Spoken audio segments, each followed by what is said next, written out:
So it is top of the hour. That, of course, means we are going to be getting underway very, very shortly. We have made the call for Sportsman to lanes 1, 2, 3, and 4 for your first qualifying hit on the day.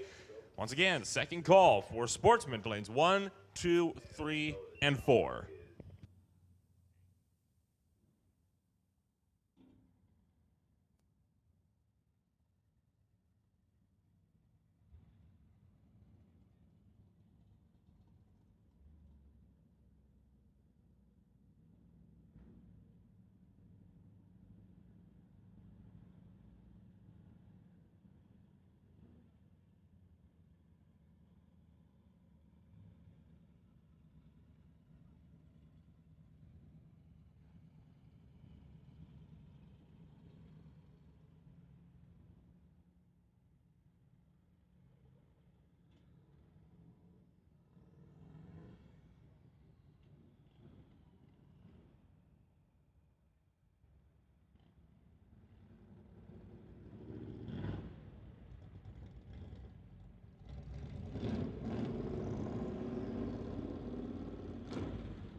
So we kick things off with the first rotation, qualifying for Sportsman, and it is going to be Randy Hermson and Joanna Rebello.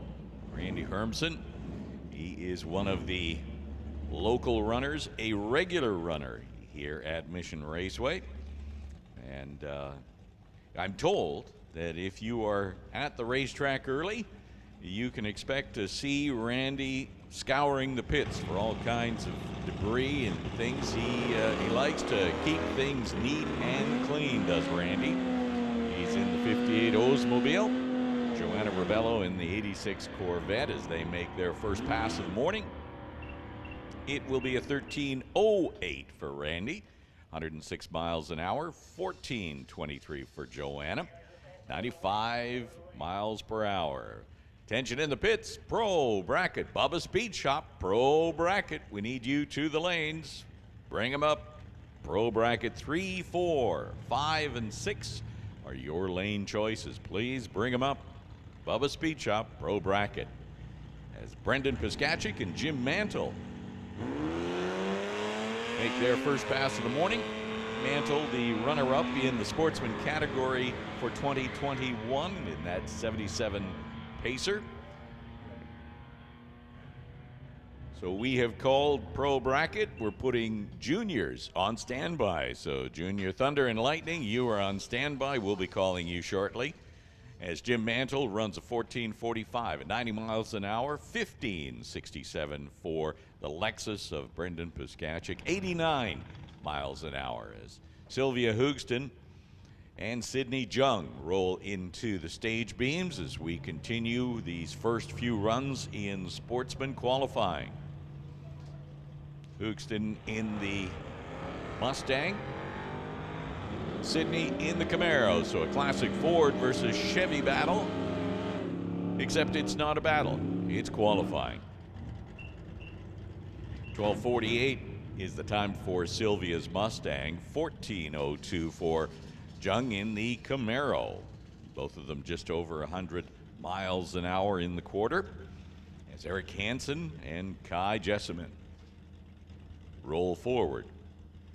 Eric Hansen in the Plymouth over here tower side. Kai in the Monte Carlo on the spectator side.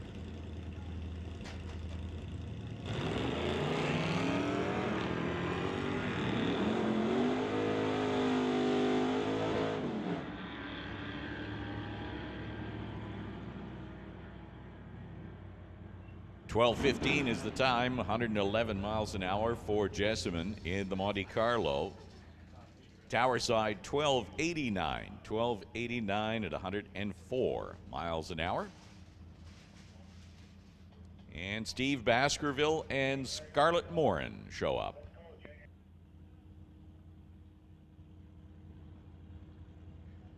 So once again, Bubba Speed Shop Pro Bracket. You've been called to the lanes. You should be in the lanes as your qualifying is going to be on track in a matter of seconds. 3, 4, 5, and 6 Pro bracket, bring him up. And we're going to call Junior Thunder to the lanes as well. Thunder in lane 1, Lightning in lane 2. So bring him up, Junior Thunder, and that means we're going to put Super Pro on standby.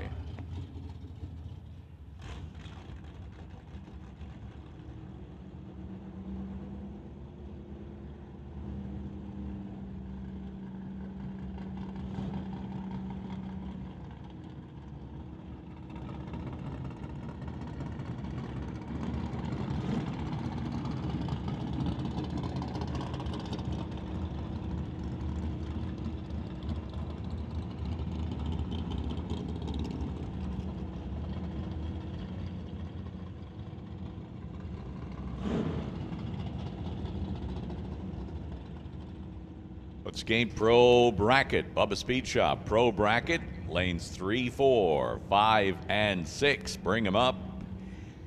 Junior Thunder, Peden Industries, Junior Thunder in lane 1. Lightning, lane 2. Bring him up.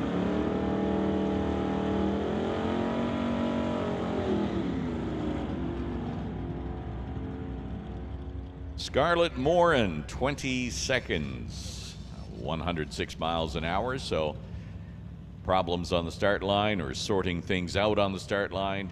Not necessarily a representative run for her, but made it down the track.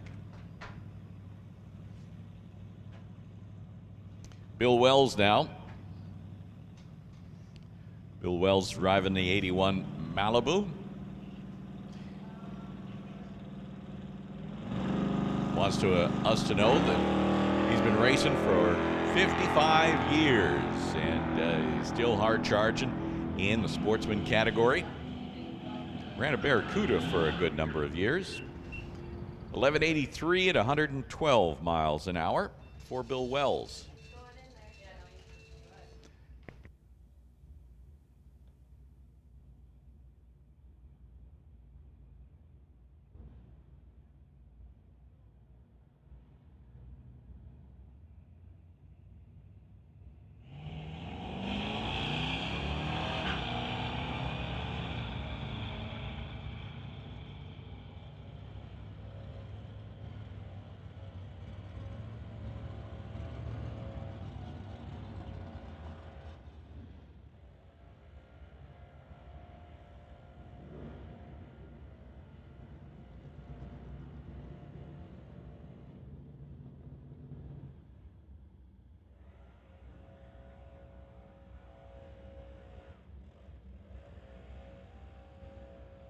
So that first rotation for Sportsman is complete, as we now will be rolling into Bubba Speed Shop Pro Bracket.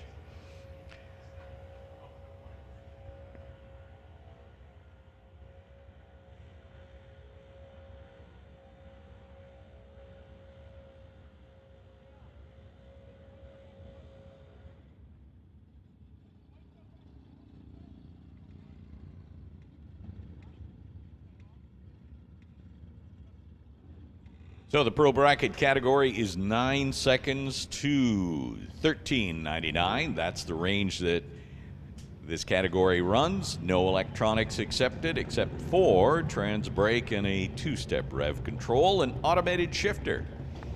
That is your Pro Bracket.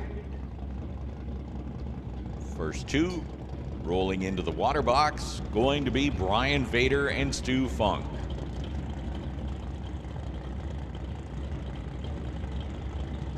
Vader in from Barhead, Alberta. Stu Funk, Lake Country, BC. Vader driving the 72 Dodge Dart over here on the tower side. And Stu Funk, a 1970 Chevelle.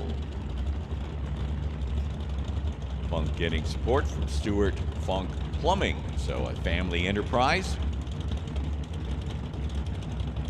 This will be Pro Bracket's first hit at the track Sunday morning.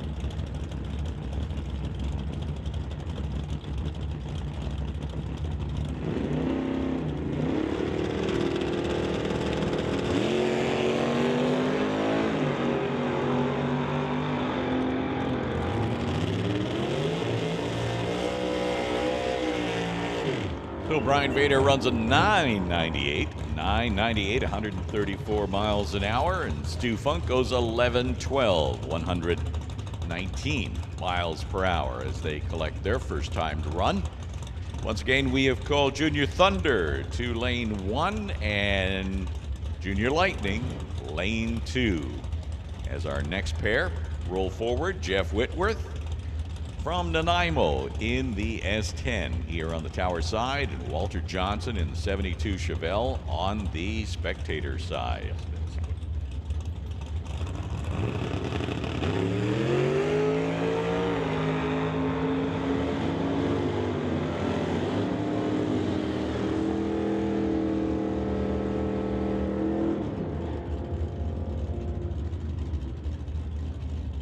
So 986 for the pickup of Jeff Whitworth, 136 miles an hour. Johnson goes 1124, 119.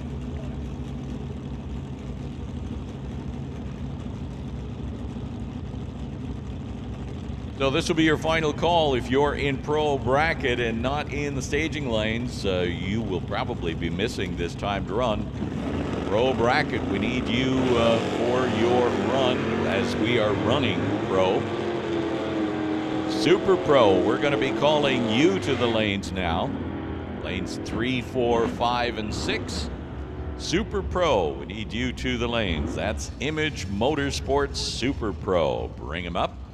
It's James Dobson making his first appearance here at Mission as far as I can remember for the year. Runs a 10.50 in that Camaro, 127 miles an hour. And John Barrichello, 11.14 at 118 miles an hour.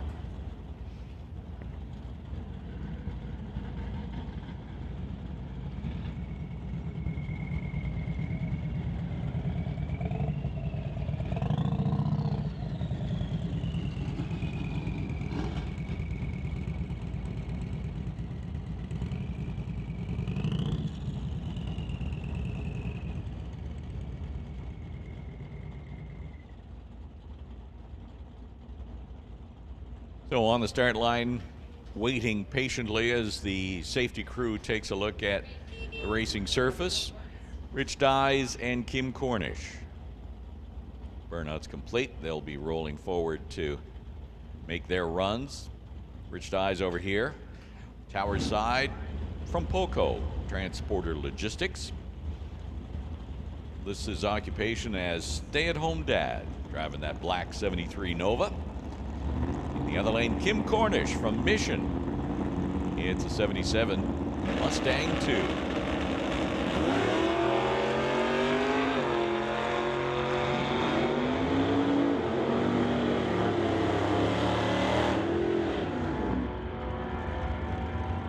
.11:10 is the time for the Mustang, 118 miles an hour for both the Nova and the Mustang. Rich Dyes, 11:14. Brings up Dennis Winton in the 66 Bel Air wagon, and Jay White in his 1988 Mustang.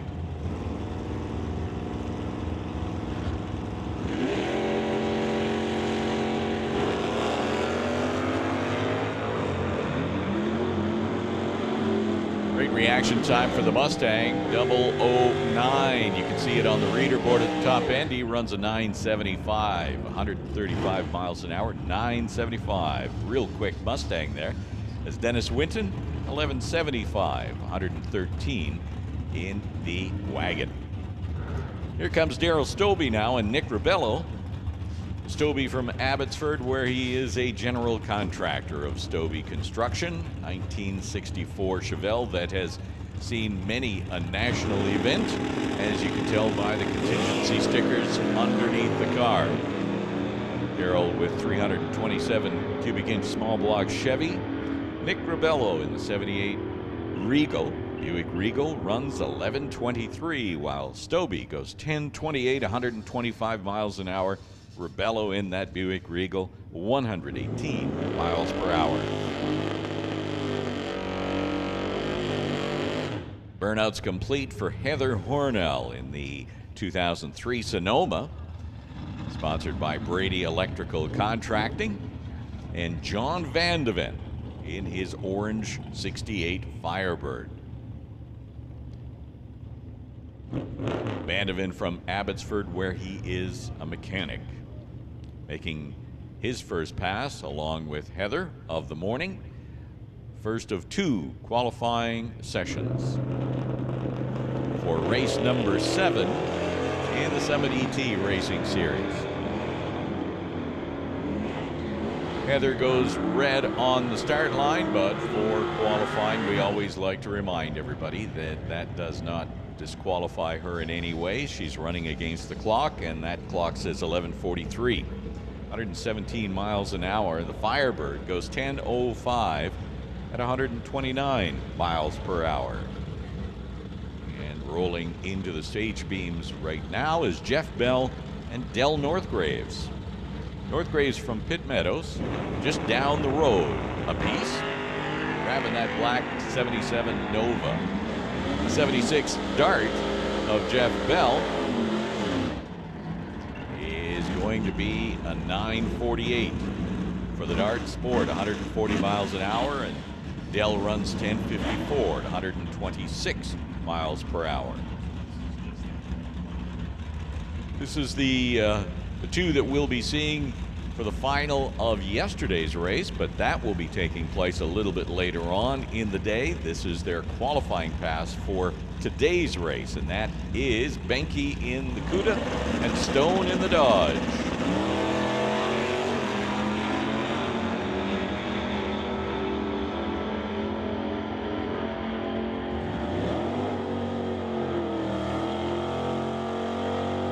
So 10:15 for Benke, 9:99 for Chris Stone.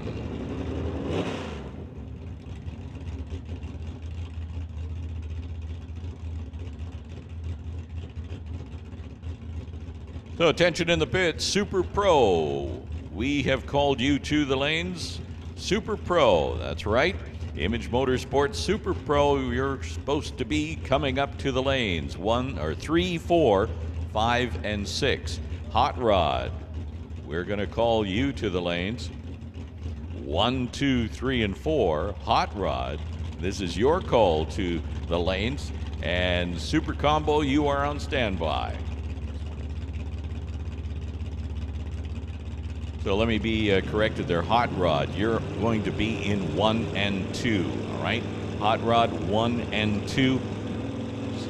Super Pro, you're in 3, 4, 5, and 6.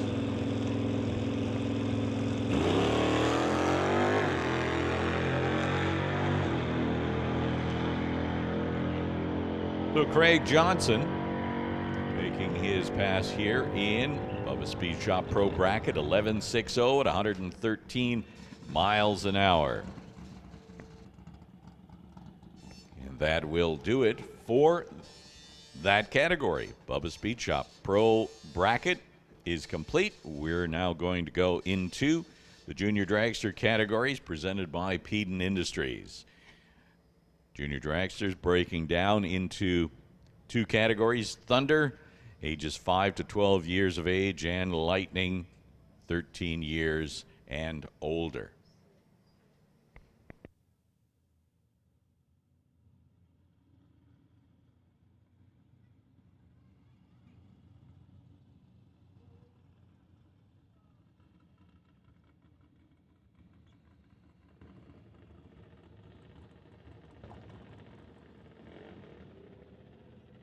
So Junior Dragster's coming up to the line, and I'm going to turn it over to Nolan. All right. So Peden Industries, Junior Dragsters. They had a pretty entertaining race yesterday. Quite a few very close battles. And including a #1 qualifying reaction time of under 10 thousandths of a second, belonging to one Aiden Katnick. We'll see if he can replicate that in just a few moments. But for now, it's Hunter Gallant and Emily White. They're going to do battle on the track. Emily White out of mission for Pioneer Truck, Lordco, and TNT. And the Chilliwack racer, Hunter Gallant. Once again, racing under the BDL Auto Super Steve Tires colors.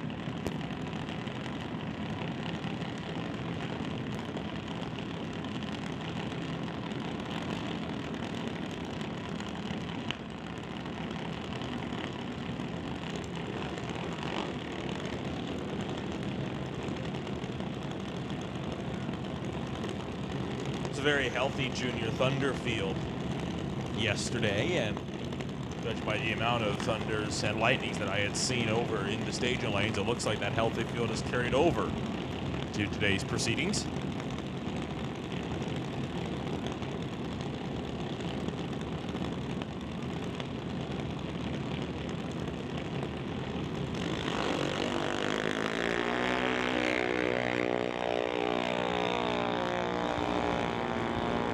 Both drivers getting that green light. Emily White ran a 8.988 at 73 miles an hour. Hunter Gallant, 11.959 at 53 miles an hour. So that is the benchmark reaction time that drivers will have to beat if they want that #1 qualifier, 0:36.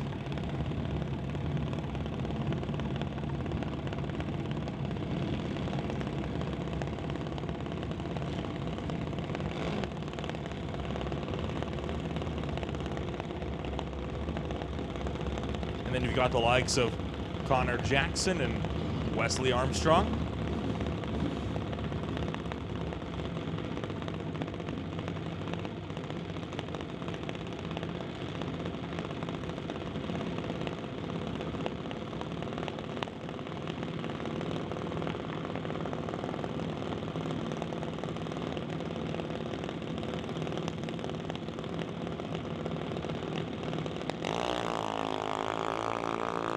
Connor Jackson, red lights on the tree, 1:30 under the mark, but good news is, once again, does not equal a disqualification. Wesley Armstrong was 1:53 on the tree, and he'll go through 13.969 at 45 miles an hour. Connor Jackson, the faster of the pair, 62 miles an hour, will stop the clocks at 10.89. Then you got two of the Katnicks, Adam and Ashton, both out of Maple Ridge, both racing for TK Performance. Nothing like some good old family rivalry to spice things up a little bit.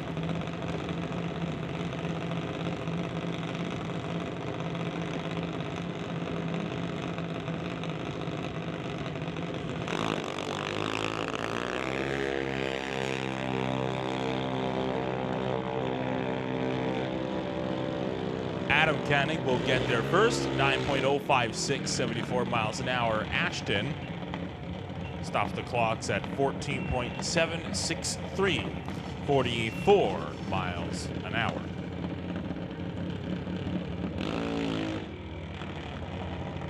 Attention to the pits, attention in the pits. Super Combo and BC Super Shifters. We need you both down to the staging lanes for your qualifying hits. Super Combo, we get you in lanes 3 and 4, and BC Super Shifters, why don't we have you in 5 and 6? So BC Super Shifters 5 and 6, Super Combo, head on down to 3 and 4.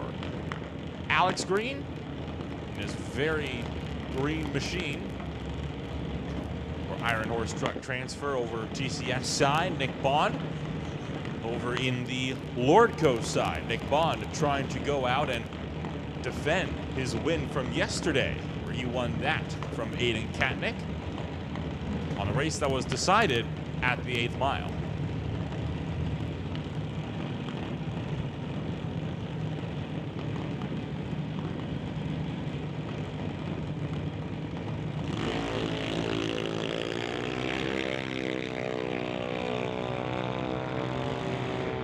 .083 on the tree for Nick Bond. Lordco side. He'll go 8.962, 72 miles an hour. Alex Green goes 13.976 at 45 miles an hour.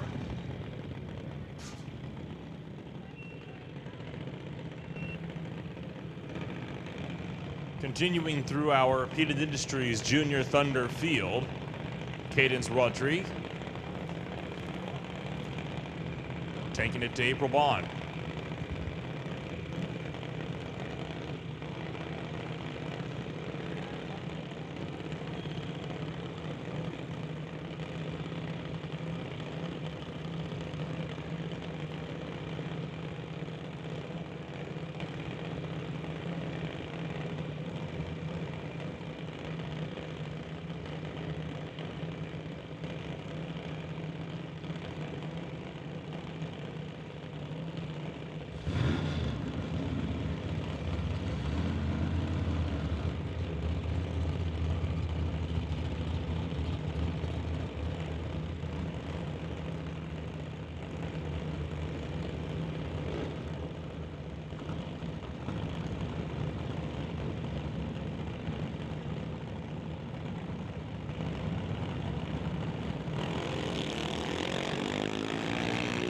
April Bond a little bit too eager on the tree. 171 red to Cadence Rodriguez. 187 to the good. Bond does get there first. 10.761. 60.9 miles an hour. And Rodriguez, 12-second time and 52.8 miles an hour.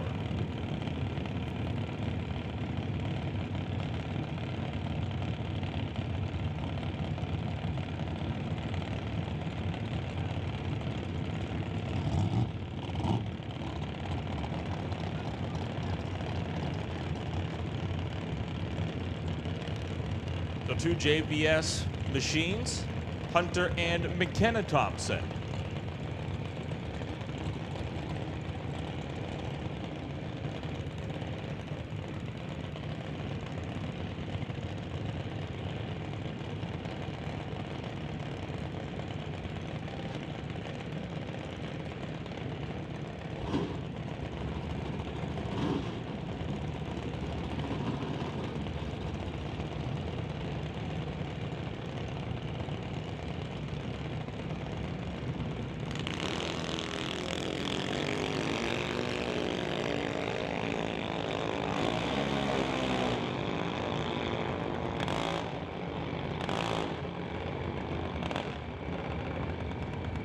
McKenna Thompson stops the clocks at 10.458, 63 miles an hour. Hunter Thompson, TCS side, 13.6 at 45 miles an hour.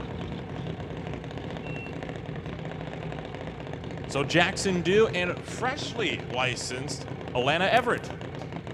Now, Alana has been licensing for the first few weeks in this 2022 season.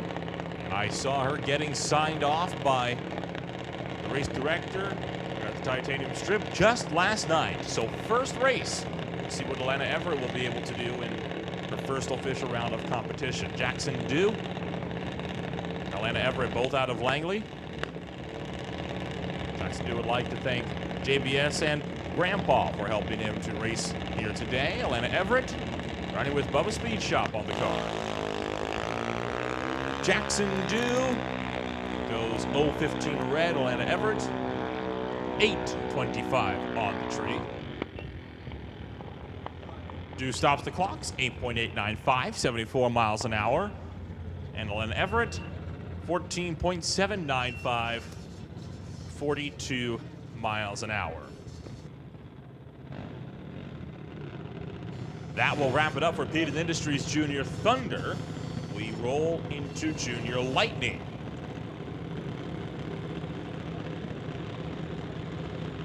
And we start things off with Dee Stanley and Abigail White.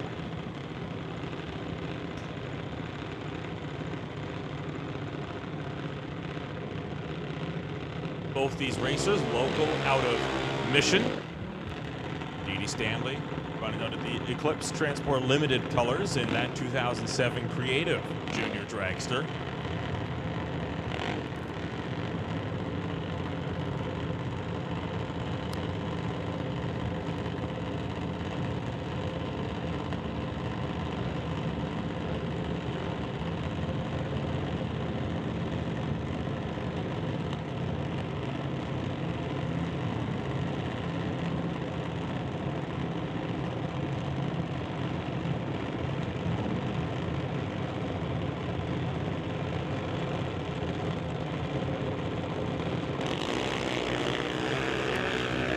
Stanley trying to knock the tree down. 069 red, but if you're not going red at least once, you're not trying.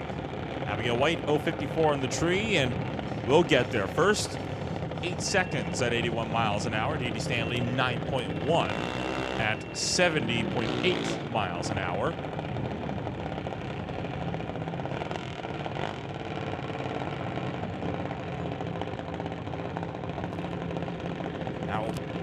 Ciel Gagnon out of Qualicum Beach in her Big Kids Racing machine, and yesterday's runner-up, Colton Morin from Morin Motorsports, local, out of Mission.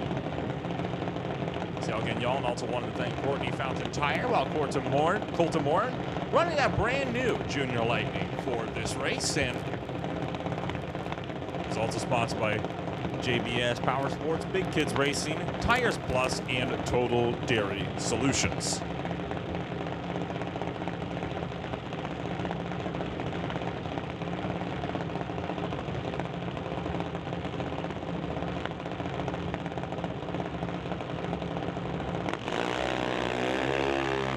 How's that for a reaction time? 002 on the tree for Colton Moore, and easily rockets to the #1 qualifying spot. That's going to be a very, very tough reaction time to beat for the other cars in this field. And that bests Aiden Katnick's #1 qualified reaction time, which was a 007 yesterday.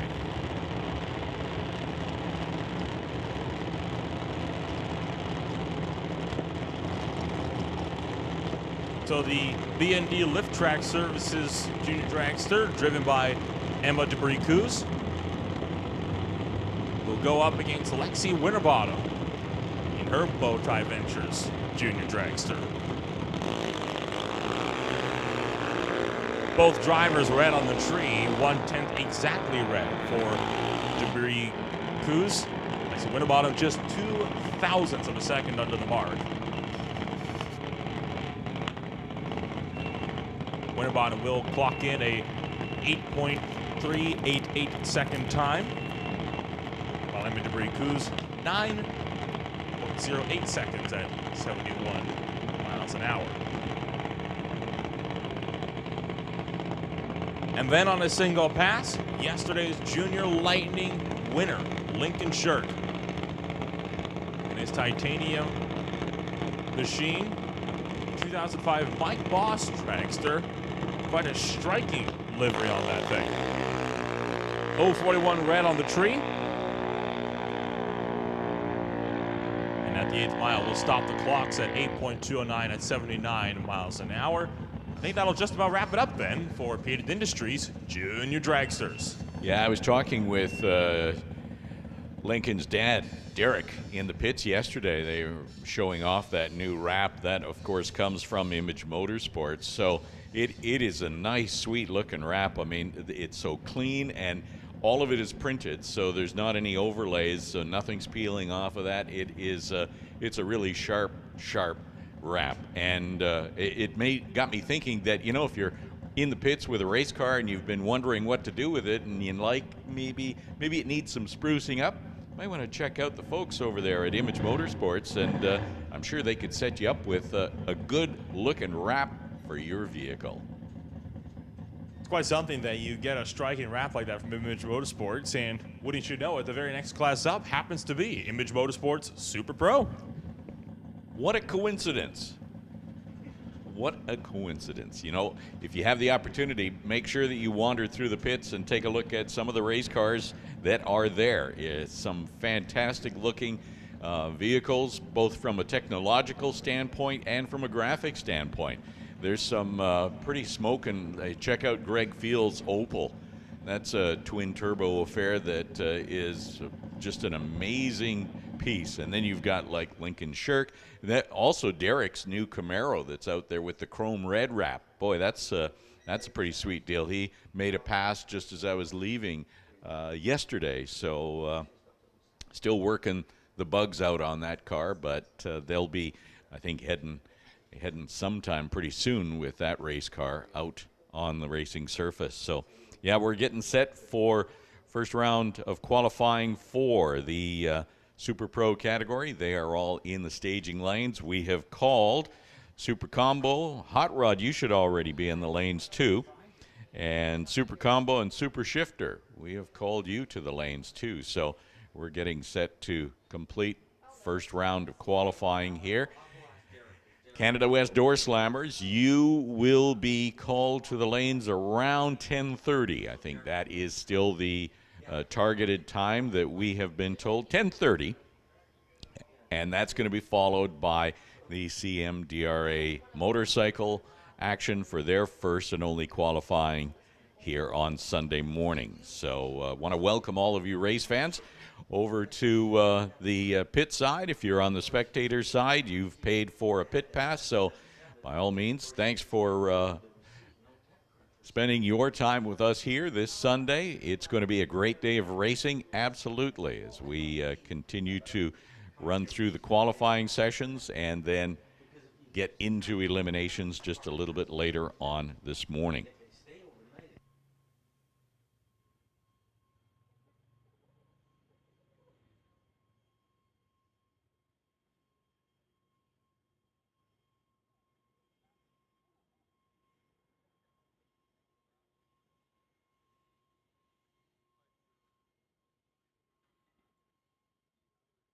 So from yesterday's race, there is one race yet to run.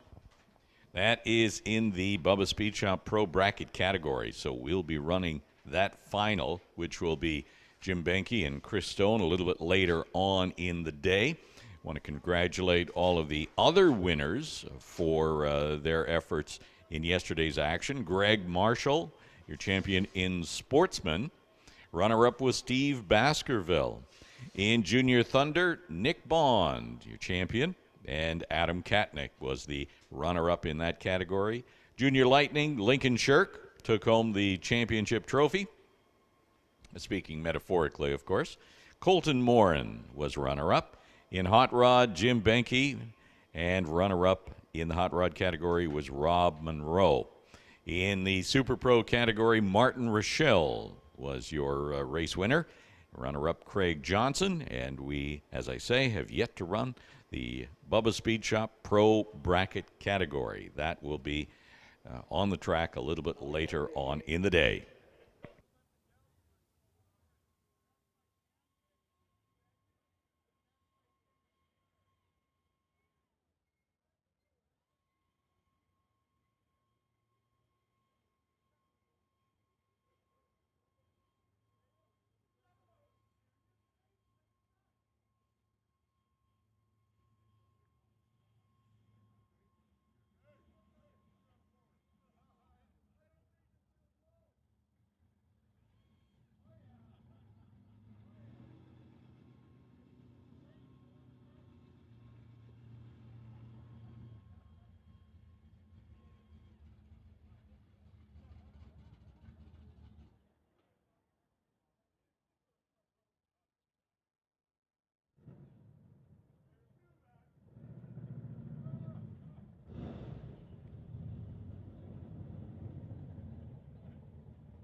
So we move into the Super Pro category. This is Image Motorsports Super Pro.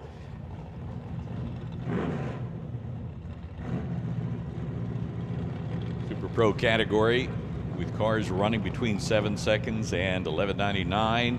You will see some electronics in this category. We kick things off with Martin Rochelle. Martin often runs in the Super Combo category, again as a 1090 car. Martin Rochelle from Surrey. It's a 78 Malibu with Chevy power, 468 cubic inches. He started racing in Bremerton and Seattle, down in the state of Washington in the mid-80s, and that was with a 66 Chevelle before he bought the Malibu. He ran 1085, 129 miles an hour. First pair then in the category, Al McKay Smith with a car that he picked up a few years ago now, Merritt Farmer. It's a 65 Nova wagon. And Wes Vath in the 83 Firebird. In the other lane, a machinist from Kamloops with 12 years of racing under his belt. Vath is going to get there first with a 9:49 and a 0 against Al McKay Smith's 9:49.2. 137 miles an hour for the Nova, and the Firebird goes 142. So time-wise, very close. Wes Vath, of course, turning on the red light, which is not a problem in qualifying. Here's Kelly Voss and Jan Christensen. Voss driving the hardtail dragster that he picked up in, I think it was South Dakota, he said. Car that ran in Division 7 for a while. Jan Christensen in the other lane. Both drivers leave on a red, but that's all right. Christensen goes 8:49, 160 miles an hour. The dragster goes 9:06, 147 miles per hour. Justin Gibson and Jason Gibson. A couple of Surrey drivers, both driving Mustangs of different vintage. One's a 66 Mustang, that would be Jason, Lordco Lane. Justin with the 1988 Mustang.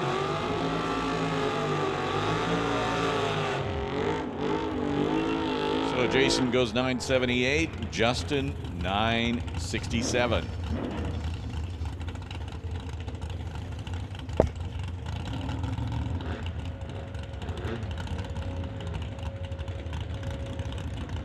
So Ted Buss rolling forward now in the Roadster body. It's a 34 Ford with support from Shawnigan Trucking. And Mike Stewart's in the other lane. He's driving the 67 Chevy 2.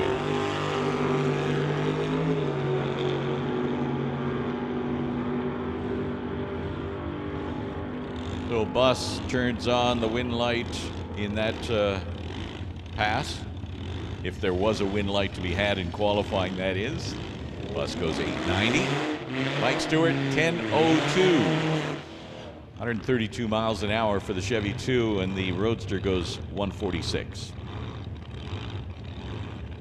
This is a really unusual vehicle, I must say. Roger Manson, he calls it rapid fire. It is a 1942 Jeep.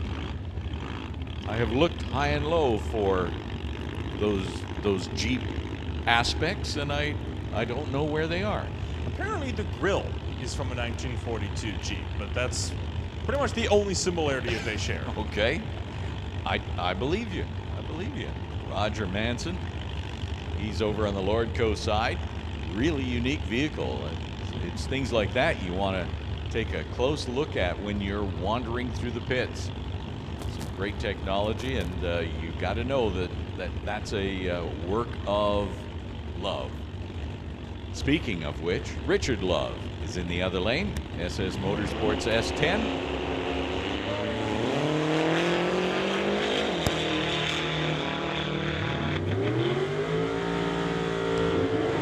Manson off the gas, having problems, so he will just coast through with a 14:27. Heard problems right around the 8th mile mark. 11:88 for Richard Love, and I see that Manson has pulled over to the side, which is the thing to do if you, as a driver, sense something is wrong with the car. It's not working properly, it's not performing the way that you had set it up for, and you think that you have issues, please bring the car to a safe stop as quickly as possible, but do get off the driving or the groove of the racetrack to avoid any leakage in the race on the racing surface. So do pull over as promptly as possible to ensure that you're not depositing anything on that racing surface. So we have Roger Manson sitting out at the top end and have sent safety crew out to retrieve him. Meantime, we have shut off the drivers on the start line. Manson, as I say, ran a 14:27, but that was definitely not under power as he went through the top end. Hey, you hear that thing sputtering right about when he hit that 8th mile, and you could tell right away I lost that speed. So probably something engine related if I had to guess. I'm thinking you are correct, yes. So we are in the middle of Super Pro qualifying, session number 1. We have called Hot Rod to the lanes, Super Combo to the lanes, and Super Shifter. All have been called to the lanes.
So the safety crew at the top end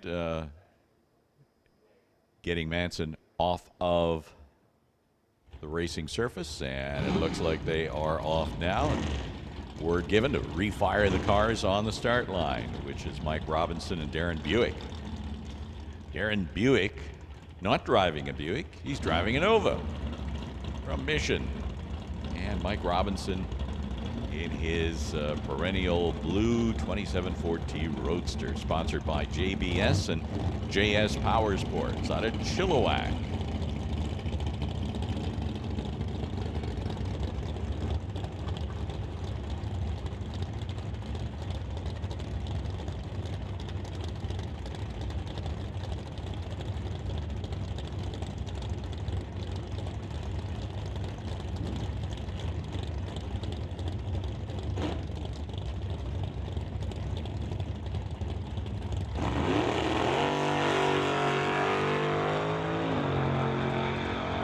So Darren Buick gets pushed back off the start line as he has trouble refiring. Mike Robinson goes 996, 89 miles an hour. So he's definitely off the gas. Time-wise, he managed to stay on, but by the time he hit the mile-per-hour clocks, he had taken his foot off the throttle. So Darren Buick getting pushed back into the staging lanes, and John Jenkins is going to be making his first run in not his S10.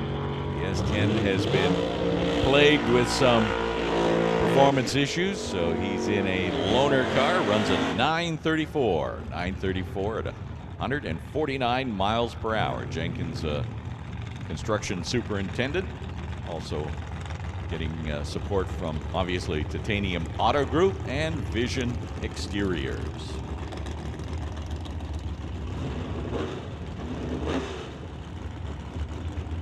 So Craig Johnson rolls into the stage beams in the Malibu wagon, and Justin Bond in the dragster. 2013 M&M dragster, sponsored by JBS, of course, where Bond is a welder by trade. Home base is Mission, but he does an awful lot of traveling, driving the NHRA Pro Mod circuit with a very well contending car. Always at the top of the ladder in terms of qualifying.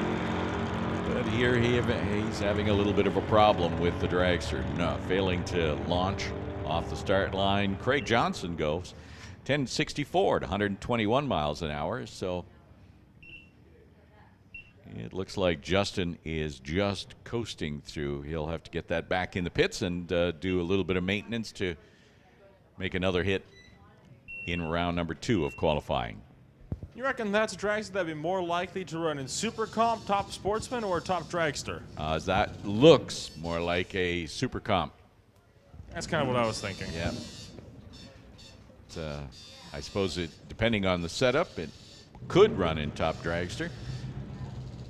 That's a pretty wide open field for Top Dragster. I mean, more so than Super Comp.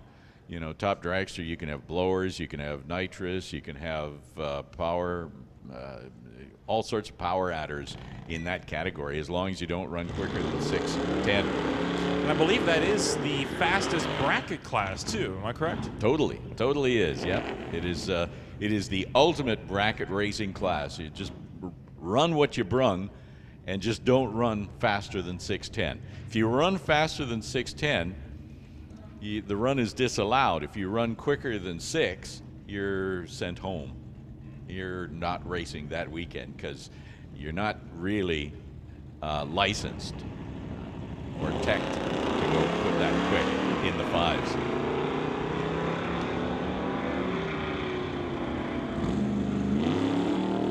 Glenn Fillingham running down the track. Randy Hermson in the Oldsmobile right beside him. Fillingham stops the clocks. 12 seconds at 113 miles an hour. Randy Hermson goes 13.322 at 105 miles an hour.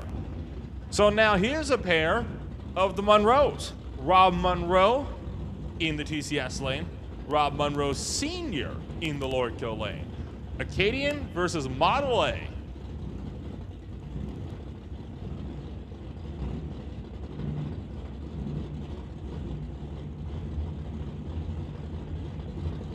Both drivers staged. Rob Monroe making good use of that wheelie bar, or I should say the Rob Monroe Sr. Lordco side. The Roadster gets there first, 9.026, 149 miles an hour. The TCS Monroe, 10.706 at 124 miles an hour.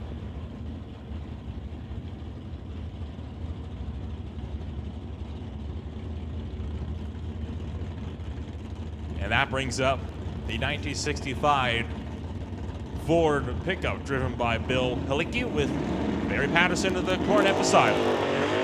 Ooh, Patterson needs to do some work on the tree. 3/4 of a second red. Talk about jumping the gun. Bill Halicki was 265 on the tree. Patterson stops the clocks at 10.906. So we are now well into hot rod competition for qualifying.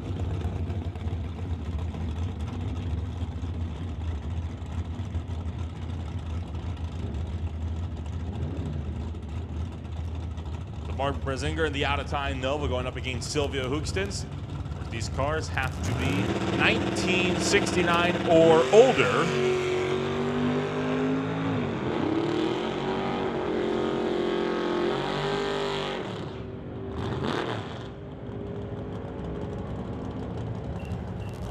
get there first by 2.5 seconds, 10.1 at 130 miles an hour to Houston's 12.6.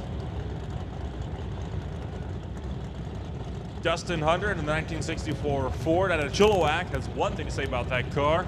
It's falcon fast. Martin Jackman right beside him, local racer out of Mission in the Chevy Chevelle. So once again, classic Ford versus Chevrolet battle. Falcons off and away good. 0-20 on the tree. And we'll get there first by a mile, so seems like that statement is very much true. 9.189, 144 miles an hour. Martin Jackman, 12.9 to 105 miles an hour. That brings up yesterday's winner, Jim Banky, trying to once again defend his win from yesterday in the Barracuda. Jerry Brabender, right beside him. Banky goes 0-19 red on the tree, but there will be a second attempt for qualifying. Brabender was 0-12 out of Cloverdale. Banky goes 10.063, 117.6 miles an hour. Brabender was 10.521 at 125 miles an hour. So Bert Worrell and Rob Hodgson in the Lordco /SLR Rentals 1967 Nova going up against the Plymouth. We're gonna make that call for Sportsman to make your way back to the lanes. 1 and 2 for Sportsman for second round of qualifying.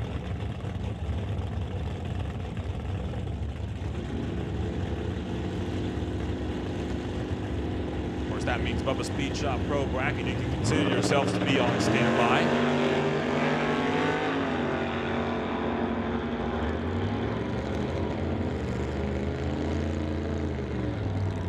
Worrell will stop the clocks at 8.978, 149 miles an hour. Rob Hodgson, 10.735, 124.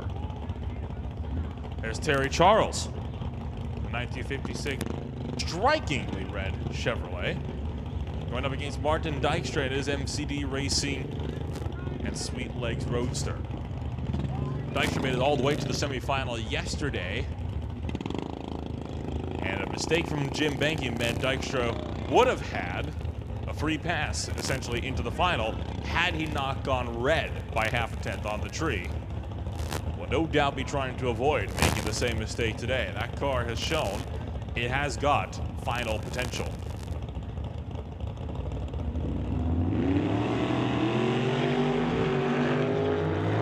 Bit of wheel spin there for Terry Charles off of the line.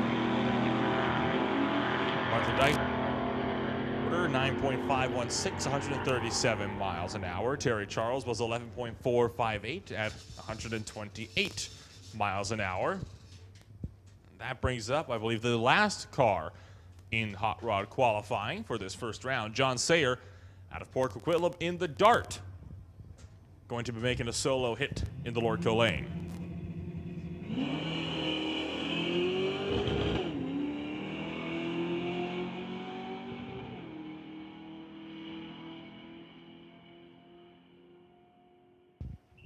.157 on the tree at the top end, 12.173 at 110 miles an hour.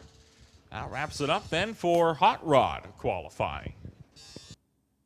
So we go into Super Combo now. Super Combo being the next things on the racing surface. It is not necessarily a track class. It is run by an independent group. These cars are NHRA indexed at 890, 990, and 1090. It is a one combo class, so we'll see cars that have a lot of contingency stickers that will be oftentimes running at local NHRA divisional meets. Speaking of which, there will be one of those divisional meets here at Mission Raceway. Lucas Oil Drag Racing Series Divisional takes place June 17th, 18th, and 19th. Hopefully see all of you folks here.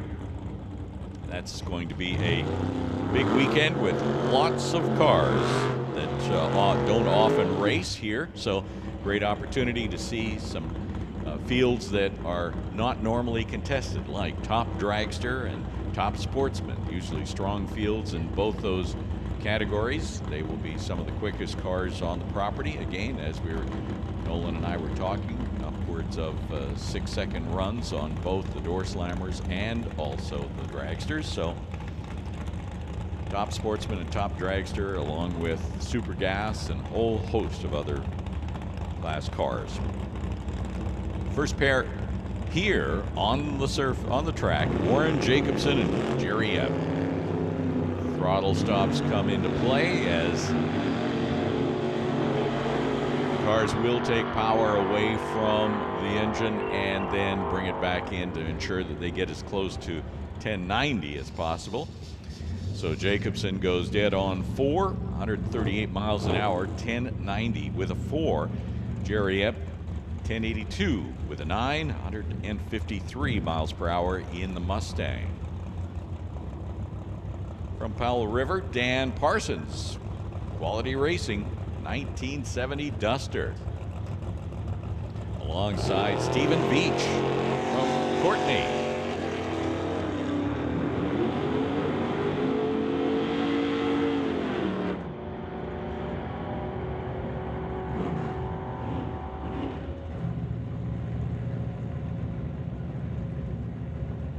So Dan Parsons goes 1094 with a 9, 133 miles an hour. In the other lane, Veach in that Plymouth, 1083. So again, they're all trying to get as close to 1090 as possible.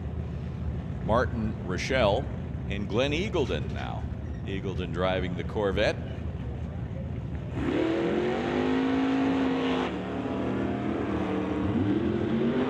Attention in the pits. Attention in the pits. Pro Bracket. Bubba Speed Shop Pro Bracket. Need you to the lanes. This is your call for your second session. Pro Bracket. We need you in lanes 3, 4, 5, and 6. Martin Rochelle, 1088 was the time, 129 miles an hour. The Corvette goes 1093, 137 miles per hour.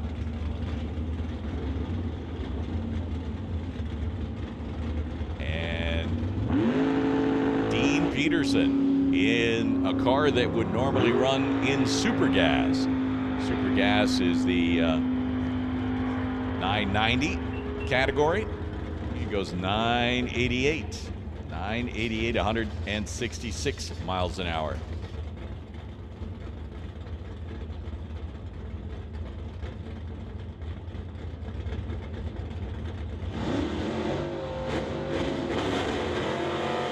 So Dean Peterson making a nice run, 988.7, 166 miles an hour. Alf Weeb and Dale Posnick now our first pair in the McLeod Super Shifter category.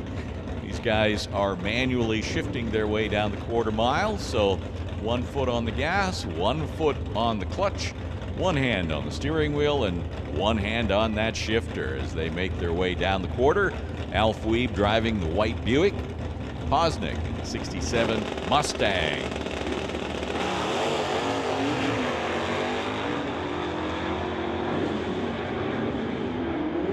Reaction time for Posnick, a 001. So that's pretty sharp on the tree. 001. 10:09 was Posnick's time, 133 miles an hour. Weeb goes 10:33, 130 miles an hour. Wide range of cars in the Super Shifter category. Grant Clone, for example, that's a high wheel standing 67 Fairlane. Pulled a pretty substantial wheelie earlier this weekend. Terry Hoogston's driving that VW. Boy, that Fairlane looks nice when it launches, right? I was talking one time a few years ago with Grant, and he says the car just wants to do that. Runs an 886, wow, 147 miles an hour. Not only does it look nice, that Fairlane moves. Terry Hoogston in the 71 VW, 1194, 112 miles an hour. So we continue in Super Shifter as John DePork and Alan Lougheed move forward into the staging beams. Lougheed driving the White Falcon on the Lordco side of the racetrack, and John DePork, the 77 Camaro.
So Will Friesen out today with the Warbird. Did not see Wilf running yesterday. Chilliwack is home for the Warbird. It's a regular runner in previous years, and I see he's got a for sale sign on the car. Scott Winterbottom in the other lane, 63 Chevy 2 goes 943 as the Warbird, the Thunderbird goes 1042, 134 miles an hour.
Attention in the pits, attention in the pits. Canada West Doorslammers, we have got you on a 30-minute standby call. 30 minutes. We'll be calling you to the lanes. So we're 10 past 10, so we'll be calling you at 10:30 to probably start getting ready to come to the lanes. But it's 30 minutes away from right now, and that includes the motorcycles. CMDRA motorcycles, you are also going to be following the Doorslammers, so we've got you on that 30-minute standby call too.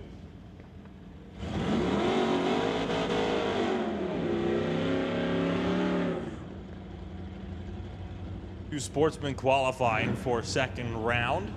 Sydney Jung went 0.22 round on the tree this last time by. Brandon Piskasek 133. Jung will stop the clocks 14.116, 100 miles an hour. Brandon Piskasek 15.813 at 88.88 miles an hour.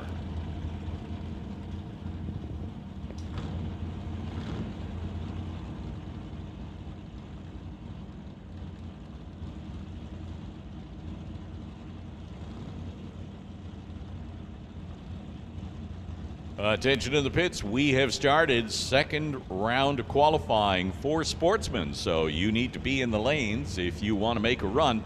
Sportsman, we have called you, and we are running Sportsman right now, and that means that we're going to call Bubba Speed Shop Pro Bracket to the lanes as well. Pro Bracket, we need you for your second round of qualifying. Put you in lanes 3, 4, 5, and 6.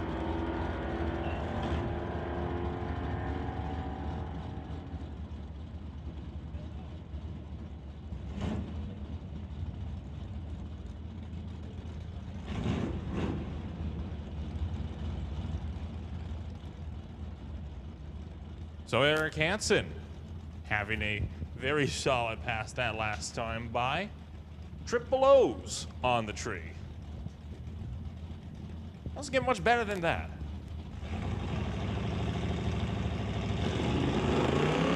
Randy Hermson currently with the #1 qualifying spot. 13.082 for the ET. Sportsman, one of the only bracket classes today that is qualifying off of total ET. Does not improve on this run, though. 13.215. It looks like Kai Jesseman, though, putting down a solid time. 12 seconds. You are allowed to run 12 seconds or slower.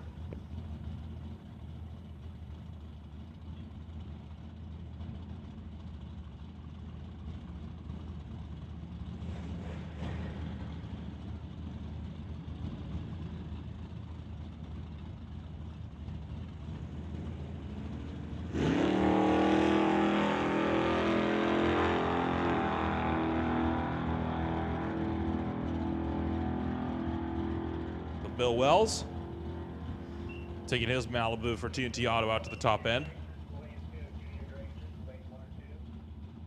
We're going to make the call for Peden Industries Junior Dragsters to come on back down to the staging lanes for second round of qualifying. Peden Industries Junior Dragsters, we need you in the staging lanes.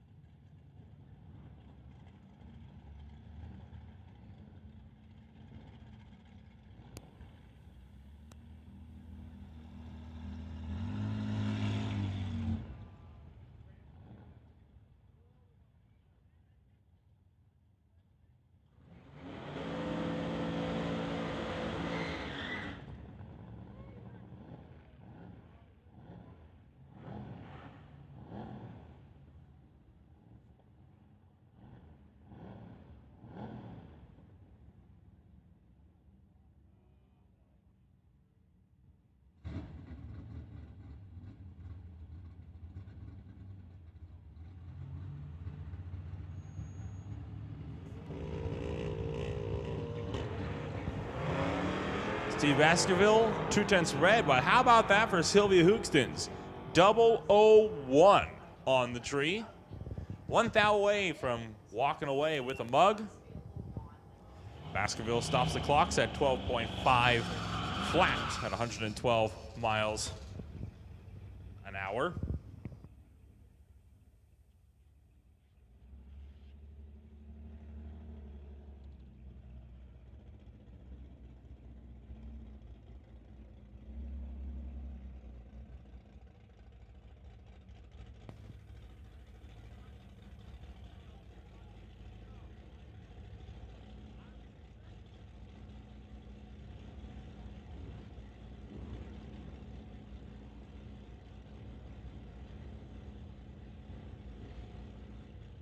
Attention in the pits. We're making a final call for all pro bracket to the lanes.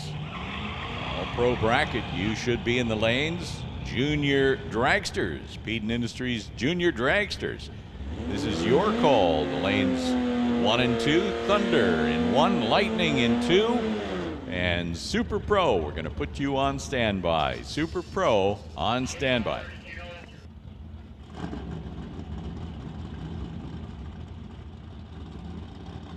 Final pairing in Sportsman going to be Joanna Robello out of Pit Meadows in that Corvette going up against Jim Mantle's Pacer. Mantle making the trip out from Black Creek.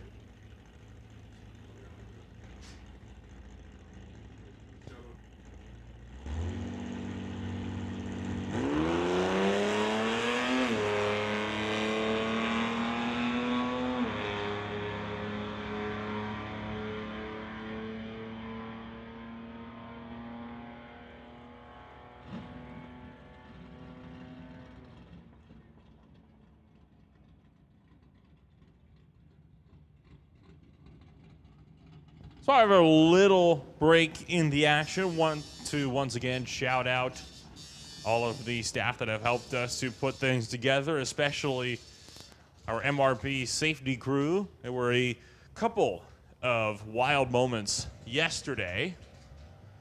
We want to, of course, thank the MRP safety crew for being able to be on hand and obviously quick and, most importantly, good at their jobs for making sure that we can put together a safe event at the Titanium Strip.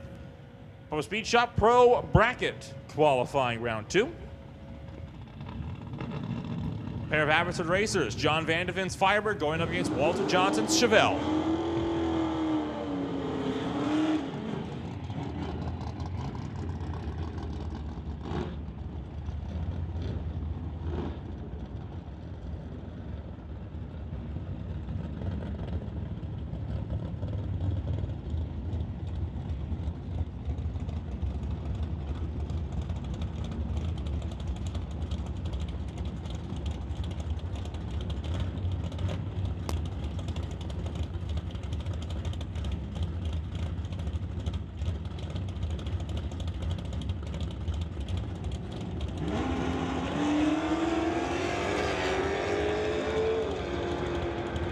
Vandeven goes 0-20 on the tree. Johnson goes 0-54 to the green as well. Vandeven gets there first, 10.087, 127 miles an hour. Walter Johnson, 11.245 at 118.4 miles an hour.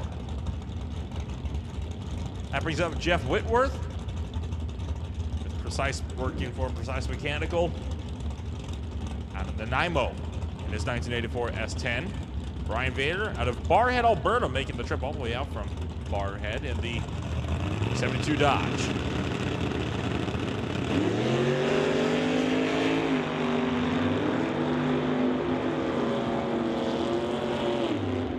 Vader was 0-15 on the tree, and at the top end, Whitworth will get there first, 9.844, 135 miles an hour. Brian Vader, 9.983 at 134 miles an hour.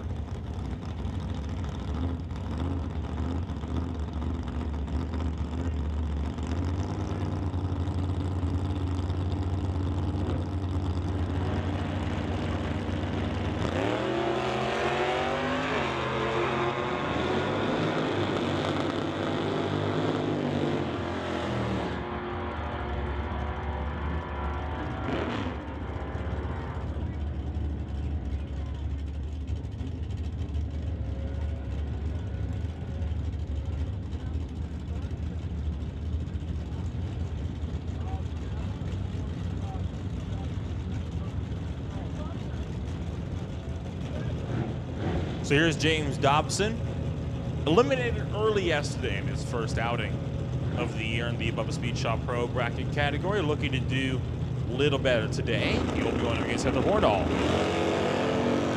in the 2003 Sonoma. James Dobson goes 0-55 on the tree, 10.493, 127 miles an hour.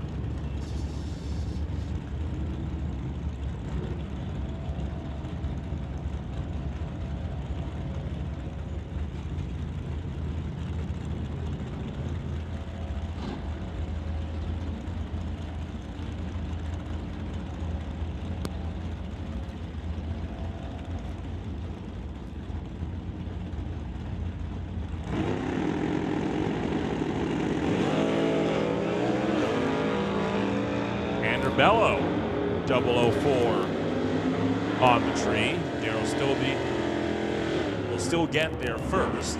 Of course, it's not all about top end speed when it gets down to actual eliminations.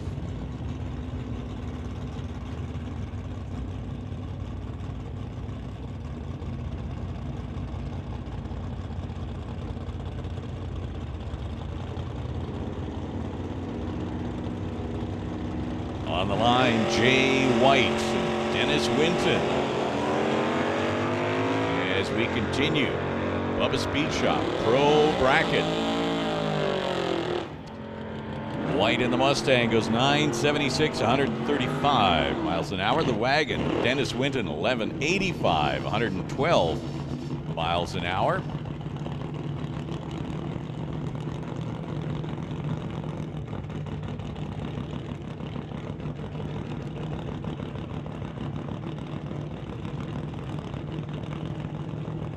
Stu Funk back on the start line for his second hit, as well as Jeff Bell.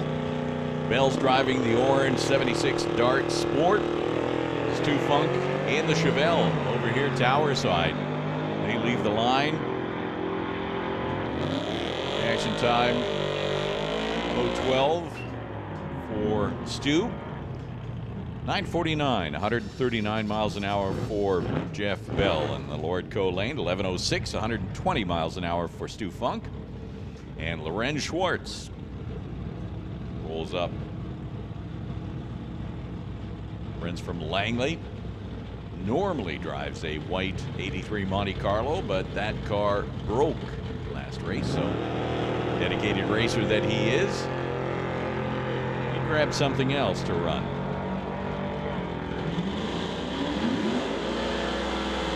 Lorenz always traveling with sponsorship from Titanium Auto Group and Bubba Speed Shop. He runs 1173, 114 miles an hour. And that is going to bring up Chris Stone and Jim Benke. Stone from Mission. Benke also from Mission. So these two are always looking for an opportunity to race each other, and even when it's qualifying, they'll match up as they are here. They will be running for a final of yesterday's race later on today. Benke with that trademark wheel stand on the CUDA. Went 006 red, but nonetheless gets there with a 10:05, 119 miles an hour. Chris Stone goes 10:01.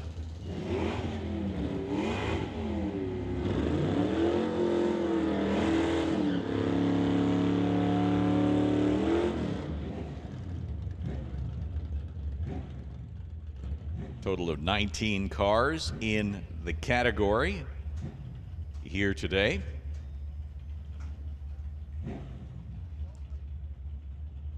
This pair, Del Northgraves and John Barrichello. Barrichello in the red Coronet.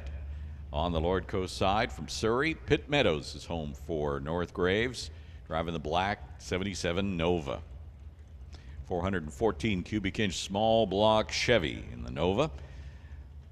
440 cubic inch Mopar in the Coronet.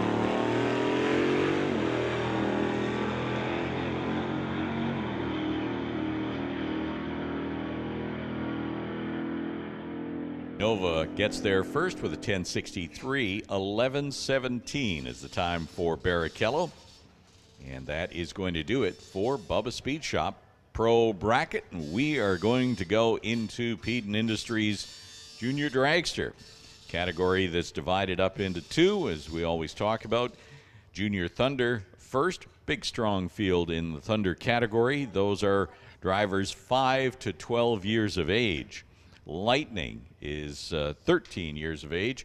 What you'll notice about the Junior Dragster category is that each of the cars is tuned so that it's tuned to the age of the driver. The NHRA Summit Junior Drag Racing League is a league that has grown by leaps and bounds and offers kids 5 to 17 the opportunity to experience the thrill of drag racing in a controlled environment. If you're a follower or a fan of NHRA racing, you'll know that Racers in the pro categories like Erica Enders, Sean Langdon, J.R. Todd, and Leah Pruitt all got their start in junior dragsters. And even here at Mission Raceway, we've seen many of our junior dragster drivers move up into full-bodied categories like Sportsman and even Super Pro. So this is our first pair in their second qualifying session of the day. Junior Thunder, they will be running the 8th mile anywhere from 14 seconds to as quick as maybe 9 seconds. Depending on their age, the car is tuned appropriately. Mile per hour will be anywhere from 40 miles an hour to as quick as maybe 60 or 70. Once you get up into the lightning category, you're running anywhere closer to maybe 795 at over 80 miles an hour. So Jackson Dew and Emily White, first pair in the Junior Thunder category. Emily from Mission, and Jackson from Langley. Jackson has a big shout out to JBS and Grandpa for support. He's over here on the TCS side of the racetrack. Emily wants to thank Pioneer Truck, Lordco, and TNT for their support.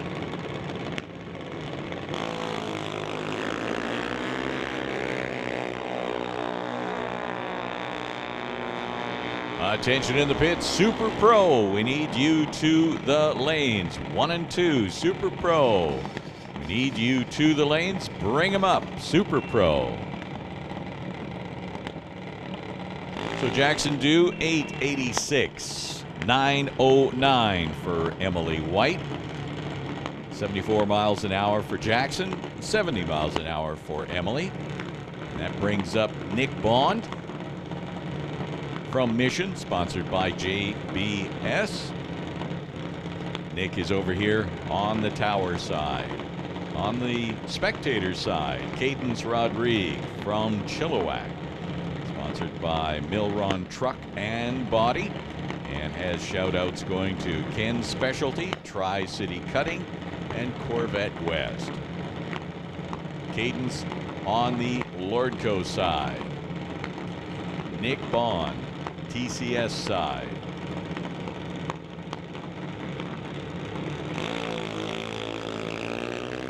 Qualifying every bit as serious in the junior dragster category as it is in any racing category here today. Nick goes 895, 72 miles an hour. Both of them turned on the red light, and so they will want to make sure that that doesn't happen during eliminations. Cadence goes 12, 11, and 51 miles per hour. Second half of the Bond team is April Bond. Over here on the tower side in the other lane, that is Adam Katnick, sponsored by TK Performance. Maple Ridge is home for Adam.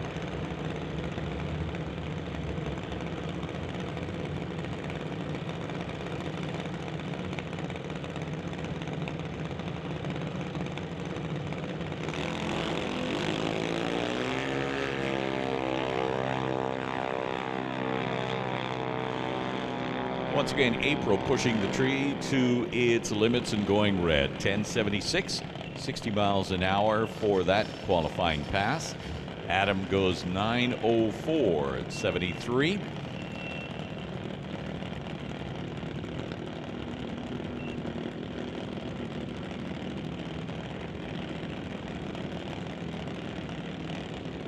That brings up Ashton Katnick and McKenna Thompson now. Next pair. Ashton Katnick, again, TK Performance sponsored junior dragster on the TCS side of the racetrack. McKenna, sponsored by JBS.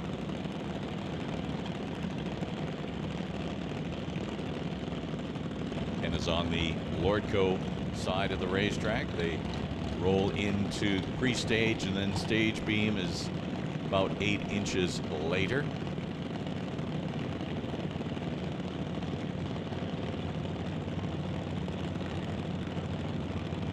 They're both staged now.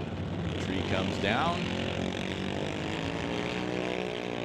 Everybody getting 2 hits at the racetrack to get a relative time for themselves that they will select as their dial-in time, and that will be the time that they will race against come eliminations later on this afternoon. So McKenna goes 10:44 at 63 miles an hour. Ashton 14:53, 44 miles an hour. Here comes Hunter Thompson and Connor Jackson.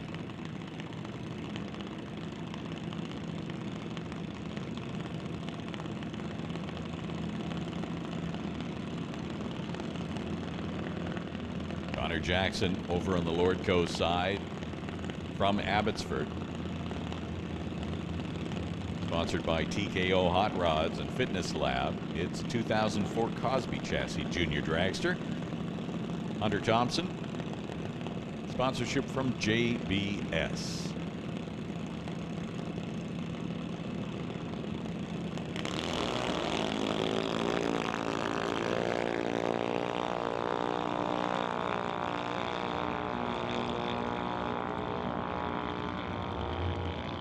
Connor goes 10:81 at 62 miles an hour, and it's a 13:34 for Hunter, 46 miles an hour.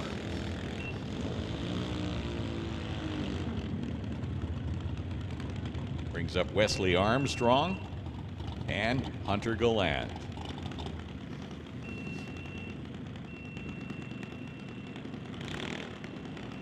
Wesley from Chilliwack. Sponsored by BD Diesel and Badass Garage. And Hunter Gallant, BDL Auto and Super Steve Tires.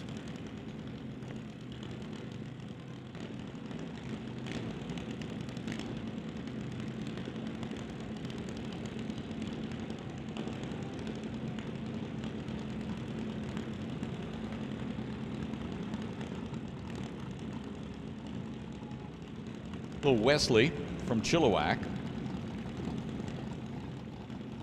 as is Hunter in the other lane.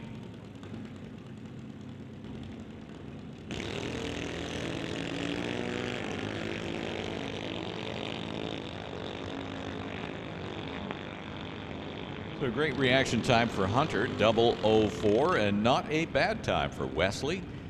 Hunter goes 12:11 at 52 miles an hour. It's 13:90 for Wesley at 45 miles an hour. Wesley's reaction time 0:22. And here comes Alex Green and Alana Everett.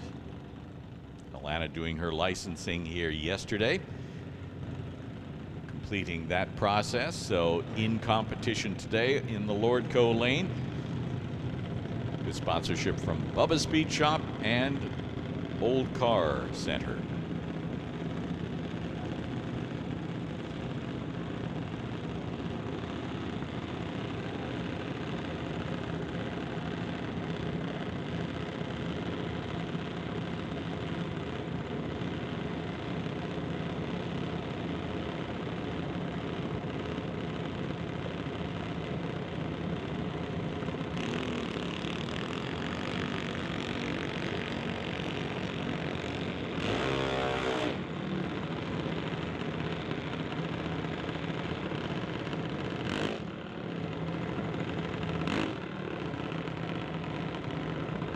So Alex Green goes 13:95, 14:57 in the other lane for Alana Everett, 43 miles an hour.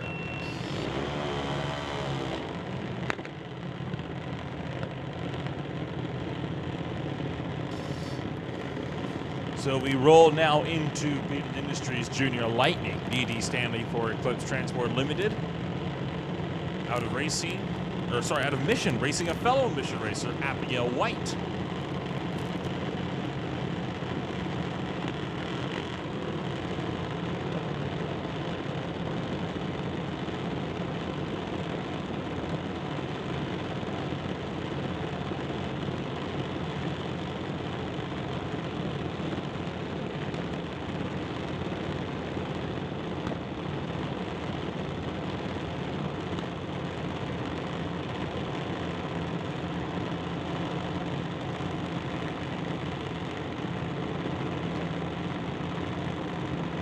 Attention in the pits, attention in the pits. Hot Rod, make your way on down to lanes 1 and 2. Hot Rod, let's get you down to 1 and 2.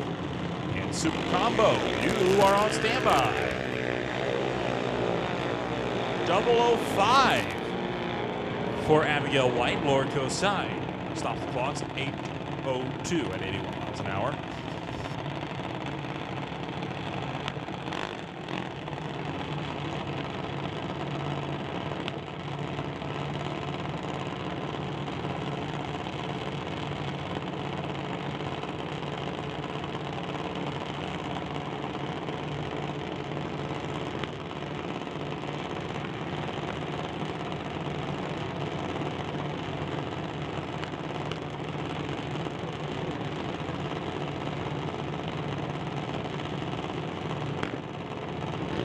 Up Lexi Winterbottom and yesterday's winner, Lincoln Shirt.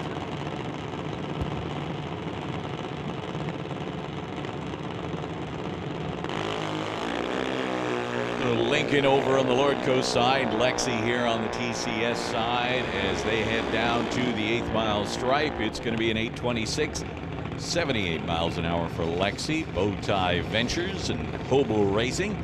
Lincoln Shirk in his Titanium Auto Group sponsored junior dragster goes 8:20, 79 miles an hour. And that brings up Colton Morin and Emma Debris-Coos. Colton with his brand new 2022 Mike Boss chassis junior dragster. That's a sweet looking vehicle, no question about it. Top of the line for the Mission Runner. Colton has a big shout out going to JBS, Big Kids Racing, Tires Plus, and Total Dairy Solutions. Emma Debris-Coos from Shawnigan Lake. Sponsored by B&D Lift Track Services. So she is on the Lordco side of the racetrack.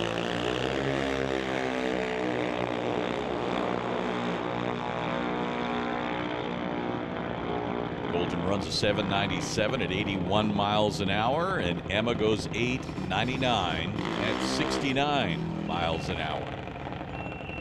Leaving one yet to run, and that is CL Gagnon. Qualicum Beach home, Big Kids Racing. That's the team. If you're wandering in the pits, and hopefully you will be doing that, check out Big Kids Racing trailer. They've got all kinds of merch available. You can support CL and Nate in their racing efforts by purchasing some of their souvenir material.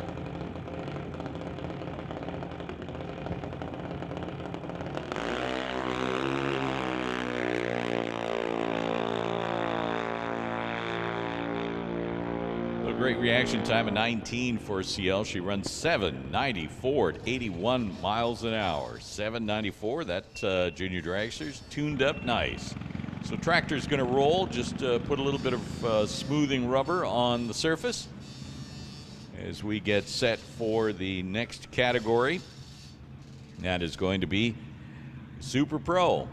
Super Pro is in the lanes. We should have Hot Rod in the lanes as well, and then we're going to have Super Combo and Super Shifter to round out the rotation.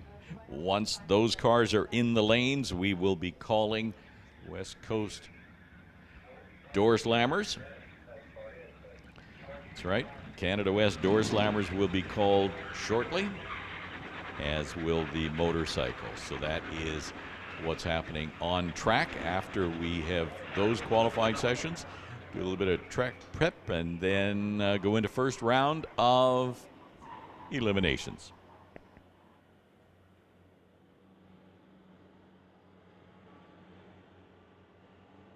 I mentioned it earlier, but worth mentioning again if you've joined us here and are sitting on the spectator side, that's the side across from the tower. Please know that your admission purchases a pit pass, so you are welcome to walk across the bridge anytime you like and join us over on the pit side. Concession stand is open, as is the pro shop for all of your NHRA and Mission Raceway souvenirs. You have the opportunity to take a close-up look at all of the racers and all the teams. Attention in the pits. We need Super Combo to the lanes. 3 and 4. Super Combo. Bring them up to the staging lanes. 3 and 4. This is your call. Bring them up.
So we are getting set for Image Motorsports Super Pro. Should mention that Image Motorsports' goal is to lead the industry in the development and perfection of the automotive full wrap process, PPF installation, automotive detailing, as well as decal and signage creation. They have extensive experience installing almost every type of vinyl film available, both permanent and temporary, on virtually every suitable surface, from highly textured walls to corrugated trailers. They can expertly install all sizes of graphics as well as complete graphic systems. Image Motorsports also has experience expertly removing old and unwanted vinyl graphics on a variety of surfaces. You can see their handiwork in the pits, located especially at Derek Shirk's trailer, where his new car, the Camaro, has been wrapped in that chrome red, and also Lincoln Shirk's junior dragster has been specially pre-wrapped. Head down to Image Motorsports if you need a spruce up in your appearance at 302-206-30 Mufford Crescent. Super Pro on track as Jason Gibson and Justin Gibson are the first pair out. 9:67 for Justin in the 88 Mustang. In the 66 Mustang, Jason runs 9:76, 135 miles an hour. Jan Christensen and Ted Buss. Next pair. Buss in the 34 Ford. Sponsored by Shawnigan Trucking. He is from Shawnigan Lake. Jan Christensen from Langley in the 67 Nova.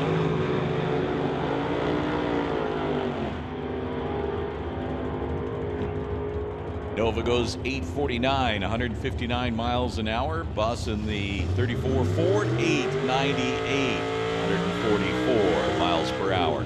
The Super Pro category, you can run from 7 seconds to 11.99. No quicker than 7, no slower than 11.99. All electronics are accepted.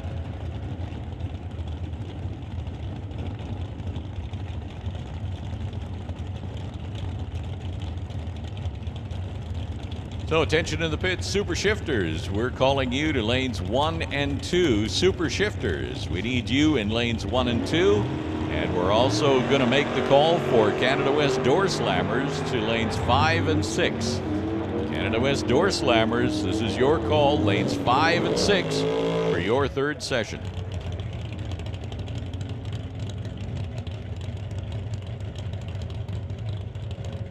Darren Buick runs a 9:04 to 147 miles an hour on the TCS side of the racetrack. Kelly Voss in the dragster ran a 9:05 with a 3 at 144 miles an hour. John Jenkins now having problems once again with the truck. He has been having engine issues over the course of that short life of the pickup. So today he's in a borrowed car that is also sponsored by Titanium Auto Group and Vision Exteriors. He's on the TCS side. Al McKay Smith is over there on the Lordco side, the spectator side, in the 65 Nova station wagon.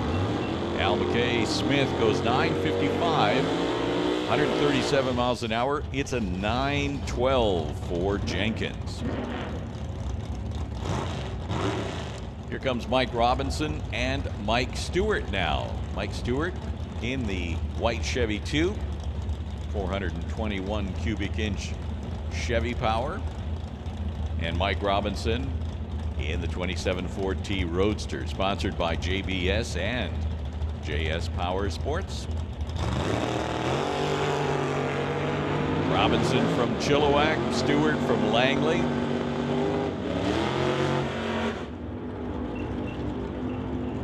9:11 is the time for the Roadster, 142 miles an hour, and 10:04 for the Chevy 2 at 131 miles an hour. Craig Johnson and Wes Vath will be our next pair in the Super Pro category. Johnson's Custom Exhaust sponsors the 79 Malibu wagon. Wes Vath, machinist from Kamloops, sponsored by Lordco and Acumen Machine. His 12th year of racing. He runs it out to a 9:48 at 142 miles an hour, and Johnson goes 10:65.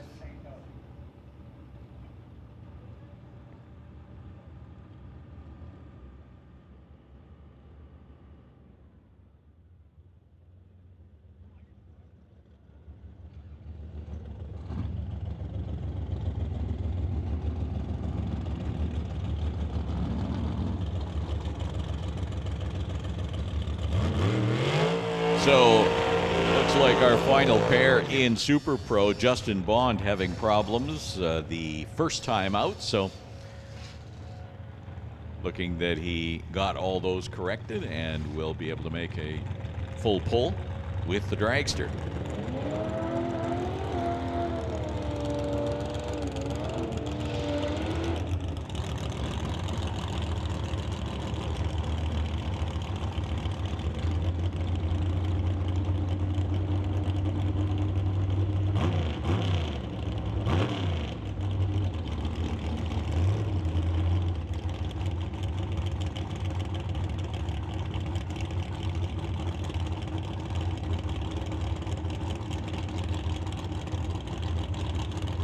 So Justin Bond from Mission in the dragster. Richard Love in the pickup, the S10, over on the Lordco side of the racetrack.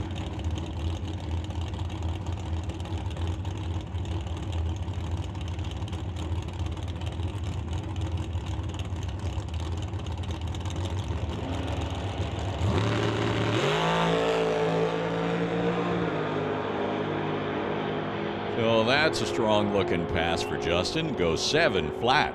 7 flat with a 9. Wow, that's great. 188 miles an hour. I think he fixed the problem. That is about as fast as you're allowed to run. That's 9,000ths of a second over that limit. That's right, exactly. 1187, 121 miles an hour for Richard Love. So Justin Bond going to be a strong contender. Reaction time 54 against Love's 14. So next time you see those cars, it will be in eliminations. So we go into Hot Rod now, and Sylvia Hookston will be the first one with Bill Halicki in the Ranchero. 65 Ford Ranchero, you do not see many of those on the racetrack. 427 Ford power. Bill out of Langley has been running that car in Hot Rod for a good number of years, as long as I can remember. Sylvia, well, she's a regular runner in that Mustang. 66 Ford Mustang gets to the finish line with a 12:49. 106 miles an hour. 11:04 for the Ranchero.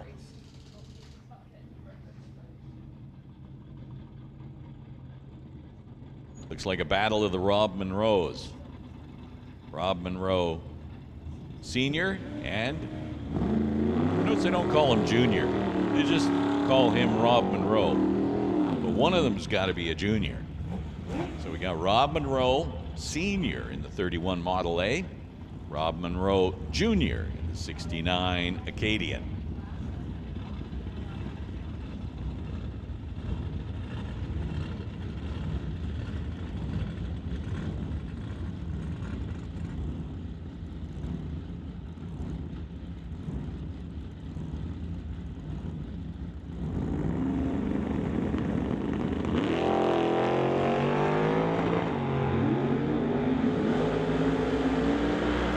Little Model A just charges out of the gate and gets to the top end with an 895. 895 at 148 miles an hour, and the Acadian goes 1068 with a 9, 123 miles an hour. And that brings up Martin Dykstra and Jim Benke. We're in the hot rod category. You got to be having a body style 1969 or older, and no electronics in this category. 750 or slower. Whoa, they kept those wheels up pretty high, Jim. That's a pretty wild ride for Jim Benke. Great reaction time, an 18, goes 10:06. 127 miles an hour. Had the car set up to run in the 9s yesterday, so has obviously brought it back down to the 10s. Martin Dykstra, 941. At 138 miles an hour. It's always good to note as well that it's not a matter of how fast you're running in the bracket category, it's how consistent you're running. You want to have the same reaction time, and you want to run as close to your dial-in as absolutely possible so that you do not break out. No red lights, no breaking out. Better chance for win light.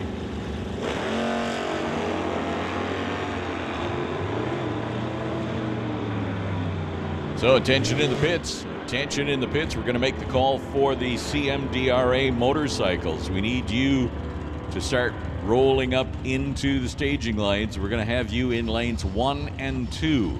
All CMDRA motorcycles. Your qualifying session will take place right after Doorslammers. We need you in lanes 1 and 2. Bring them up, please.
Attention to the pits.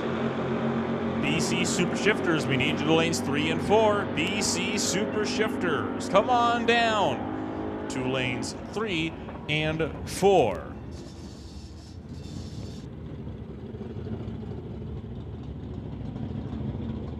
Final car, or final couple of cars at the line and in the water box. Martin Jackman will be up first in the Chevelle, out of mission.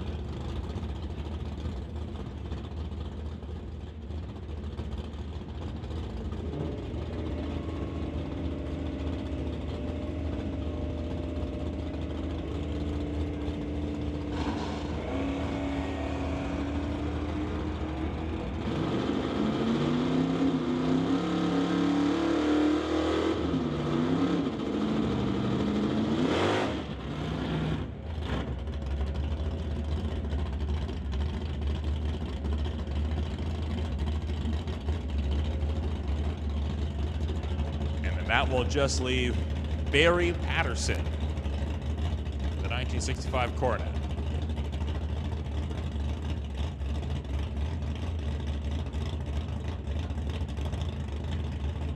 Attention in the pits. Ladies and gentlemen, check your pockets. If you are missing an iPhone with a black OtterBox, which was found in the staging lanes, well, that has been retrieved and it is up on the second floor of the timing tower. So, once again, appears to be a black iPhone with a black OtterBox. Check your pockets. If you happen to have lost it, well, it's up here waiting for you. Gonna be down for a few minutes here while the starting line crew does a little bit of track prep.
Up, attention in the pits. Attention in the pits. We have a racer in distress. Is there anybody out there that might have a Pro Comp electric water for a big block Chevy?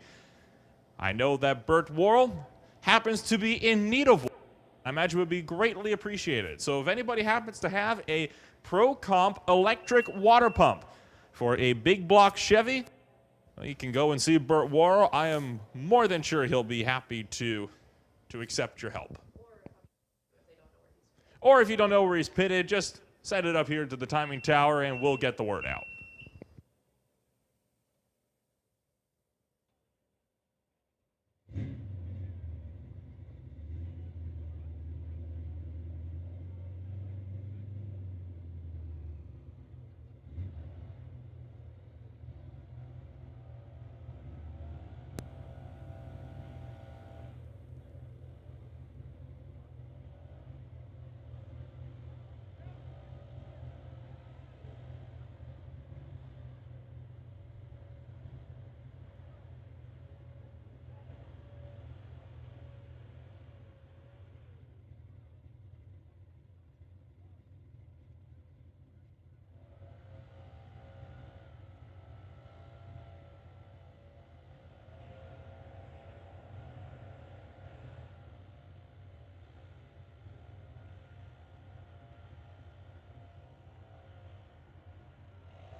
And while we have some downtime in the pits, I want to also make a safety announcement, in particular to racers and crew members that might be milling around.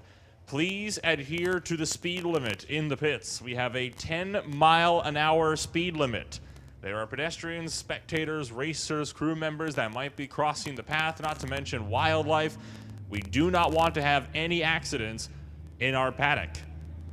So please adhere to that 10-mile-an-hour speed limit. It is there for a reason.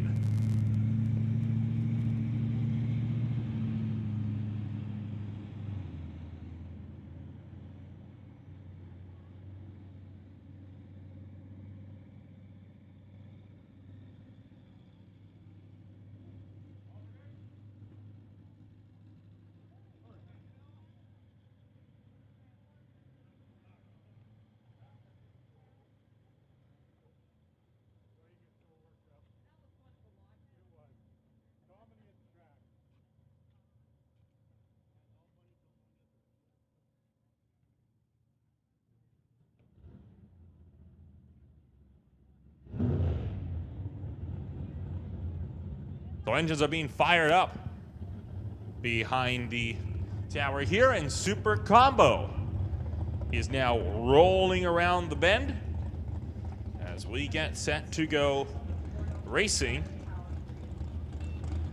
or qualify, I should say, for second round of Super Combo for the 7th race of the NHRA Summit ET Series.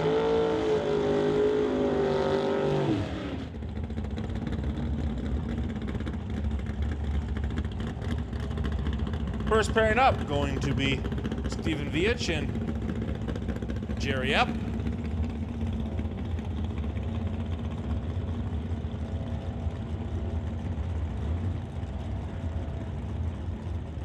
Both drivers running the Super Street Index of 1090.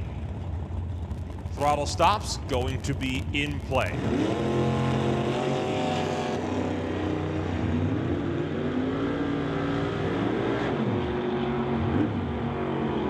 Some excellent reaction times, a 005 to a 009.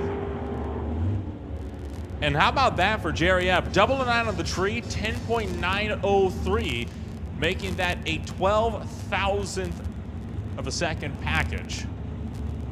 It's quite impressive. Now this Mustang over here, TCS side, Dean Peterson is the only car in this class running the Super Gas Index. So he's running a second faster than all the other drivers in this class today, running 990 as opposed to 1090.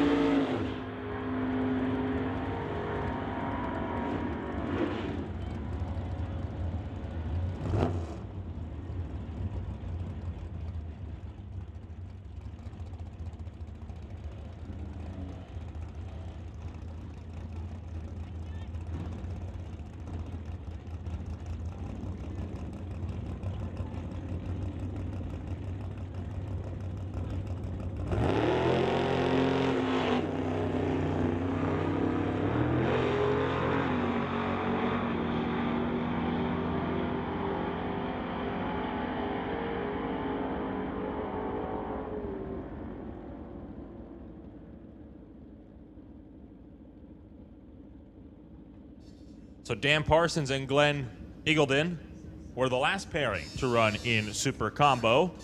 We roll into BC Super Shifters.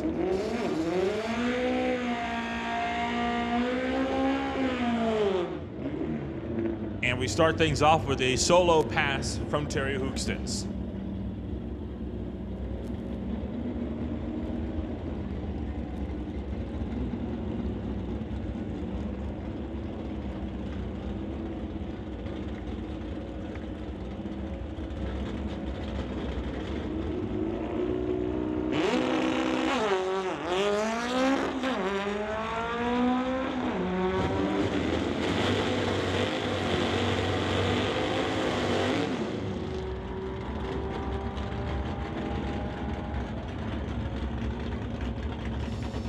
The first pair of the second round of qualifying will be Alf Wiebe and Wilf Friesen. Now that Warbird has not been out so far all year long. So we'll see what Friesen out of Chilliwack will be able to do in that very silver machine in the Lordco lane.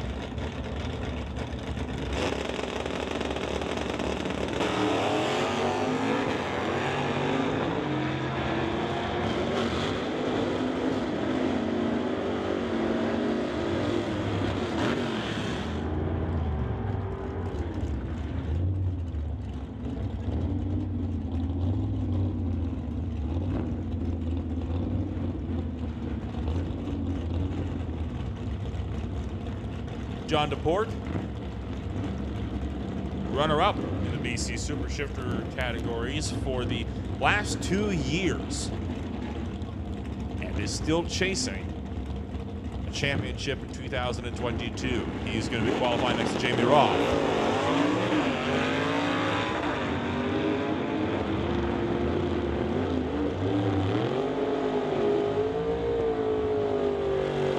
These drivers using all 4 appendages. 1 foot for clutch, 1 foot for throttle, 1 hand for steering, 1 hand for shifting. Hence the name. And now it's a battle of the Winterbottoms. 2 rags to Rich's Top Shot machines, Nova versus Chevy 2. But it looks like that will turn into a single as Keith Winterbottom gets pushed out of the staging beams. So more problems for Keith Winterbottom.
Well, we went from 2 Winterbottoms to 1, and now we are down to 0.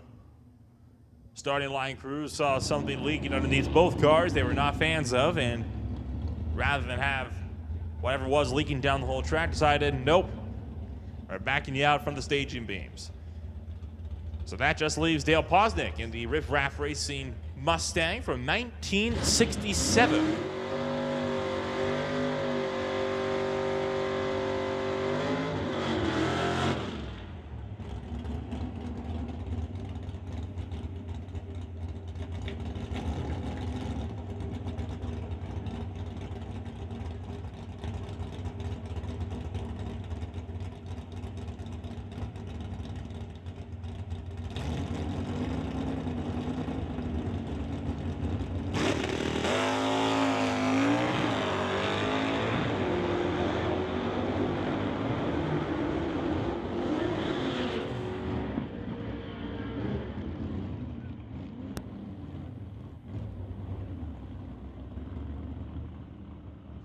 And the final car in BC Super Shifters for their second and final round of qualifying will be Alan Lougheed, the 1963 Falcon racing out of North Vancouver.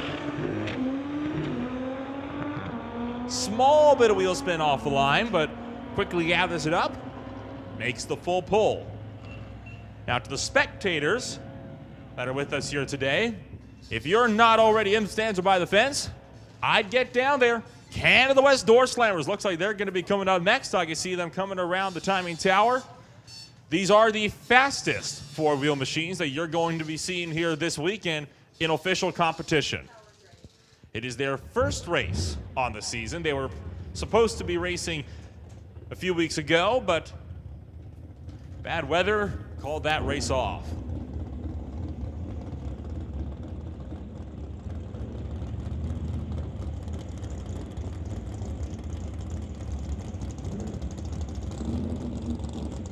First pair, Adam DeYoung and Otto Schultz.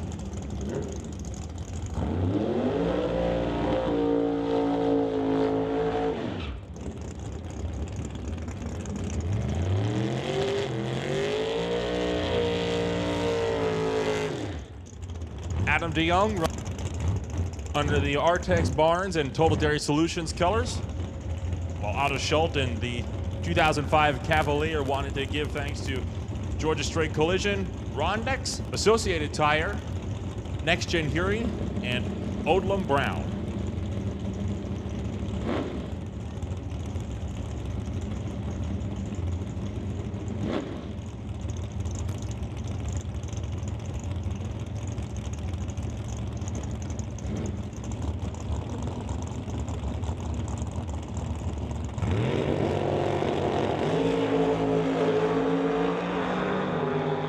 Oh, 17 on the tree. Schultz has got the upper hand on top end speed. 7.522, 181 miles an hour. Adam DeYoung, 8.308 at 162 miles an hour.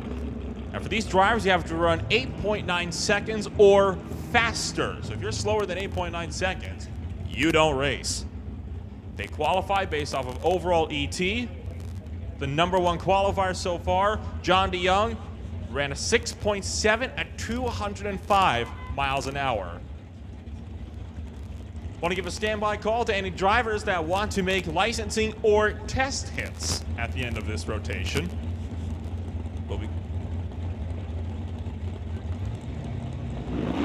And of course, you have to be approved for those license or test hits. Jason Field beating Paul Debris Jr. to the line. 8.198 at 170-some miles an hour.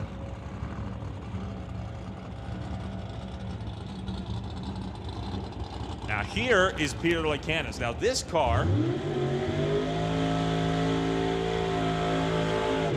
the Transporters Logistics Corvette, typically runs in Image Motorsports Super Pro. It's actually the first time I've seen this car running the Canada West Doorslammers. So making the step up. Brian Ritchie will be lining up beside him with the Ritchie Racing Engine 68 Chevelle.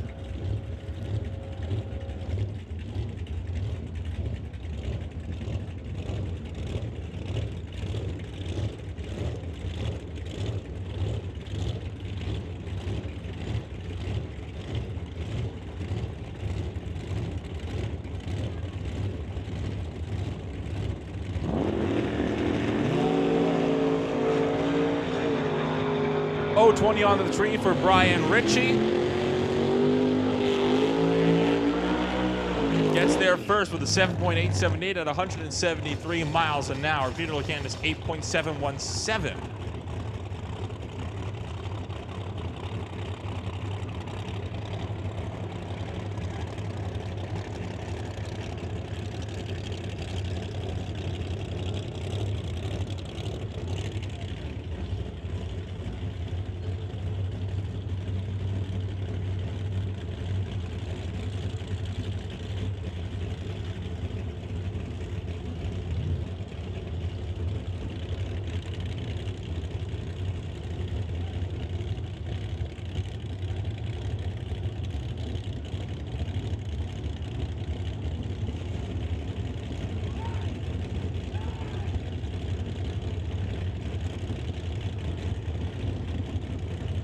So it'll be Greg Field up next in the Active Care Auto 69 Opel GT. All sponsored by Jubilee RV and Acme Machine and Total Turbo. John Young makes a solo hit. This is the fastest car in Doorslammers. 017 on the tree. That's a solid pass. 6.688, 205 miles an hour.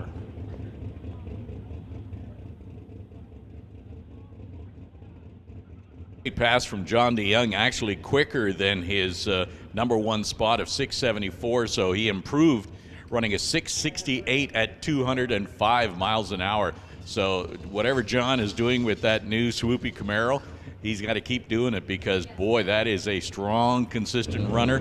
He's going to stay in the number one spot.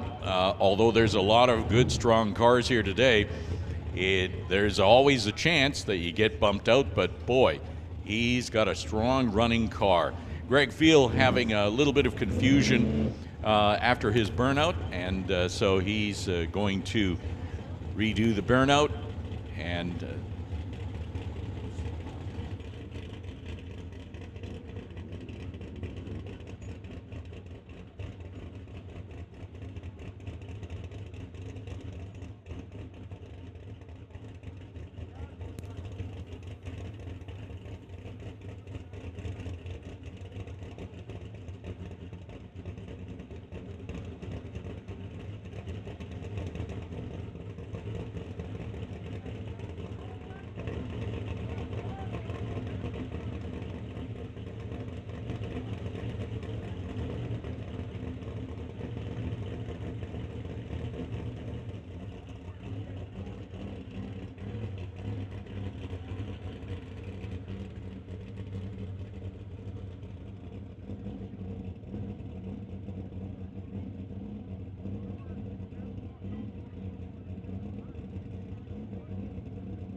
So Greg Field having some technical difficulties. That will mean Paul's stretch will be on a single pass in the Mid-Island Engines Cavalier.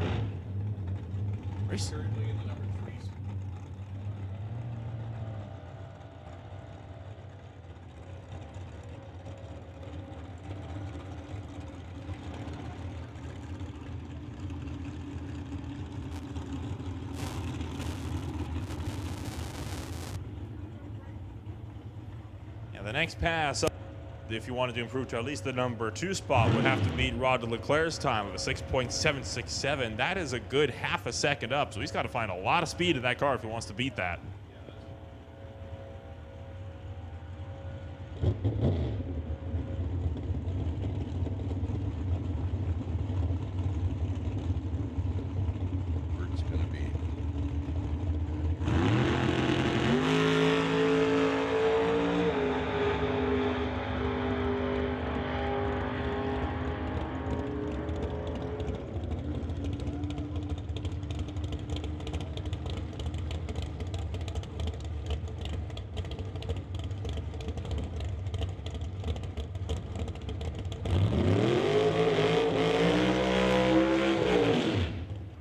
There's Kevin Ness in the JS Power Sports Dakota. He was licensing yesterday.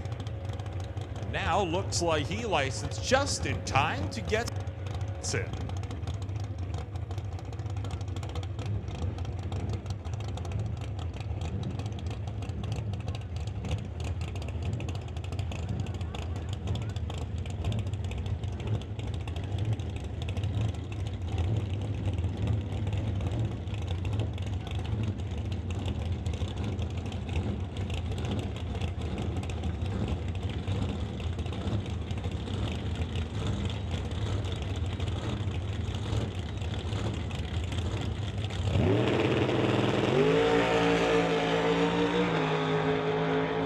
.270 on the tree for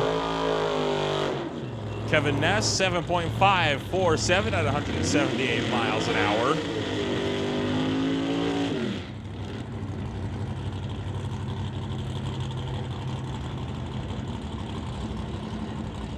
That'll bring our numbers 10 and 12 qualifiers up. Dale Jansen in the 1966 Canadian out of Armstrong, BC, and Mark Shippinen from West Kelowna, Cozy machine in the 1995 Chevy.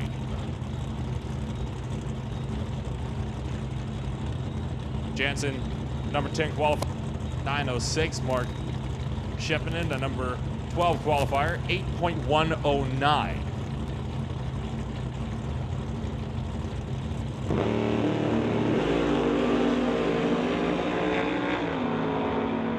It's on light TCS side, 021.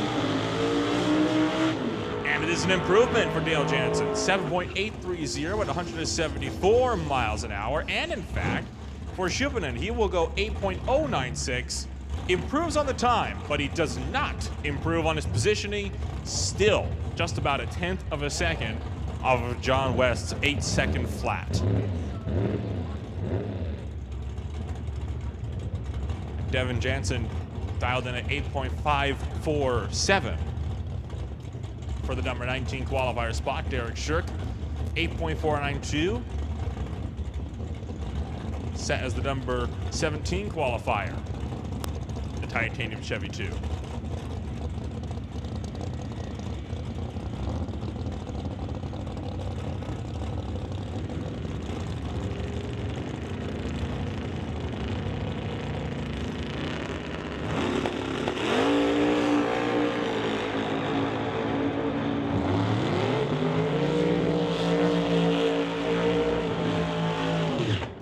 Improvements for Devin Jansen, 8.521, bests the 8.547.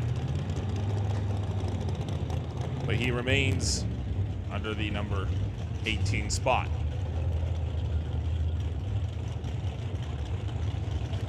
So back to another driver that is within the top 10 in qualifying so far, James Kennedy in the 2004 Grand Am. Went 7.668 at 178 miles an hour for his fastest pass. And John West, number 11 qualifier in his Kingsway truck and JL Drive-In 57 Chevy, dialed in, or he had the 8-second flat time at 172 miles an hour for the number 11 spot.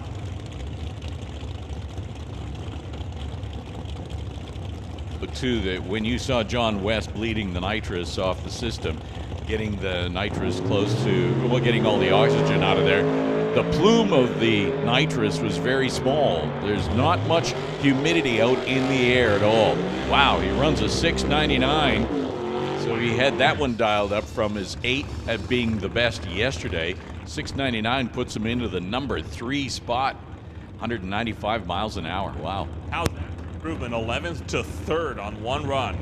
That's what you want to see, right? James Kennedy ran 764, 179 miles an hour. That means James Kennedy, I believe, did not quite improve on his latest time, or at least didn't improve on his position. But hey, qualifying, as I said time and time again, it isn't everything when it comes to drag racing. And in this class, as long as you run 8.709 or quicker, you should be good to go for racing. Grant Howell from Victoria in the 37 Chevy, now the new number 8 qualifier at 7.615. Henry Zacharias is one spot above him. Zachary's inventory limited 53 Corvette, 7.598. So you've got about a quarter of a tenth separating these two drivers. 003 light for Grant Howell, so excellent reaction time. Zacharias improves 7.544 to 7.598. Grant Howell, though, not so lucky. 4/10 slower on this final qualifying hit. Zacharias improves to position number 6. So if we're looking for somebody who might take over that number 1 spot, check out that blue Paradise Homes sponsored Camaro that's just backing up from the burnout. Rod Leclerc from Victoria. There is, that's a strong runner as well. He's in the number 2 spot right now with a 676, 204 miles an hour. Andy Hatton in the Grinch, previously known as the Hulk. Not sure what it was called before that, But Andy Hatton in the green 69 Camaro with the more, shall we say, traditional stock-bodied lines. Rod Leclerc driving the more swoopy, streamlined version of that very same 67 Camaro. 204 miles an hour was the speed for Rod Leclerc's fastest time, which currently sits just under 1/10 of a second behind John DeYoung. So it's a close qualifying order. The last few times I've seen the Doorslammers out, John DeYoung has pretty much dominated the qualifying sessions, but Rod Leclerc says, well, I think I want to turn up at the top.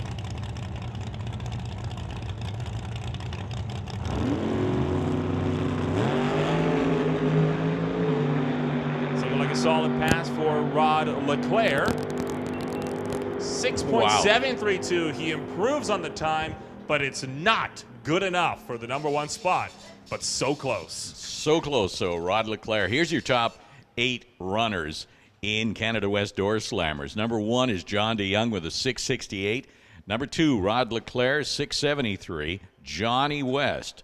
#3, 699. Paul Stretch, 722. Otto Schulte, 750. Henry Zacharias, 754. Kevin Ness, #7 at 754.7. And Grant Howell, 761.5. That's your top 8. There are 19 cars on the property. They will be back let's say about probably an hour and a half for their first round of eliminations. Right now we're going into motorcycle.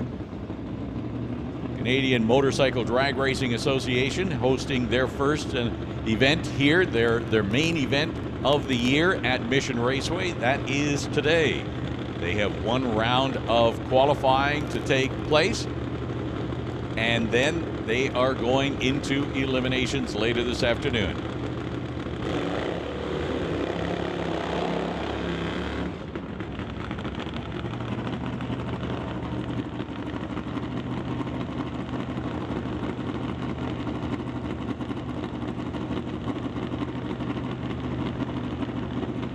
Attention in the pits, attention in the pits, Sportsman. We need Sportsman to the rear of staging to be laddered. Sportsman, we need you for your first round of eliminations to be laddered. Here we go with a couple of bikes that are in the Pro Dragster category.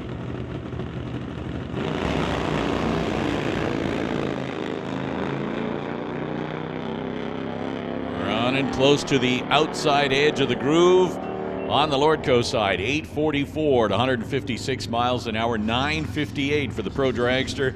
In the TCS lane, 125 miles an hour.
So on the start line right now, Al Miles from Spruce Grove.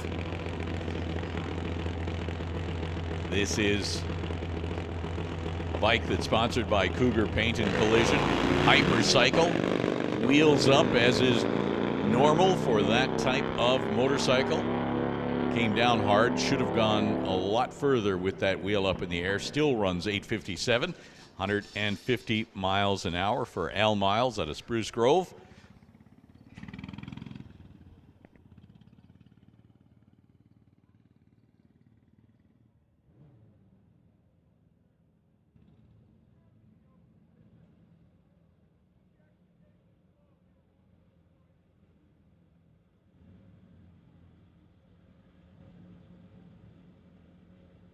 So the two bikes rolling into the water right now.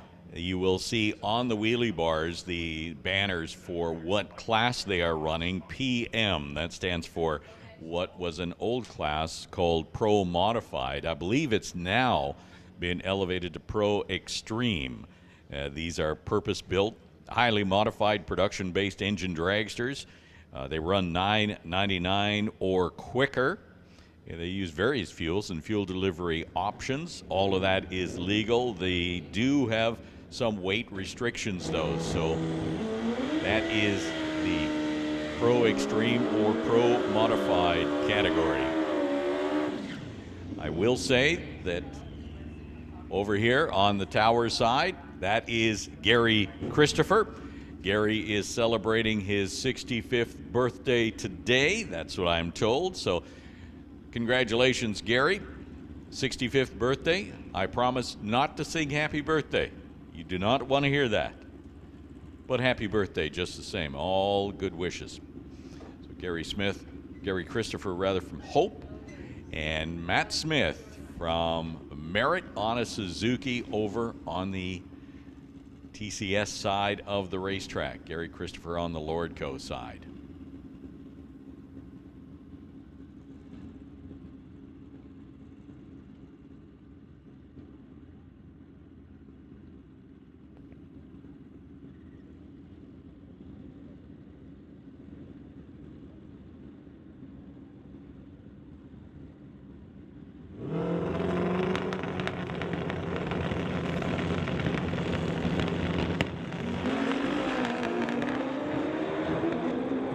So Christopher getting close to the center line, staying on the left-hand side of the groove, manages to get a 671 out of the deal, 189 miles an hour. So that's his birthday present, a 671. So once again, happy birthday to Gary Christopher, celebrating 65 years young on his motorcycle.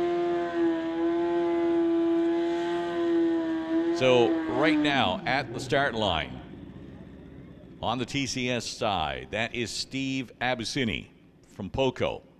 It's an 1100cc Honda. In the other lane, Gary Henkult from Cold Lake, Team H Racing. It's a Suzuki.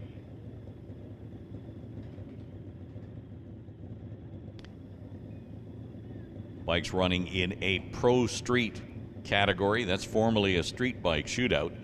It's a class for street legal motorcycles with any engine modifications.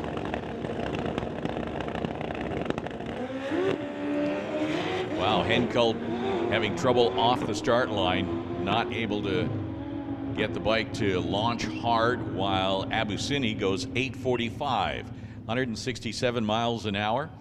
Sort of an off-the-pace run for Henkult at 1147. So Henkult will stand on that 760 from one of his two runs yesterday. All of these racers had two runs to qualify yesterday, and this is their third.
rolling forward now, Tim Mack on the TCS side.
So in that last pair, we were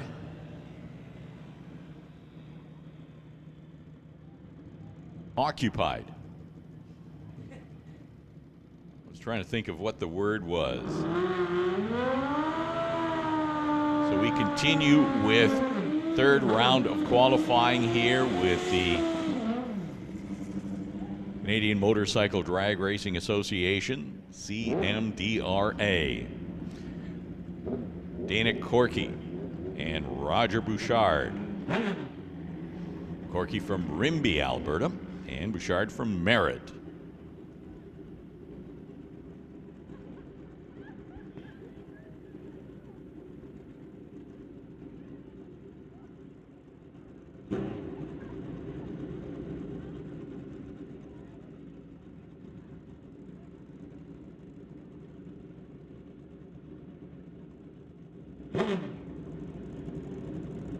So Dana Corky on the TCS side, on a Suzuki. WOTS Racing, JC James Performance. The other lane, Roger Bouchard.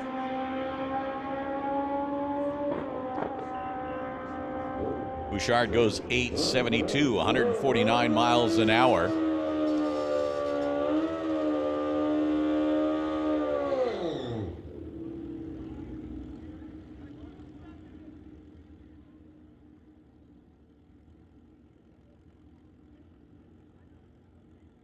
Attention in the pits. Sportsman, we have called you to the lane. Sportsman, we need you to the back of staging for your laddering. Sportsman, first round of eliminations is coming up. We need you to the back of staging for laddering.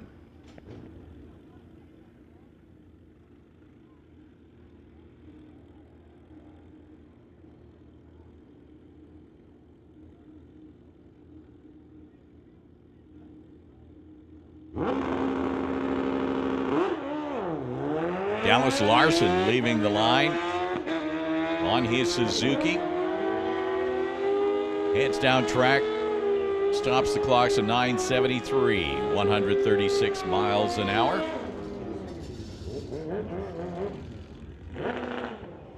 And that's going to bring up Neil Churchill and Tom Turand.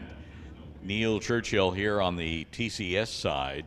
Edmonton is home base for Neil. Tom Turand from Maple Ridge has been out here testing that bike of his on a regular basis. Hoping to put in a fine performance this year. Nice smooth leave off the line for both bikes. Turand in the Lordco lane runs 891, 152 miles an hour. 959 for Neil Churchill in the other lane. As we continue on through this third session of qualifying.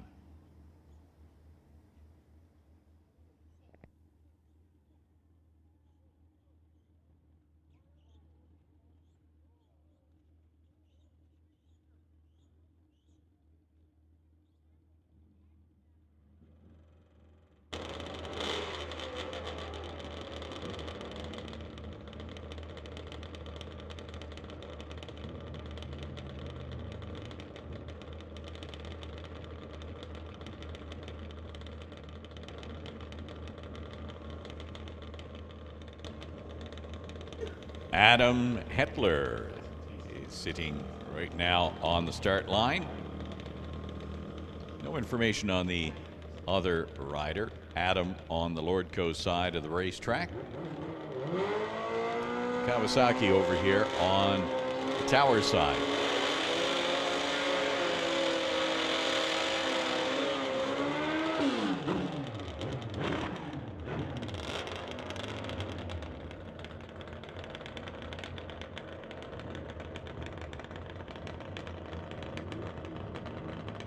Kawasaki over here on the Tower side had problems yesterday, not able to make a run.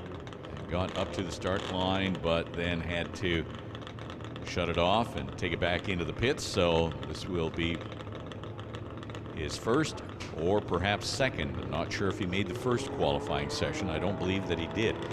Hetler in the other lane has run a 9.70 with a 2.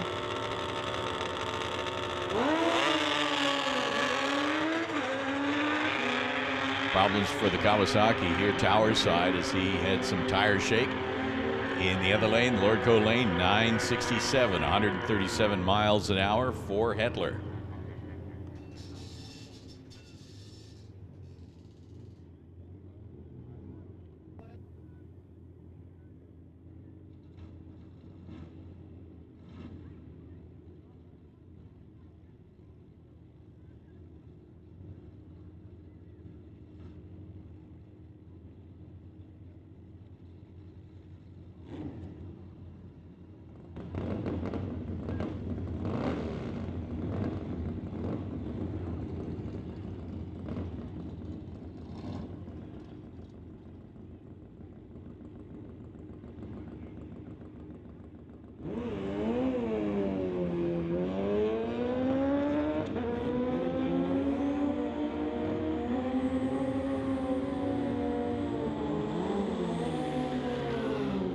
.1059 for the Lordco side, 136 miles an hour, 1061 over on the TCS side of the racetrack.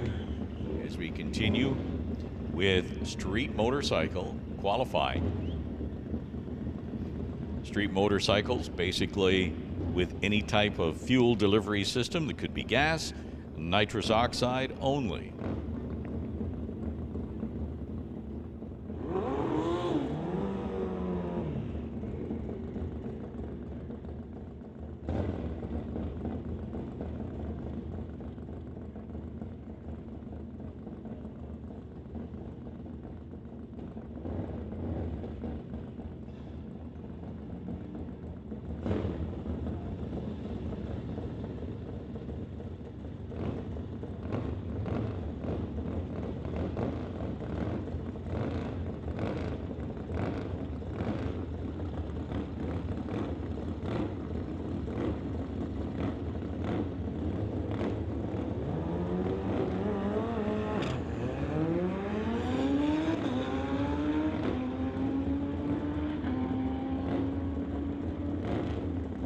So Lee Gallant opting not to make that run over on the TCS side. 9:39 for the rider, 139 miles an hour.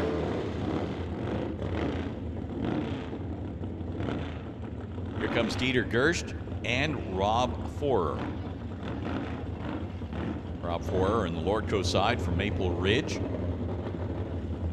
And Dieter Gerst from Maple Ridge as well. Both running out of the Graceland Garage Mission.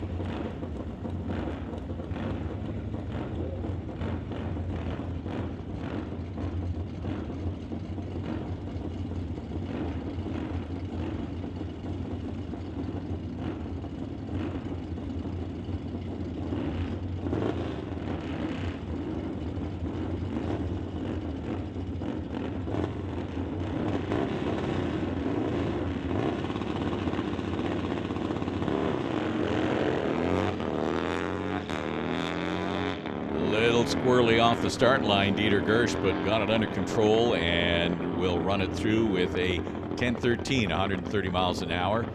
In the other lane, Rob Forer not doing anything spectacular, just coasting through. 18.80 at 64 miles per hour.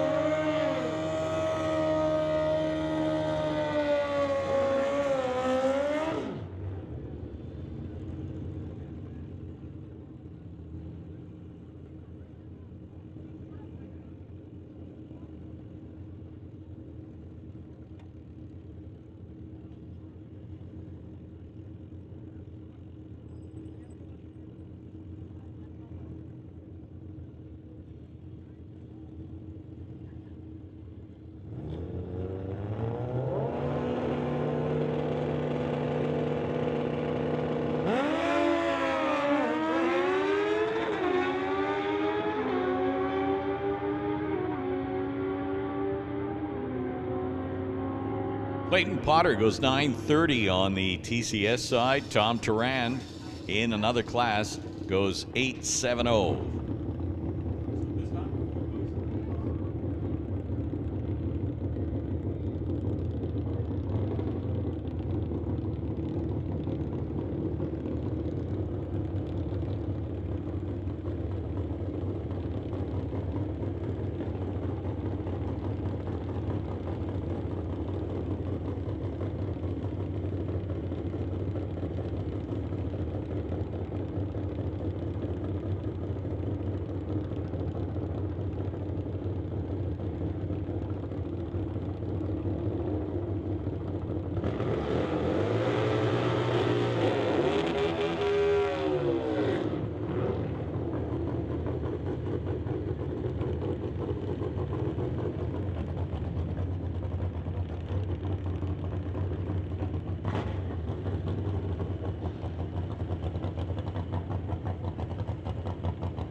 We have two more as we are winding our way down to the final few bikes in qualifying session number 3. Harley colors here on the tower side.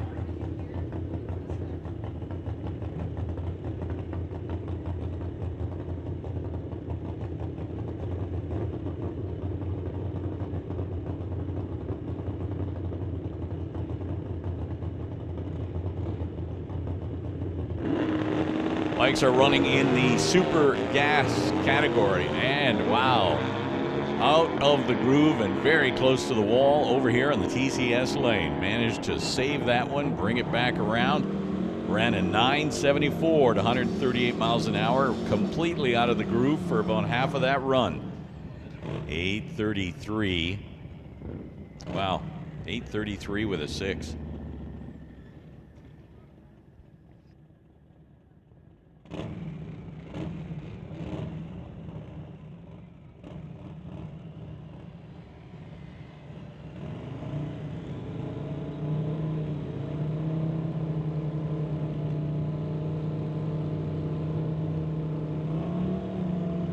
Attention in the pits, attention in the pits. We're going to call pro bracket to the lanes 4 and 5.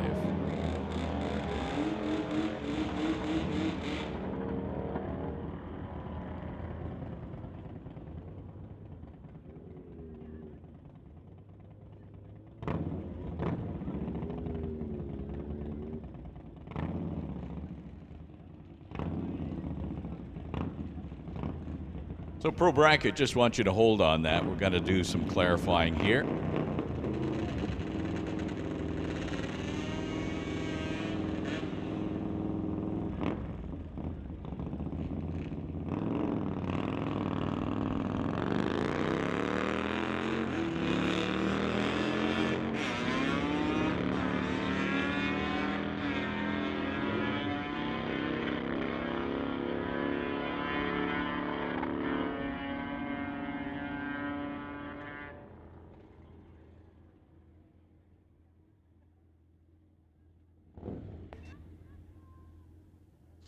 Bike in the other lane leaving before the tree was activated, so no incremental information available on that run for that rider.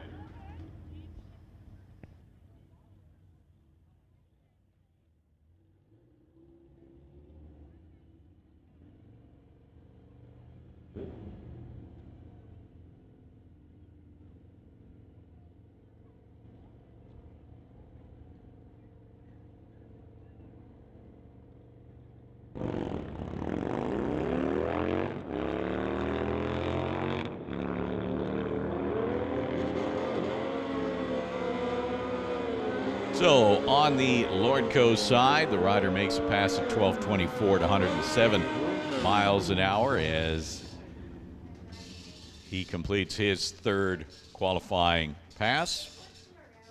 Once again, we have called Pro Bracket for your first round of eliminations. We need you in lanes 1, 2, 3, and 4. Pro Bracket, bring them up. Sportsman, you should already be there.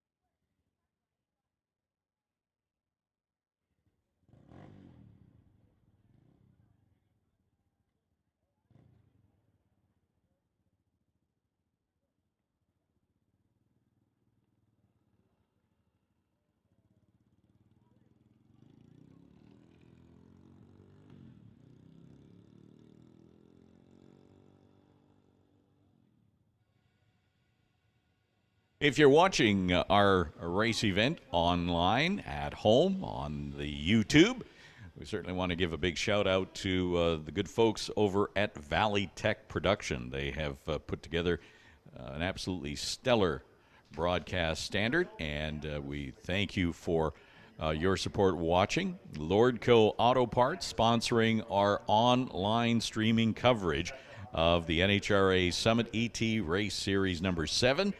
And so if you're having the opportunity to watch it anywhere around the world as it streams, it is a good way of catching up with activities here at Mission Raceway.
Front end always wanting to come up on that motorcycle as he heads down the TCS lane. Runs a 1284, 100 miles per hour.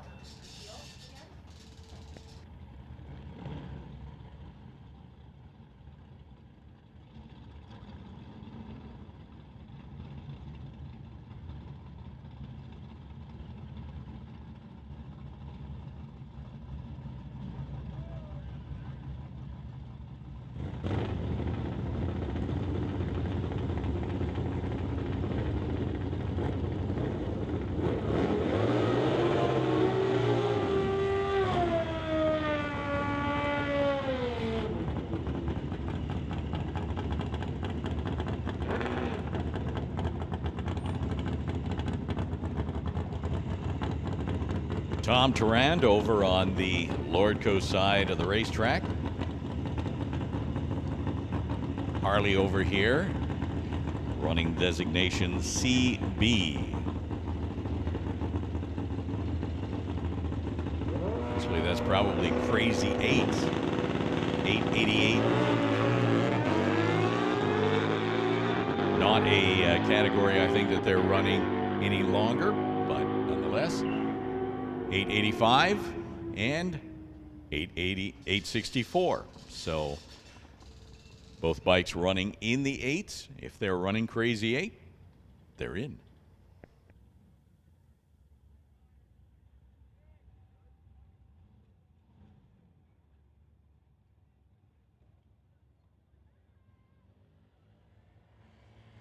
Now, judging by what I can see in the staging lanes, that is it for motorcycle qualifying. We have got just a few license and test passes of some super quick cars, including a dragster, and that is what is going to break up the action. Sportsmen are in the staging lanes for their first round of eliminations, and that will get underway in a few moments. And among these really quick cars is going to be Greg Field coming up to make a qualifying rerun in Canada West Doorslammers. There were quite a few problems outside of the driver's control, and the race directors have allowed him to come on up and make a rerun pass. This will be his final qualifying hit on the day.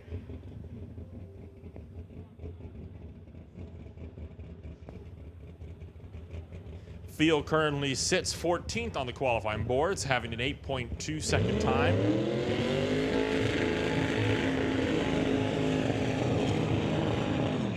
At 199 miles an hour. How's that for a burnout? Not afraid to torture the tires.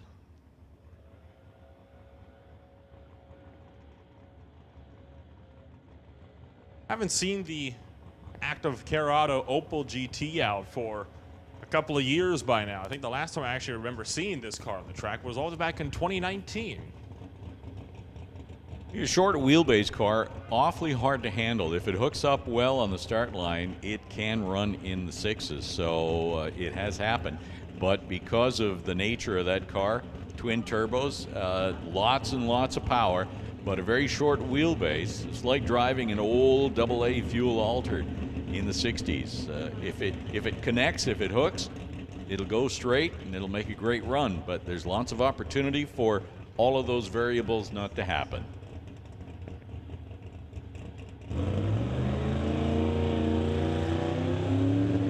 You hear the turbos winding up. That's better than the previous runs so far. And he goes through with a 7.02. So he improves on his 8.2 with a 7.02. Slots into the number 4 spot, knocking everybody down just a tick. So that's where we're at. Hey, you thought that was fast? Here is something that's a little bit quicker. And a fair bit louder. A car that would run in various outlaw categories or perhaps top dragster if you're at that event. So the information we have, it's Steve Horn.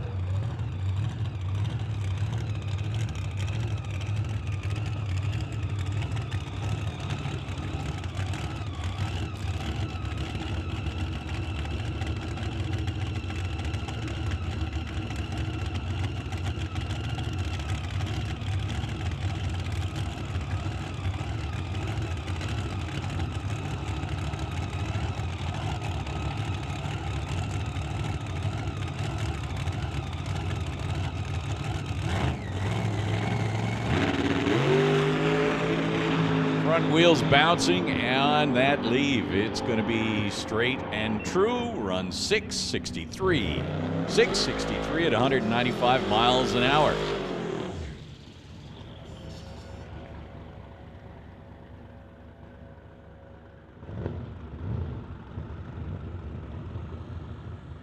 These are some test passes. Not in competition today.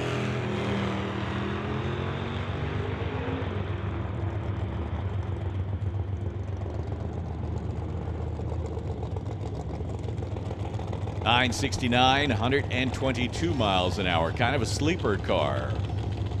Here's Derek Shirk with his brand new wrapped Camaro.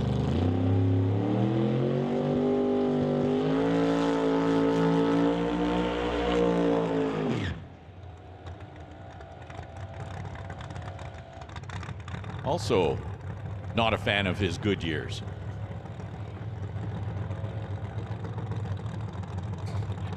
What's your tires on that car?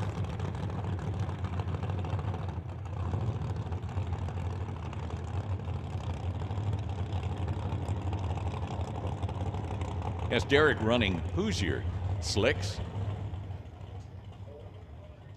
So this is a quicker car, and it is a licensing pass. You've seen Derek run a couple of times with his other race car in the Canada West Doorslammer series. This would be a quicker step up in this Camaro. Freshly wrapped. Derek Shirk, of course, the owner of the Titanium Auto Group. And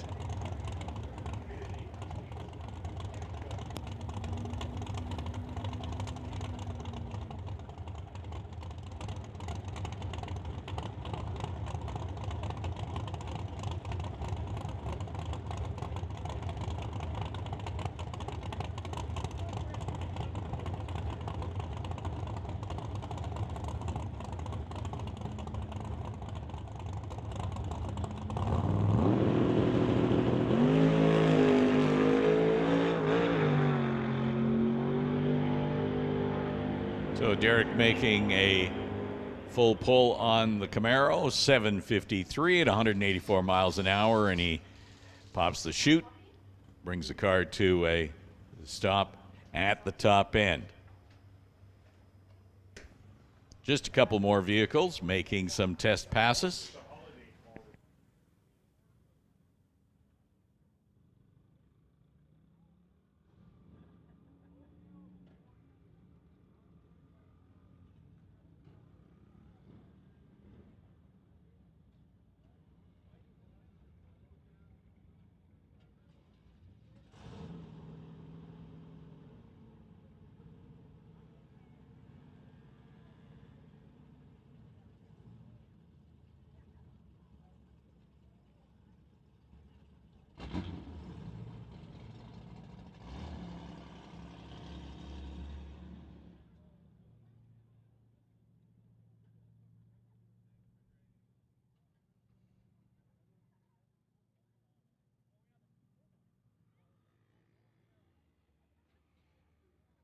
So I want to welcome you race fans out here to the Titanium Strip at Mission Raceway for this Summit ET Series race number 7.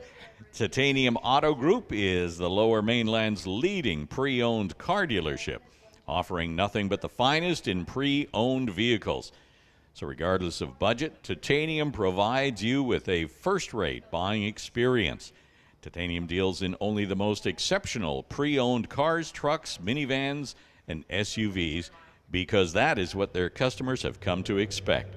2 stellar locations, which are located both in beautiful Langley, BC, Titanium's flagship store, 9494 200th Street, just south of the Golden Ears Bridge, and on the corner of Fraser Highway and Willowbrook Drive is where you'll find their second superb location right across the street from Willowbrook Mall. That is the Titanium Auto Group. Here is a test run from Harmon Chan.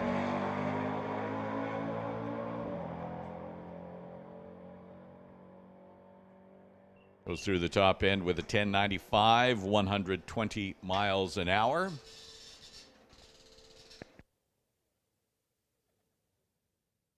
And I'm looking in the staging lanes just behind the tower, and we have got Sportsman. All the Sportsman cars is sitting in the staging lanes ready for their first round of eliminations. 12 cars in the category. So 6 of them move forward.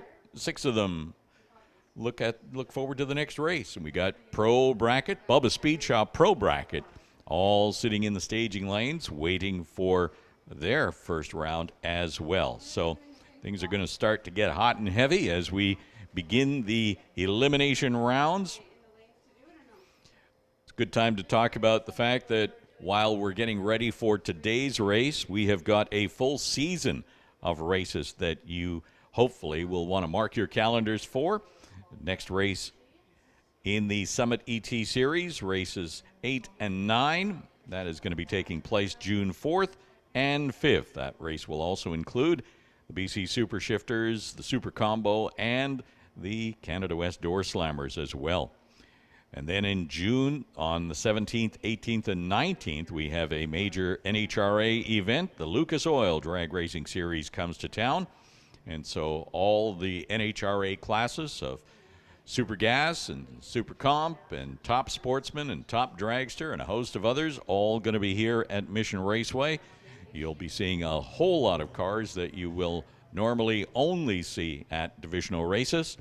They'll be here June 17th, 18th, and 19th. And then at the end of June, Door Wars 10. If you're a fan of Door Wars, fast and heavy Door Wars action, 8th mile and quarter mile, that is going to be taking place July 1st, 2nd, and 3rd.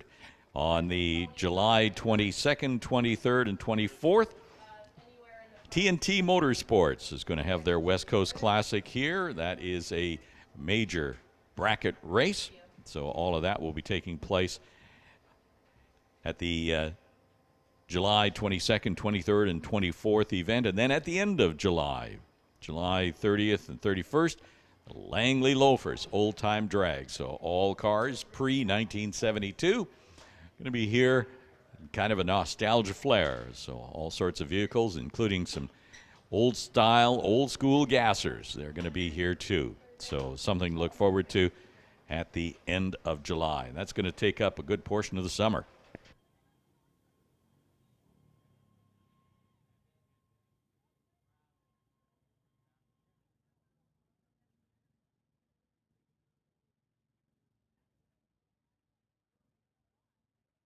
So attention Canada West Doorslammers, there is going to be a drivers meeting.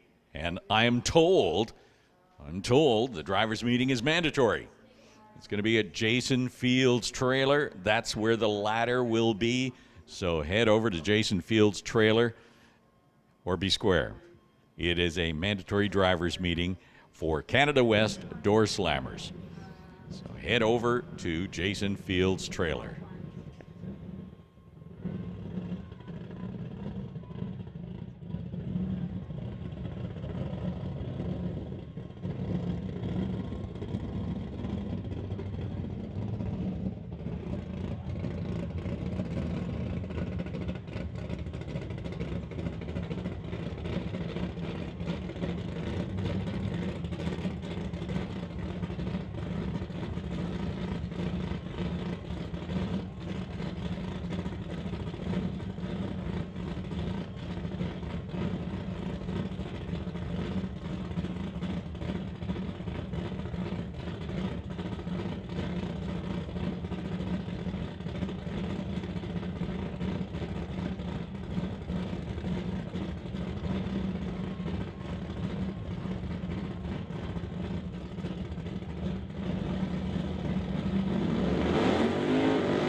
We're looking at a couple more test runs here just before we get underway with Sportsman round 1 eliminations.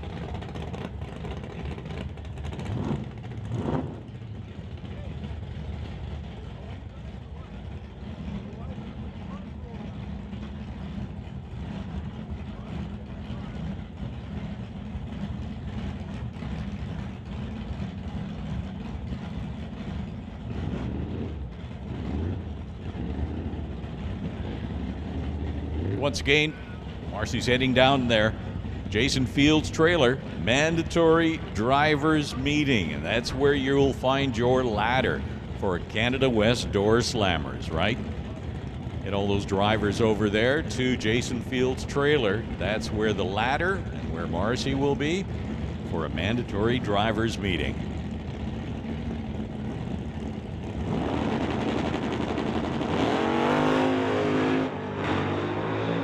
Wow, that front end came down pretty hard, and he's on the brakes.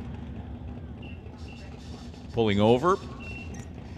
Yeah, went up high and came down hard. So safety crew will have to just go out and check to make sure that everything is okay, that nothing came away from the car. And so we're doing that right now. Doesn't look like anything was deposited, but it's always a good idea to check just to make sure.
So after an inspection at the top end, the driver is continuing to take the early turnoff, so it does not look like there was any undue spillage or damage, so that is nothing but good news.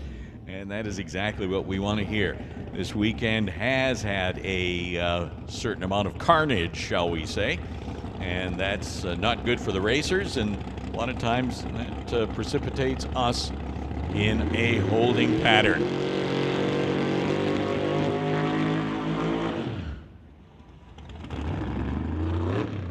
So I mentioned Door Wars, where you have a lot of cars that will be racing not only the quarter mile, but racing the 8th mile. You have the Outlaw 10.5, Outlaw 2.75, and a number of different categories where you have high horsepower cars running small radial slicks. That's right. So the combination of those two things, upwards of, well over 1,000 horsepower in a small slick machine, makes the last half of the quarter mile just about untenable, so they race to the 8th mile.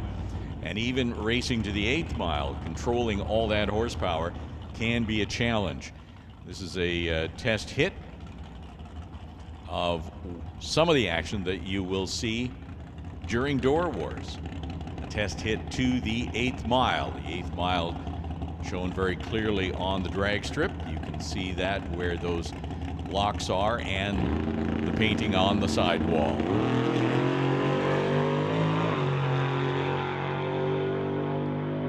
Nice straight run, 494, 144 miles an hour. 494, so I think they'll be somewhat pleased with that.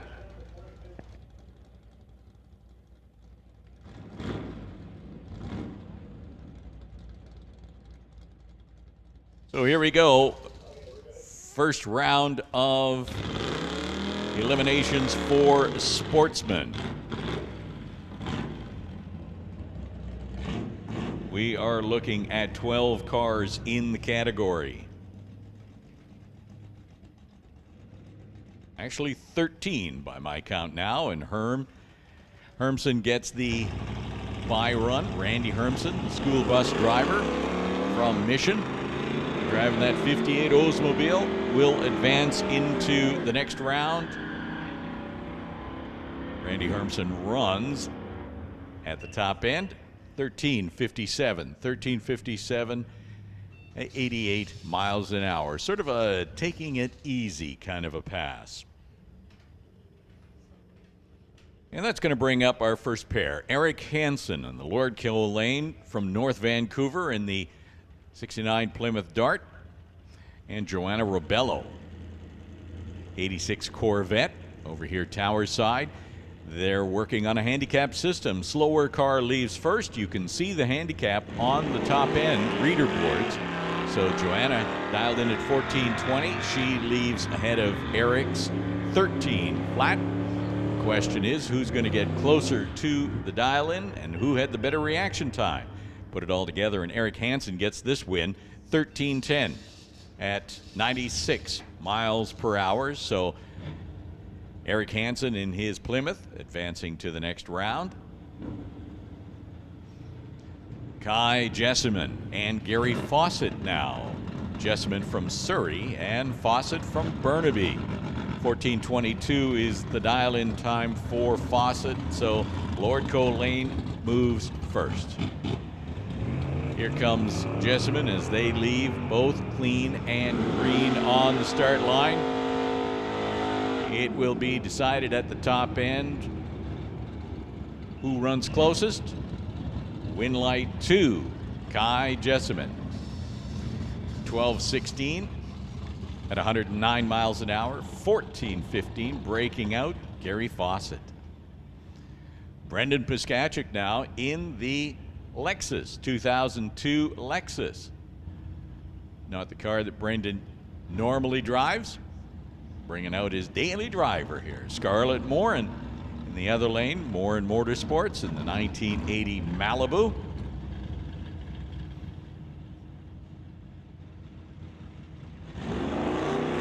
Once again, almost identical reaction times for both drivers.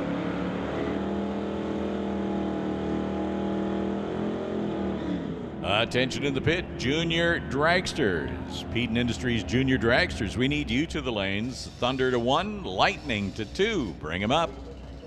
And Super Pro, you are on standby. Scarlett Morin picks up the win there. Runs a 12.98, 103 miles an hour. So Morin Motorsports, they're moving on to the next round. Scarlett Morin runs 12.98. Here comes Bill Wells and Sylvia Hoogston now. Handicap start, about half a second, going to Sylvia Hoogston in the blue Mustang.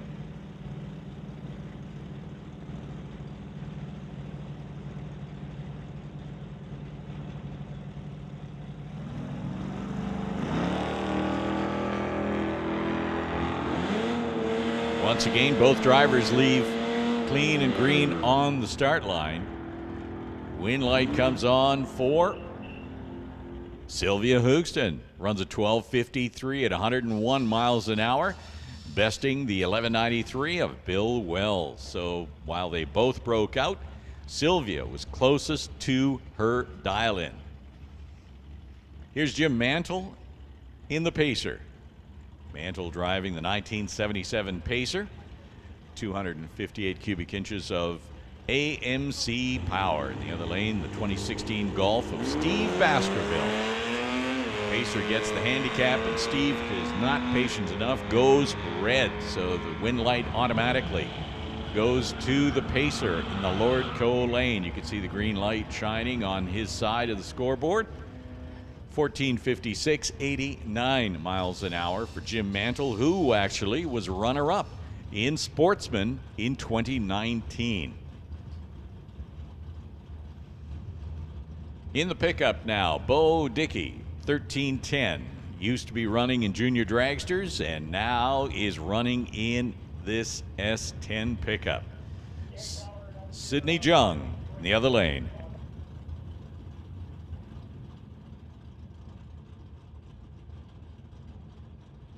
Sidney Jung also, after many years in the junior dragsters and then a year in junior sportsman in this car, or junior street, I should say, is now in the sportsman category. Sidney unfortunately turning on the red light, so Bo picks up the win, goes 13:09, 103 miles an hour.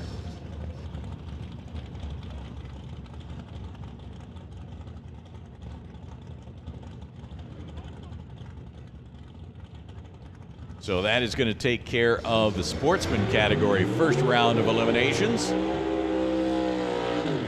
And we will now go into Bubba's Speed Shop Pro Bracket.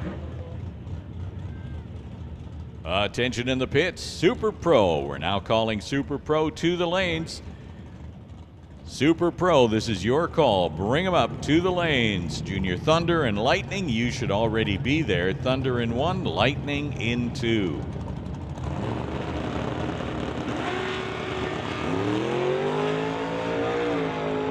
So Rich Dyes and Jeff Whitworth. 1973 Nova over here on the tower side. Picks up the win as they both break out 11-13, 112 miles an hour.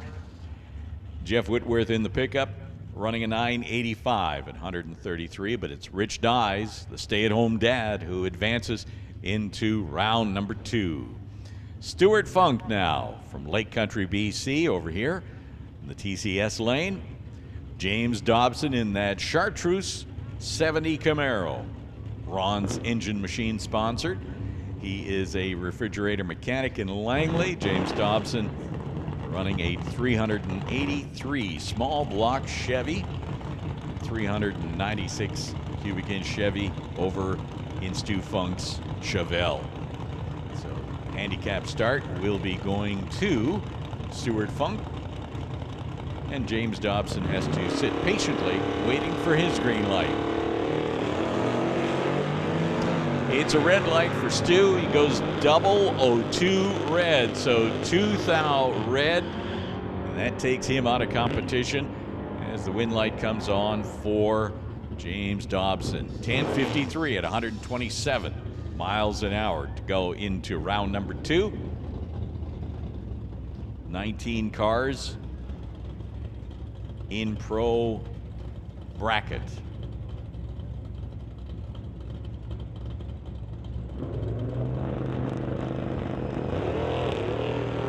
Heather Hornell in the Sonoma getting the handicap start over Dell Northgraves. They head down track. Will Heather stay out in front? She does not.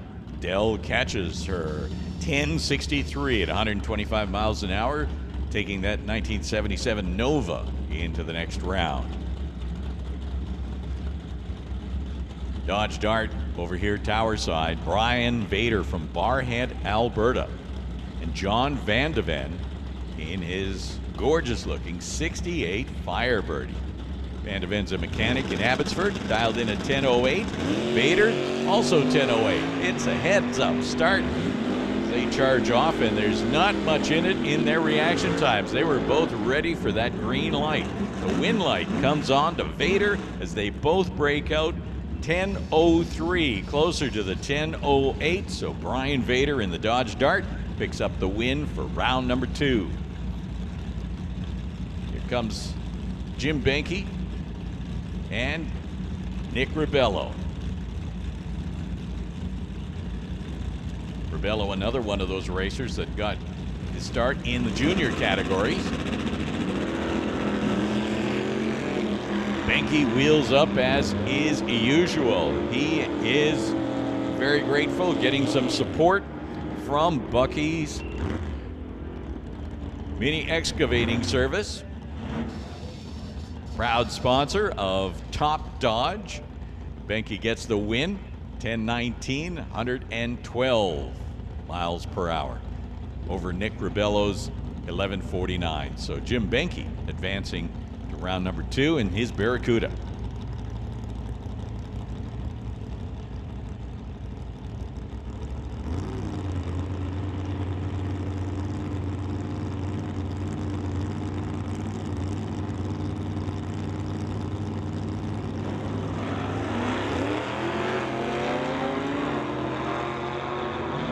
Heading down track, Veronica Hodgson and Kim Cornish. They're both green lights in reaction time, but Veronica breaks out, goes too quick on her 12.70 dial. So the win light goes to the Mustang 2, 11:15 at 117 miles per hour. Kim Cornish advancing into the next round as Lorenz Schwartz and Jeff Bell roll forward now. Lorenz Schwartz not driving his 83 Monte Carlo, but using a substitute vehicle. Representing Titanium Auto Group and Bubba Speed Shop. And Jeff Bell in the Dart Sport. There you see the handicap. Jeff Bell now in hot pursuit. This one will be decided at the top end.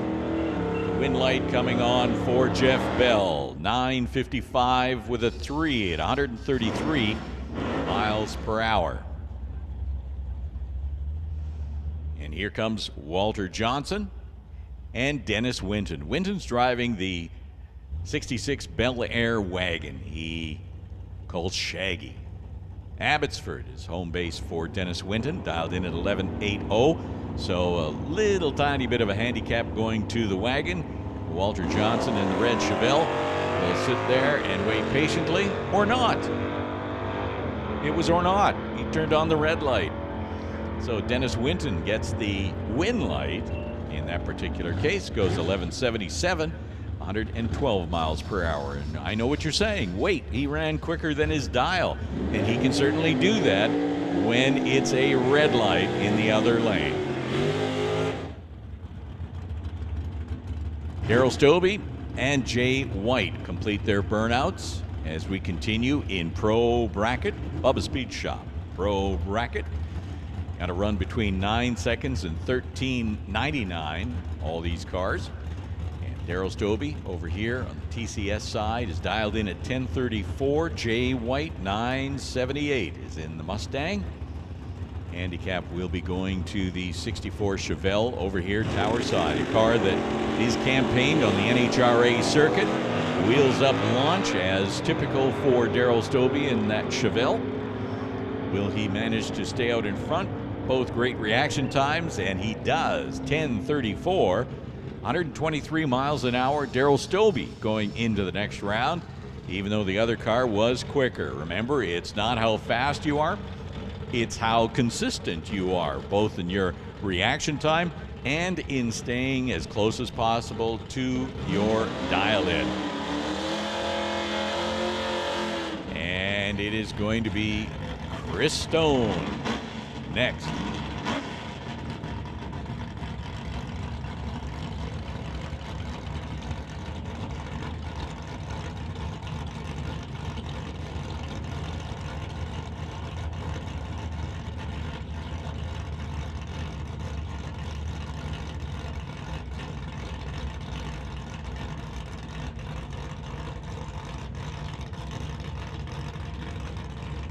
This is going to be a competition single. What that means, of course, is that Chris Stone, who's on the line, was supposed to be facing Craig Johnson, but Craig Johnson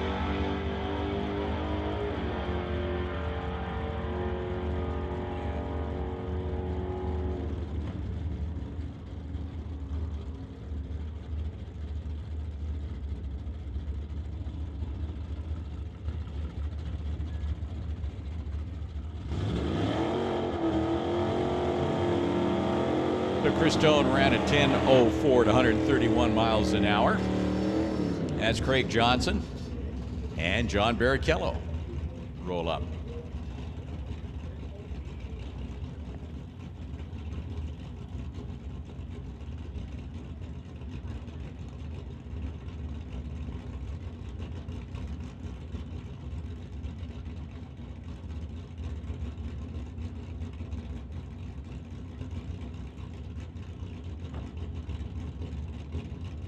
So John Barrichello's driving the Coronet. Lordco lane, Craig Johnson, Johnson's custom exhaust. Over here on the spectator side, 1167 is the dial for Johnson, 1119 for Barrichello. So that's going to mean, yes, a brief, little tiny handicap start for the Malibu. Craig Johnson getting a tiny half-second handicap start. One drop of a bulb, but John Barrichello goes red, 003 red. So the win light to Craig Johnson. He crosses the stripe, 1164 to 110 miles per hour, and that's going to take care of Pro Bracket.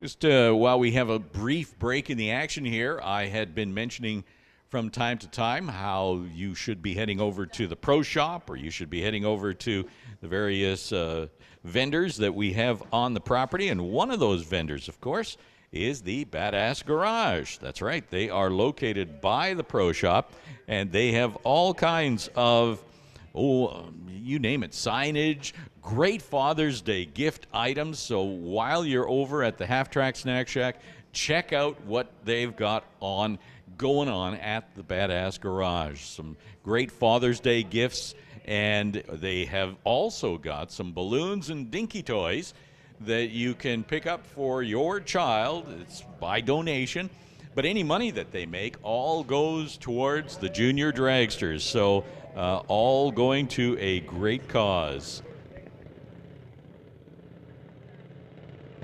Speaking of junior dragsters, that's where we are at. Junior dragsters, a big part of the NHRA racing scene as they compete in their own NHRA Summit Junior Drag Racing League, where they have whole events dedicated entirely to the junior drag racing fraternity. On the line right now, a little bit of family rivalry. Nick Bond and April Bond. Nick Bond over on this side of the racetrack, April on the other. Nick has dialed in 894. April 10:75. So just like the big cars, April will be getting the handicap start. They race to the 8th mile. This is the Thunder category, and Thunder is for drivers between the ages of 5 and 12. So if you're 5 years of age, you can get behind the wheel of one of these junior dragsters. It, of course, will be tuned to be age appropriate. Probably going to be running about 14 seconds at 40 miles an hour if you're 5 or 6. But as you get older, the speed and ET of your junior dragster is tuned to be quicker and faster. So Nick Bond, as I say, dialed in at 894, April 1075. So April will be leaving the start line by about 2 seconds ahead of Nick. It's always, like in the big cars, important that you stay patient and wait for your green light. This is first round action. So 2 head to the finish line, 1 moves on, and 1 starts thinking about the next race.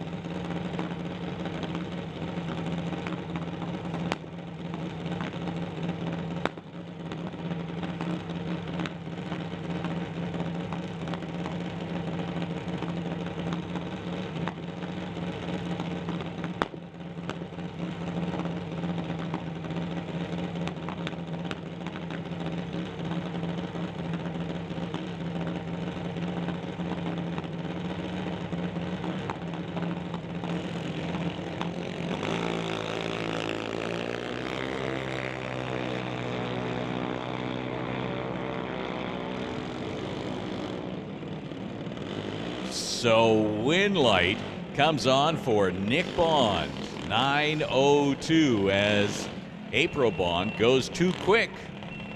So attention in the pits, we are waiting for a couple of cars in the staging lanes at Super Pro.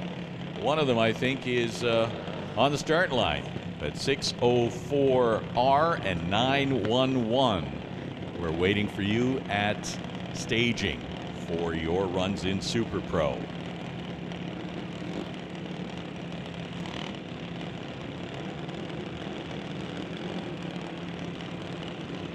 Nick Bond picking up the win, as Hunter Thompson and McKenna Thompson are the next 2.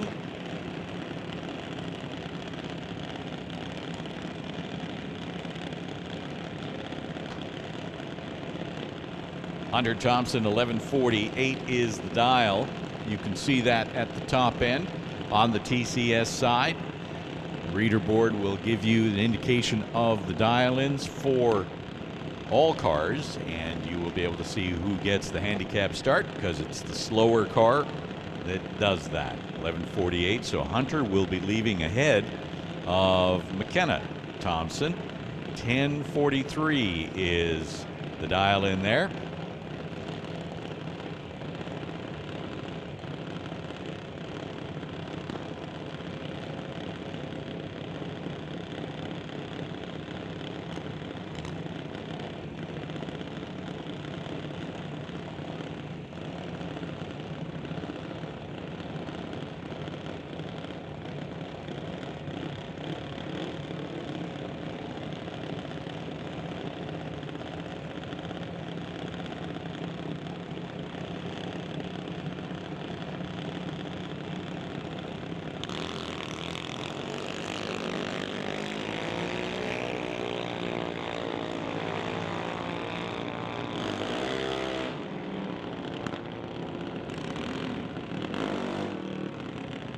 The win light comes on for Hunter Thompson as McKenna goes red.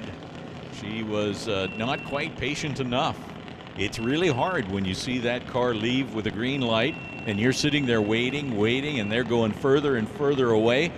Yeah, I can just imagine. So Hunter Thompson goes 11:64 at 54 miles an hour for the win. Here comes Alex Green and Emily White.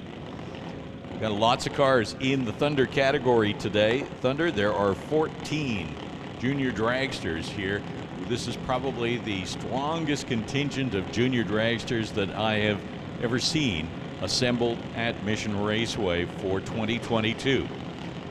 Alex Green 13:92. Emily White, 9:06. So Emily's dragster much, much quicker. And Alex is going to have a really good reaction time to stay ahead of Emily. It's going to be close. It's going to be tight. You can see Emily's car is a much quicker car at the 8th mile. Win light comes on for Alex as Emily went too quick. She's dialed in at 9:06 and she actually ran 9 flat. So there's more in that junior dragster than there appears. So Alex Green, young Alex, is going to be moving on to the next round. He ran a 14:05 at 44 miles an hour.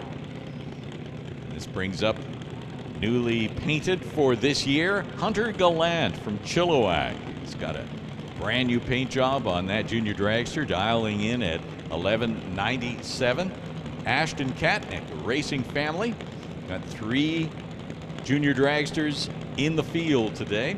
14:40 for Ashton from Maple Ridge. So it'll be Ashton over on the Lordco side that is going to leave the line first.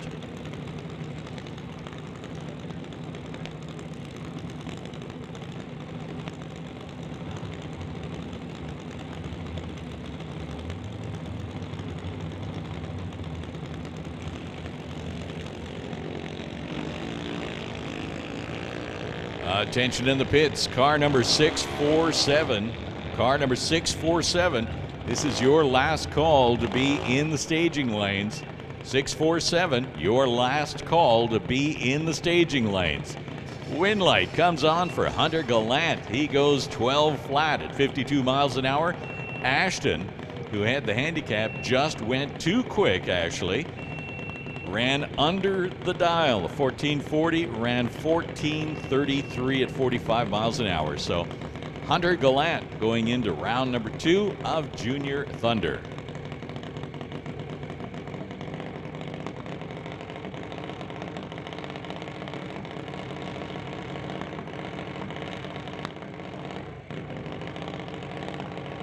So your next pair on the line right now, it is Jackson Dew from Langley here on the tower side and Cadence Rodrigue from Chilliwack. Sponsored by Milron Truck and Body. Big shout out going to Ken Specialty, Tri-City Cutting, and Corvette West. Jackson Dew, well, his sponsors include JBS and Grandpa. 890 the dial in for Jackson, 12:17 for Cadence. So there goes Cadence taking full advantage of the handicap, and Jackson goes red. So Jackson not able to be patient for the green light. Cadence gets the green win light. 11:92 is the winning time, 54 miles an hour. So Cadence moving on to round number 2 now.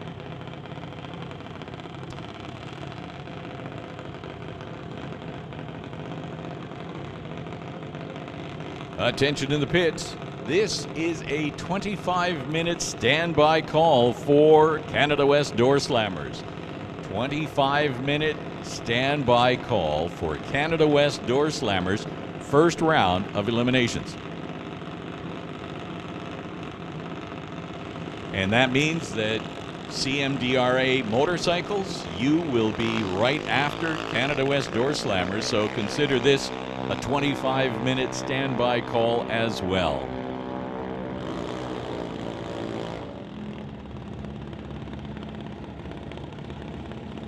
So on track, Adam Katnick picked up the win over Wesley Armstrong. Ran a 9:39 as Wesley ran under the 1390 dial.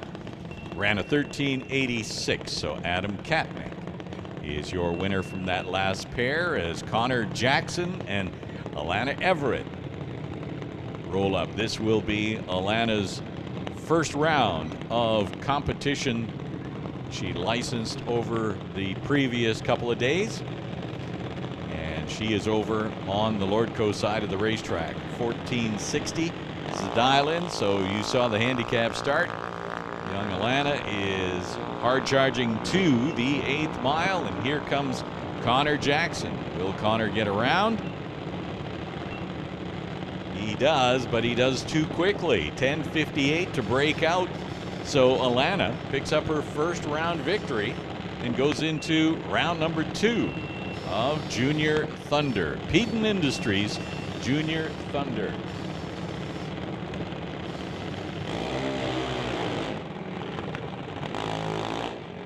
And that means Junior Thunder is completed, and we move into the slightly louder and slightly quicker Junior Lightning.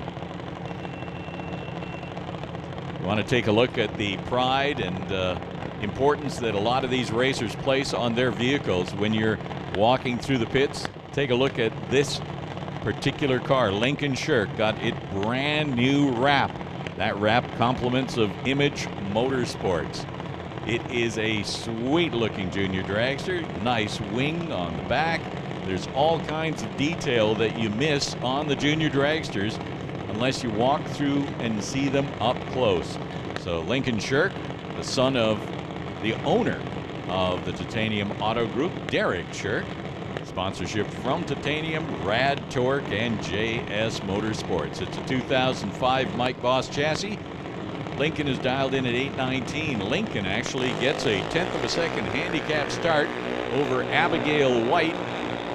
An equally impressive machine. It's a strong charge to the top end, and Lincoln picks up the win. Goes 8:21 because Abigail ran too quick on an 8:01 dial. She ran 7:97. Too quick under the dial, so Lincoln, 8:21 at 80 miles an hour, is good to advance into the next round. Emma Debris-Coos, tower side, and Ciel Gagnon on the spectator side. Pink is the popular color here.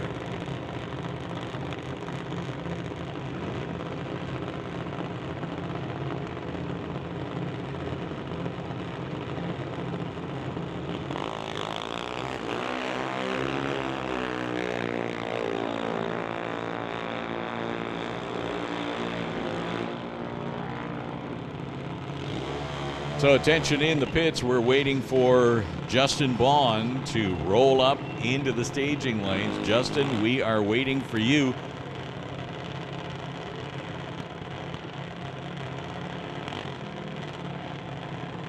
So win light comes on for Ciel as she runs a 793 against a 792 dial.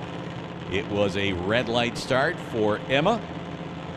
Knew it was going to be tight, so Emma pushed the tree just a little bit too much. Ciel picking up the win as Dee Dee Stanley and Lexi Winterbottom get set to do battle here in Peden Industries Junior Lightning. They're staged. Handicap goes to Dee Dee. Red light goes to Lexi. So red light start takes Lexi out right off the top. That Bowtie Ventures junior dragster will be looking forward to next race. Dee Dee looks forward to the next round. Runs a 9:29 at 70 miles an hour. Speaking of great looking machines, how about this brand new 2022 Mike Boss chassis junior dragster for Colton Morin. It's a spectacular machine in so many ways, trying to replicate what is seen on the NHRA circuit in the pro racers category. Got the cover on the driver's compartment and everything. Colton Morin getting a bye run with the odd number of cars in the Junior Lightning category.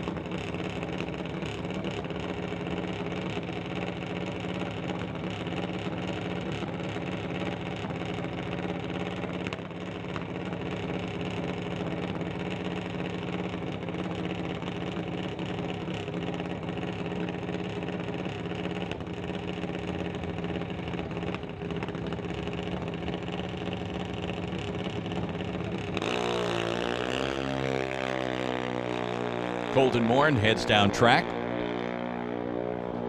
8th mile stripe, 798, 81 miles an hour. 798 on a 797 dial.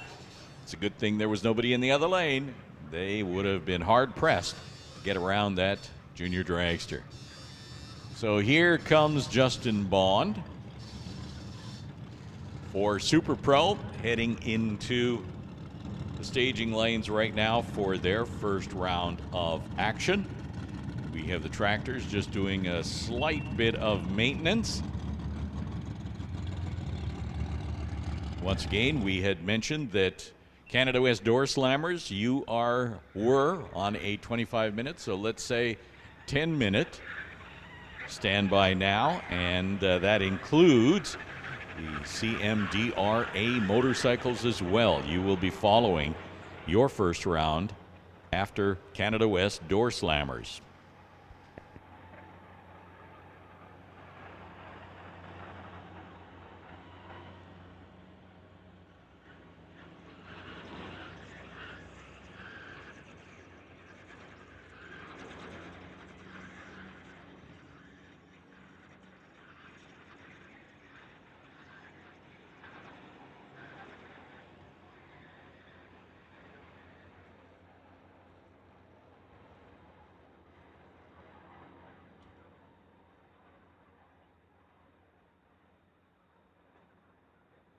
So having just completed the junior dragsters, I want to draw your attention again to the good folks over at the Badass Garage by the Mission Raceway Pro Shop.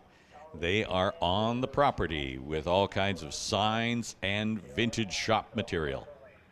So attention in the pits, we are also calling Hot Rod to the lanes, please. You're on a ladder. Hot Rod to the lanes. This is your call, Hot Rod. So as I was saying, Badass Garage folks, they have got all kinds of great items for your garage or for your office, for whatever. I mentioned about how Father's Day is just around the corner, and they will have all kinds of items for Father's Day. Plus, if you've got children on the property, you head by there and grab a balloon and dinky toy. They're asking for any donations or not. And all that money will go to support the Junior Dragster program here at Mission Raceway.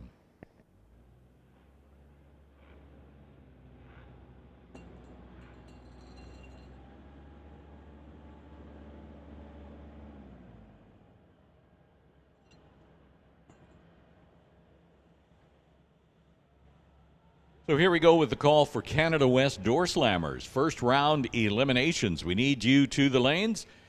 Track is being prepped. We need Canada West Doorslammers to lanes 5 and 6. And that means CMDRA motorcycles, you're on standby. I would be ready. As soon as we clear the lanes, we'll be calling you. But Doorslammers, we need you to lanes 5 and 6.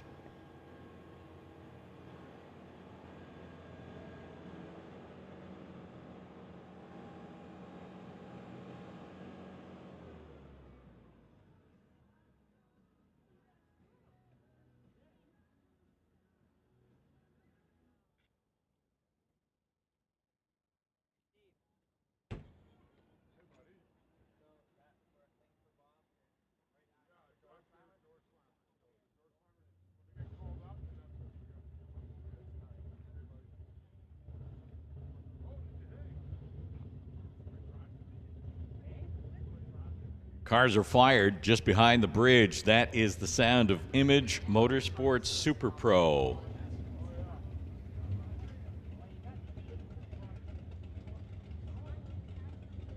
This is first round action. Image Motorsports Super Pro.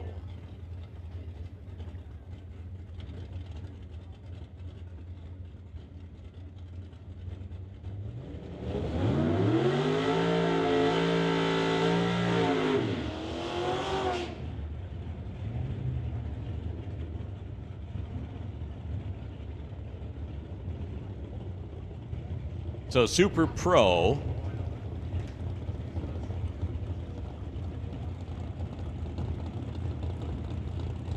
talking about a class that runs anywhere from 7 seconds, as fast as 7, to 11.99. All sorts of electronics are accepted in the category, so wide range of vehicles. such as Darren Buick's 67 Nova and Richard Love's S10 pickup. Handicap start, it's bracket racing, so pickup left first. They both went red, and Richard Love is closer to the red, and that's a lot of smoke coming out of Buick's car.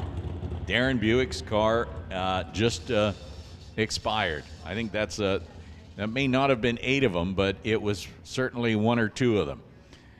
And so the win light comes to Richard Love, and that we'll have to send safety out there just to make sure that nothing was deposited on the racetrack. Always a question of safety, so we've got them going out there. But in the case of the race, both drivers went red.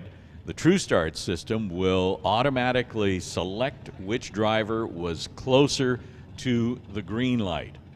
And in this particular case, an 021 is closer than an 035. And that hands the win to Richard Love in the S10 pickup.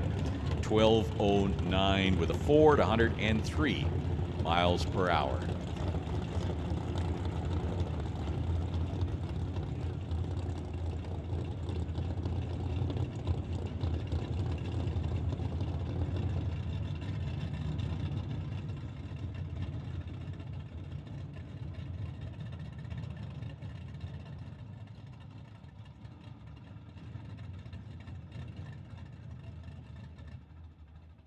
So nobody hates the announcement like this as much as any of the racers, but there is some fluid on the track, and we're just trying to ascertain how much. As soon as we find out, we'll let you know, but there will be a bit of a cleanup going on here.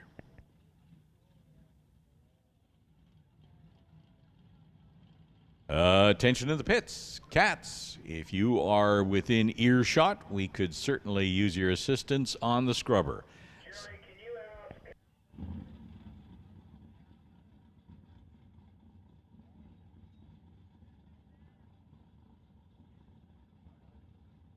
Once again, Cats, if you are within earshot, can you head to the tower and grab the scrubber? That will make quick work of what's out there. Cats, we need you to grab the scrubber, please.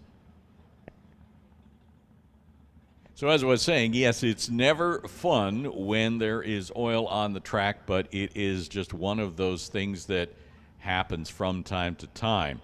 And so we'll be in a bit of a cleanup mode here. I haven't heard exactly how big or how long, but if you've been putting off grabbing a bite to eat, this would certainly be a good time. If you head out right now, grab yourself something to eat. It's just after, well, it looks like it's 1 o'clock. So I know a lot of people do eat around this time, but when you're at the racetrack, you could eat anytime.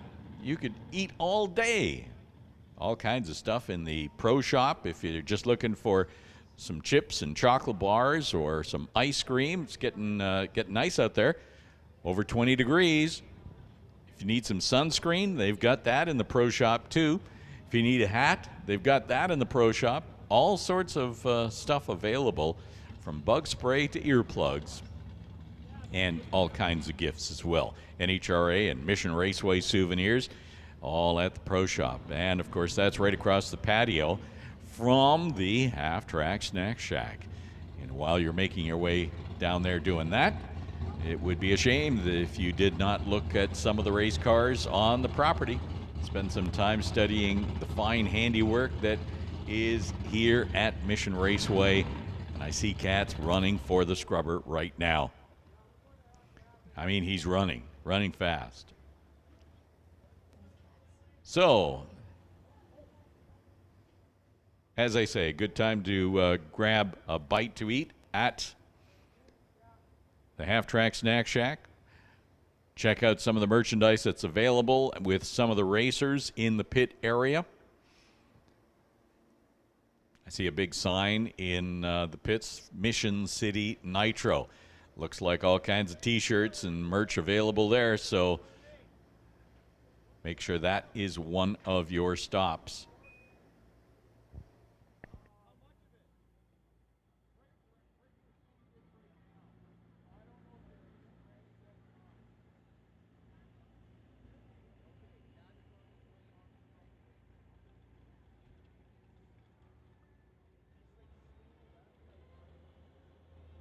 while you're walking around in the pits, you're probably going to be seeing some of the latest wrap.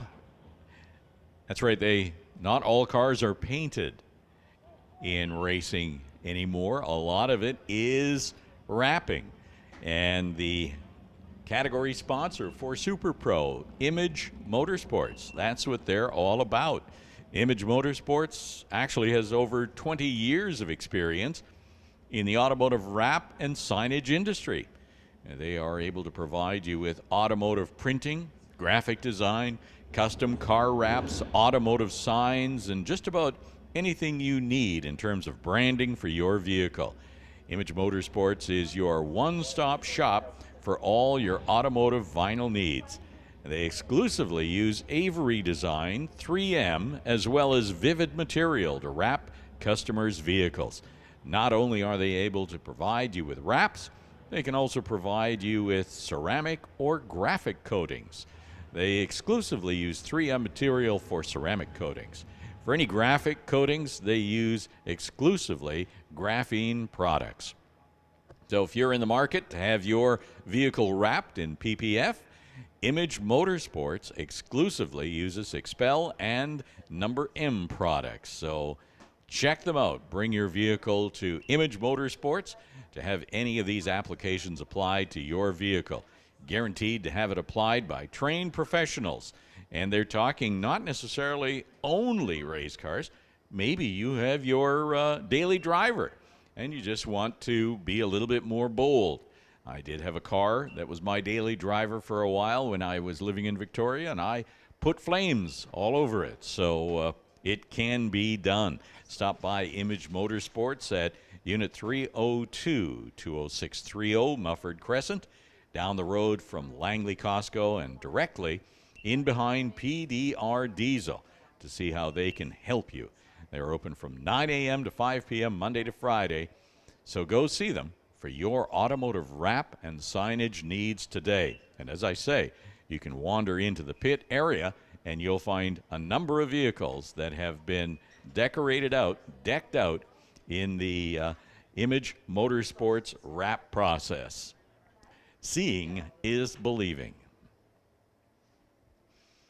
So the safety crew is at work at the top end, cleaning up the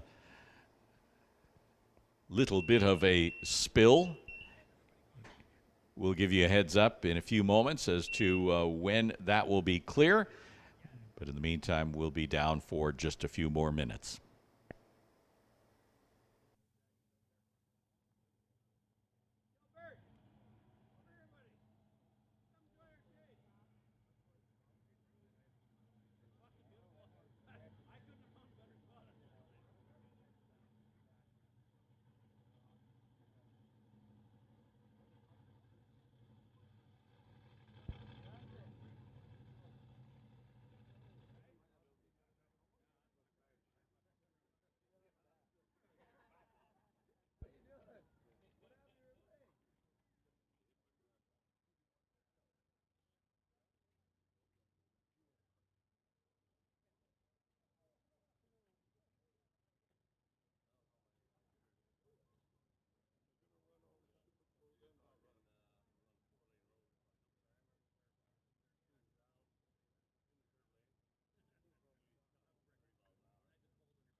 they are still, as you can tell by the cloud of dust, just laying a little bit of cleanup on the top end. Because it is past the finish line, it won't take quite as long because there isn't as much of a need for preparation after the 1320, but obviously the scrubber is a little ahead of that, and so there will be some time needed to take care of that. Might be a good time, actually, because we are so early in the season, to do a quick review over some of our champions from 2021 here at Mission Raceway. I'm going to start with Peden Industries Junior Thunder. Champion is Alex Green in his freshly painted green junior dragster. Runner-up is Abigail White, followed by Wesley Armstrong. And then Junior Lightning, the step up there. Champion is Ciel Gagnon. Runner-up was Colton Morin, and that was followed by Emma Debris Coos. In Junior Street, Emma Sidden was your 2021 champion, and followed up by Joanna Robello and Sydney Jung, both who have, well, I guess all three have made the step up into full-size cars out of the Junior Street category. In Sportsman, Carson Barlow was your champion in 2021, followed by Jim Mantle and Randy Hermson. In Bubba Speed Shop Pro bracket, Craig Johnson is your champion, followed by Chris Stone and Jeff Bell. In the Image Motorsports Super Pro, your 2021 champion is Mike Robinson, followed by Craig Johnson and Martin Rochelle. In the Hot Rod category, it is Rob Hodgson who picks up the championship crown there, and he's followed by Mark Brenzinger and Jerry Brabander. Motorcycle, well, perennial champion Al Omond is your 2021 champion, followed by George Lacanis and Tom Turan. And in the Lordco Super Combo Series, Brad Vinge picks up the championship ring, and Martin Rochelle runner-up, followed by Warren Jacobson. And lastly, in the McLeod Super Shifter category, 2021 final standings were in first place Scott Winterbottom, followed by Jamie Roth and Justin Gallant. So those are our champions for 2021. We congratulate them and their teams for all the hard work they put in, and I know that they're all excited about 2022 as we are kicking the season off with a couple of great racing weekends, and they're already busy collecting points and see how they fare as the season progresses. This is race number 7 of 15, and so there are a number of races that will be obviously taking place throughout the season, sprinkled in with some of the major events and some not. So race number 7, the NHRA Summit ET Racing Series, and we'll talk more about that shortly.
just got the word. As you can see, fewer implements out on the racing surface.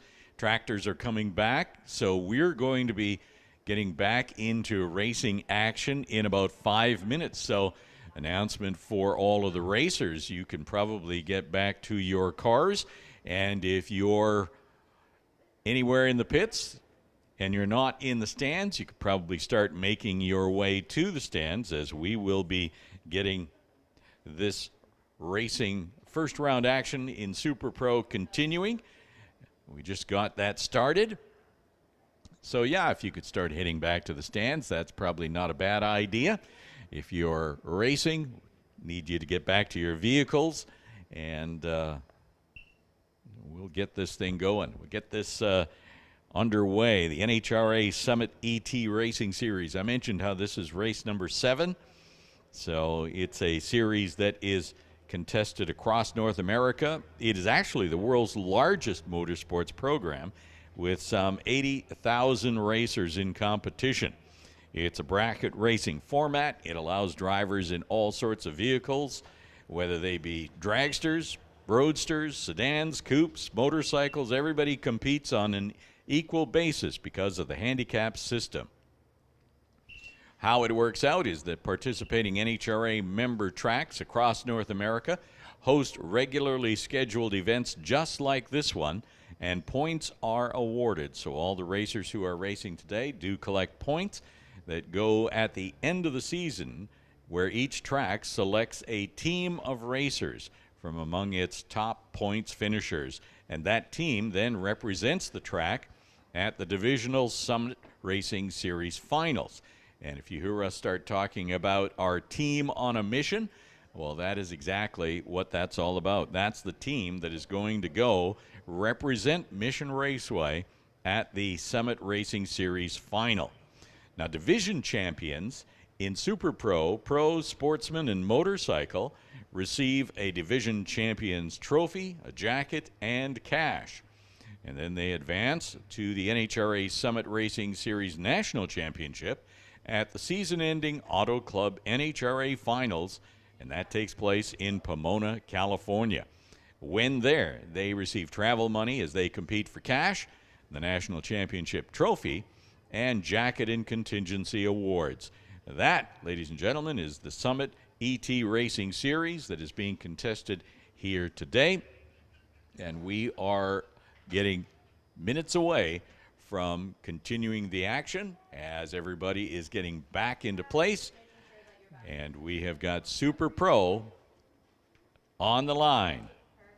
Image Motorsports Super Pro continuing with Jan Christensen and Jason Gibson. So I'd head back to your spot on the bleachers.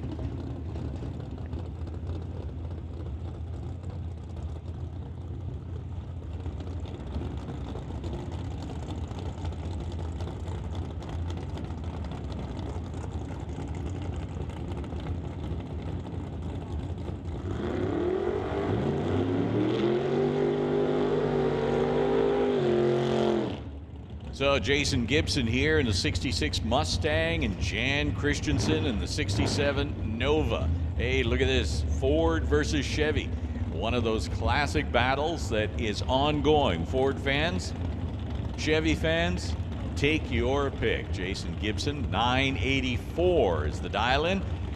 Jan Christensen, 851. So the Mustang, the blue Mustang here, Tower Side, leaving just a little bit ahead of Christensen.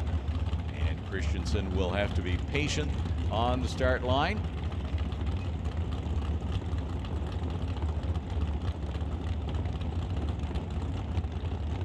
Jason's pre-staged, as is Jan Christensen. They roll forward 8 more inches to break the stage beams. They're set. Here comes the tree. Everybody's clean and green, so they head down track. At the 1,000 foot, it is going to be a win light for Jan Christensen as Jason breaks out. 978, too quick on a 984 dial, so 855. Good for a win for Jan Christensen to advance, running 159 miles an hour. Brings up Ted Buss and Al McKay Smith. Ted Buss from Shawnigan Lake, sponsored by Shawnigan Trucking, 34 Ford.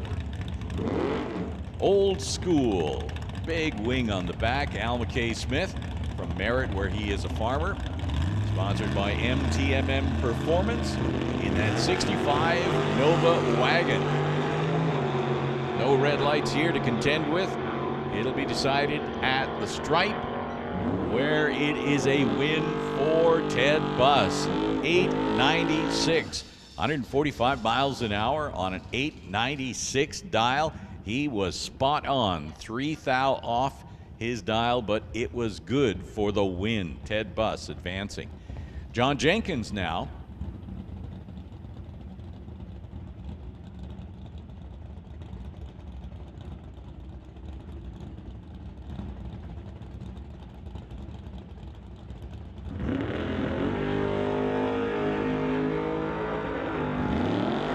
So Mike Stewart heads down track. It was supposed to be a run against John Jenkins, but competition single as Jenkins not able to show. So Mike Stewart picks up the win, 10:01, 132 miles an hour, and that brings up Kelly Voss in the dragster.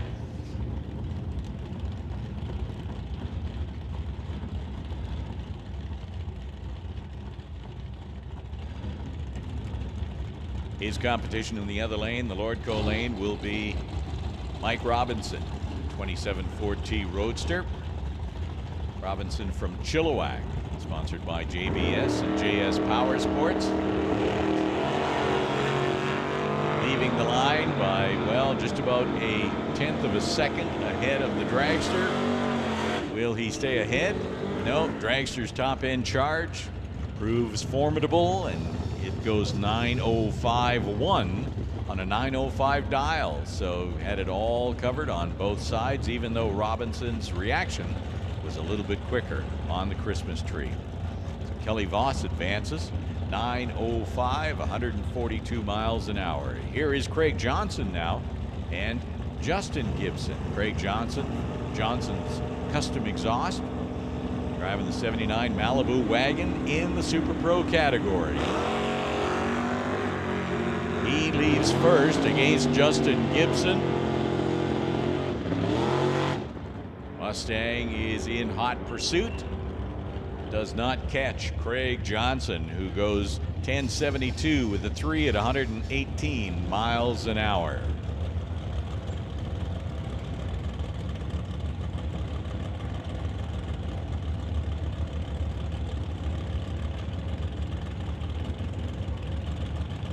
So again, a competition single as Roger Manson in that unique 42 Jeep rear engine 4-cylinder race car, not able to make the program, and Wes Vath is the beneficiary of that. Wes runs a 943 with a 7, 142 miles an hour, and advances to the next round. That brings up Justin Bond, ever the racer, taking time out of the pro mod scene to help his family in the junior dragster category, and also to cement some points in the super pro category. So Justin Bond, welder from Mission, dialed in at 7:01, as quick as you can possibly go in this category. Can't go quicker than 7 seconds. His competition, Martin Rochelle, dialed in at 10:90. So big handicap of about almost 4 seconds going to Martin Rochelle in that Malibu. Malibu's going to leave a long time before that dragster gets to see a green light. So dragster rolls, bumps forward. They're staged.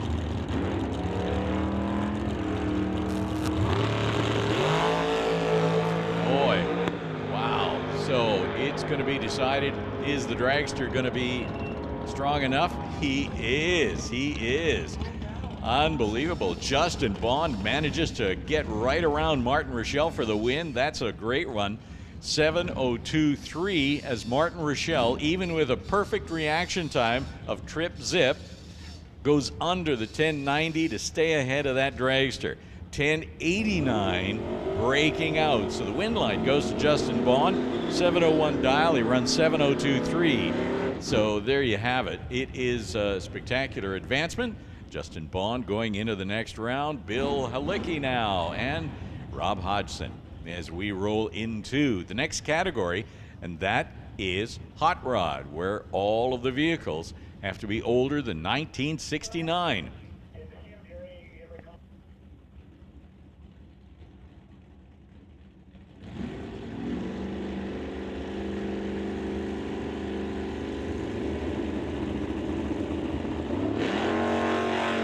So Bill Halicki getting the handicap start over Rob Hodgson, the little Ford Ranchero with 427 cubic inches at the stripe. Not able to outrun him, but stays ahead. Goes 11:14. Now 11:14, 120 miles an hour. So Rob Hodgson breaks out trying to get up ahead of the Ranchero. Hodgson goes 10:75 on a 10:79. So 11:14, good for the win. That brings up our next pair, Rob Monroe, Dustin Hunter. Dustin running the 64 Falcon, and Rob Monroe in the 69 Acadian. The Acadian's dialed in at 1071, so the TCS lane gets the handicap start over the Lordco lane. Here comes that Falcon in pursuit of the Acadian. Will he get around him at the top end? Does so. 9:29, 122 miles an hour.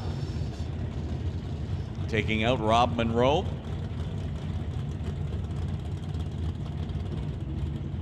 Seventeen cars in the hot rod category, so half of them will be advancing and half not. Sylvia Hoogston in the blue Mustang.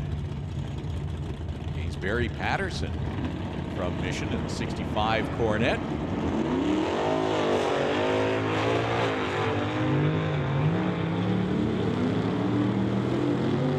All good on the start line. 12:53. Sylvia breaks out, goes too quick, so Barry Patterson runs a 9:97, 135 miles an hour.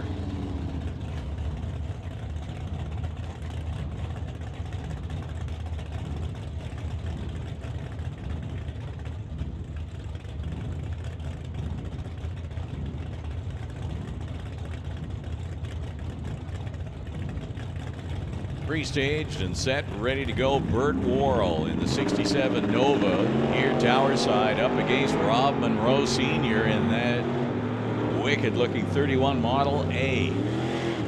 High center of gravity and all, but it's good for the win. 9:06 at 133 miles an hour. So Rob Monroe Sr., big slicks, tall body, 414 cubic inch small block Chevy. He's going to be advancing into the next round.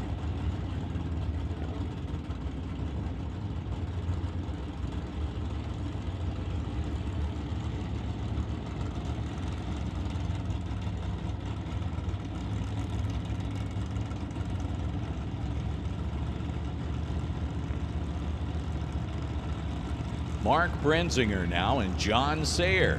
Sayer's in the Purple Dart. First race weekend for him. And Mark Brenzinger, I think this is his first weekend as well. 64 Nova. He goes red though. John Sayer picks up the win. He's dialed in at 12, had a reaction time of 0:01. He was going to be hard to beat. He runs 11:90 because of that red light from Brenzinger. Here is yet another American Motors product on the property. 2 this weekend. There was 3 at one point. Somebody had a Rambler that's not running anymore. 68 AMX. You don't see many of them, and it's a treat to see them when you do. Glenn Fillingham from Coquitlam. That is a very spotless AMC. Up against very hard-charging Jim Benke. Benke sponsored by Bucky's Mini Excavating Service this weekend. And he gets the win. 10:04, 128 miles an hour. He's sponsored by the proud sponsor of a Top Dodge. Yes. So Jim Benke will be advancing into the next round. Even though they both broke out, Benke was closer, 10:04 to his 10:07. Martin Dykstra now in. Martin Jackman. Jackman's in the 64 Chevelle wagon, and Dykstra in the 27 Ford T Roadster.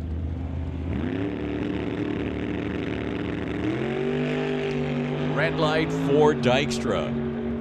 Goes 042 red, and so the wind light comes on for the wagon. Jackman goes 1295 at 101 miles an hour.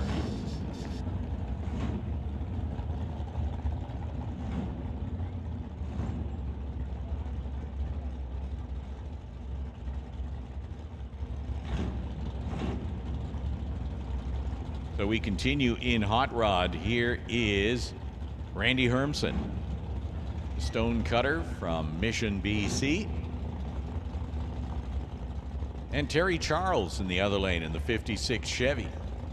If you're a regular watcher of events and races here at Mission, you've no doubt seen Randy Hermsen year after year. He is a perennial runner here at Mission with that big old 58 Oldsmobile. Terry Charles, well, he's here pretty often. He makes regular appearances. Is he going to catch Hermsen? No, he does not. He runs 1030 on a 1020 dial, so he was off by a bit.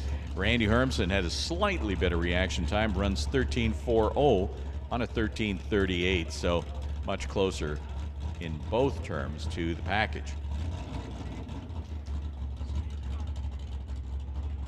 Just getting pushed back on the start line is your number 1 qualifier, Jerry Brabander.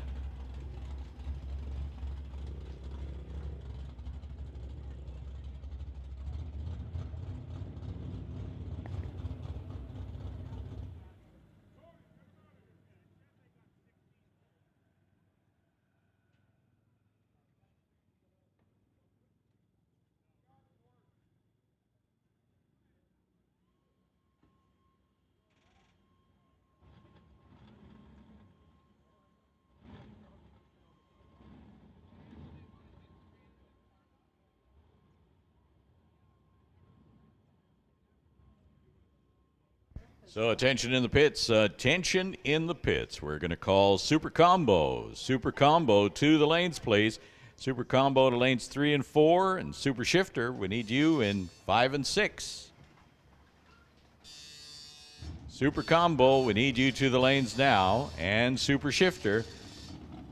Super Combo 3 and 4, Super Shifter 5 and 6.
So while the start line crew does a little touch-up on the start line, we are getting set for Canada West Doorslammer action, first round of eliminations. Good field of cars on the property. This weekend's event is sponsored by Associated Tire and Auto, a company that has provided the Campbell River residents and businesses with fast, dependable service since 2011. Dedicated to establishing long-term customer relationships you can trust, their experienced staff for top-notch service and quality products. Associated Tire and Auto, able to take care of all tire purchase and tire installation, computerized wheel balancing, tire repair, and tire rotation, along with a host of other maintenance activities, including wheel alignments, power steering, tune-ups, everything for your automotive needs at Associated Tire and Auto. They are just one of the sponsors that make the Canada West Doorslammer action available to all of us here. Here's a list of all of their association sponsors, starting with the title sponsor, Winter Harbor Marina and RV.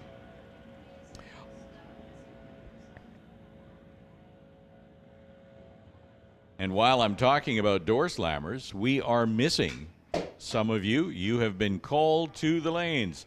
Doorslammers, we are calling you. You should be in the lanes, but 3 of you are not there. Perhaps you are broke. We don't know.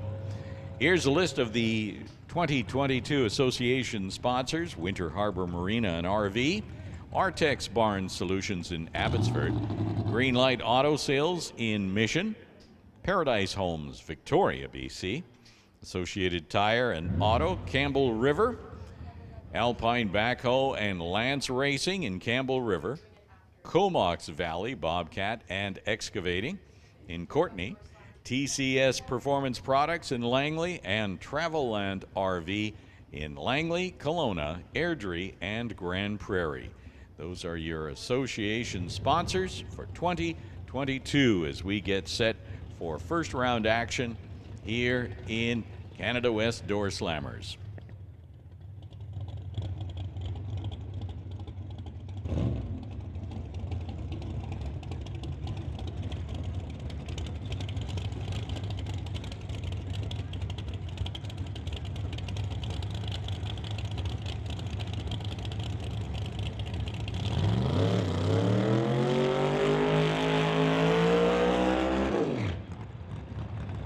So first burnout's complete. Rod Leclerc. Well, his burnout is complete. He's in the blue Camaro that is down track, reversing his way back to the start line.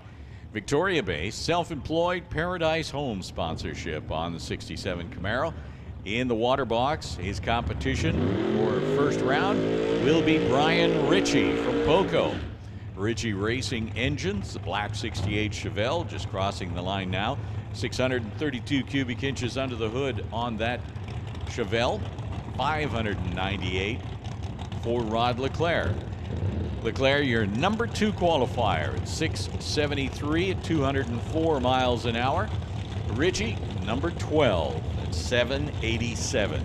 So they work on a handicap system as well, as Rod Leclerc purges the nitrous from his system, getting all the air out and the nitrous where it needs to be, close to the jets. Ritchie will be leaving the start line first, dialed in at 787. 673 is the dial chosen by Rod Leclerc. They're both pre-staged, getting set, both in.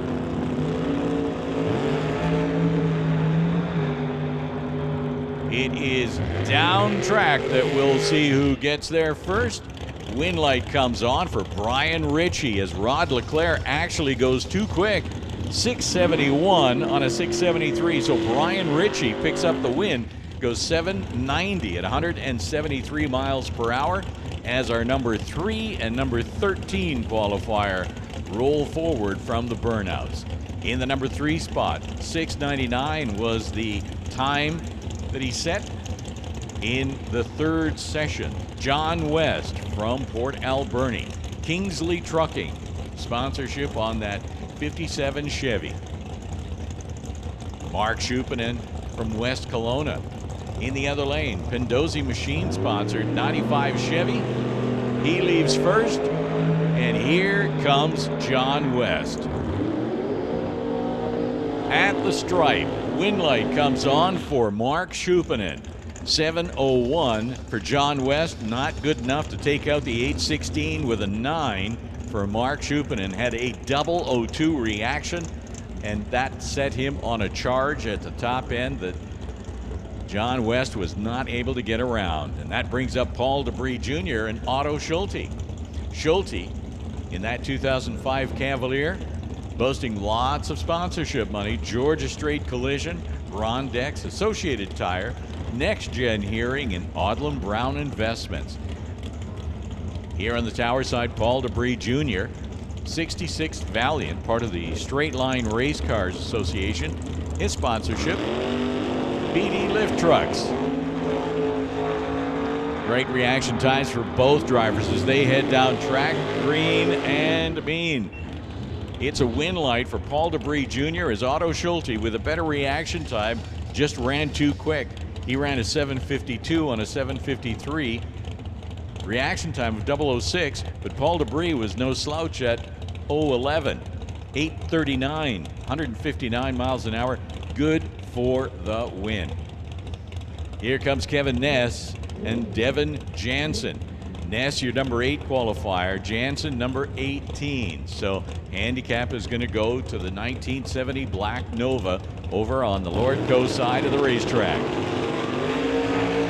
Here comes the pickup in hot pursuit of the Nova. You want to get close to the dial-in, but not too quick. He advances, 7:88 with a 9. Good for Kevin Ness to advance into the next round. 144 miles an hour. Dialed in at 7:56. Reaction time 0:67 against an 0:86. So Devin Jansen just not quite there either on the reaction time and not close enough on the dial-in time.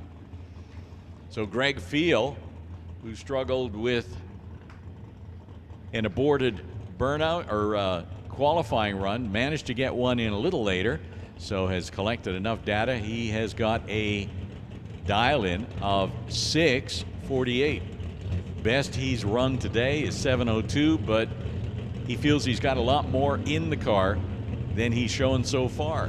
Jason Field in the other lane, 8:22 is the dial-in, so Field will be leaving first, and Greg Field will have to sit patiently watching that Silver Nova get closer and closer to the finish line as he waits for his green light.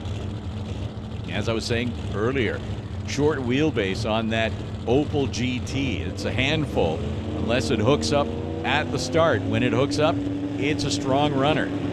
He bumps in.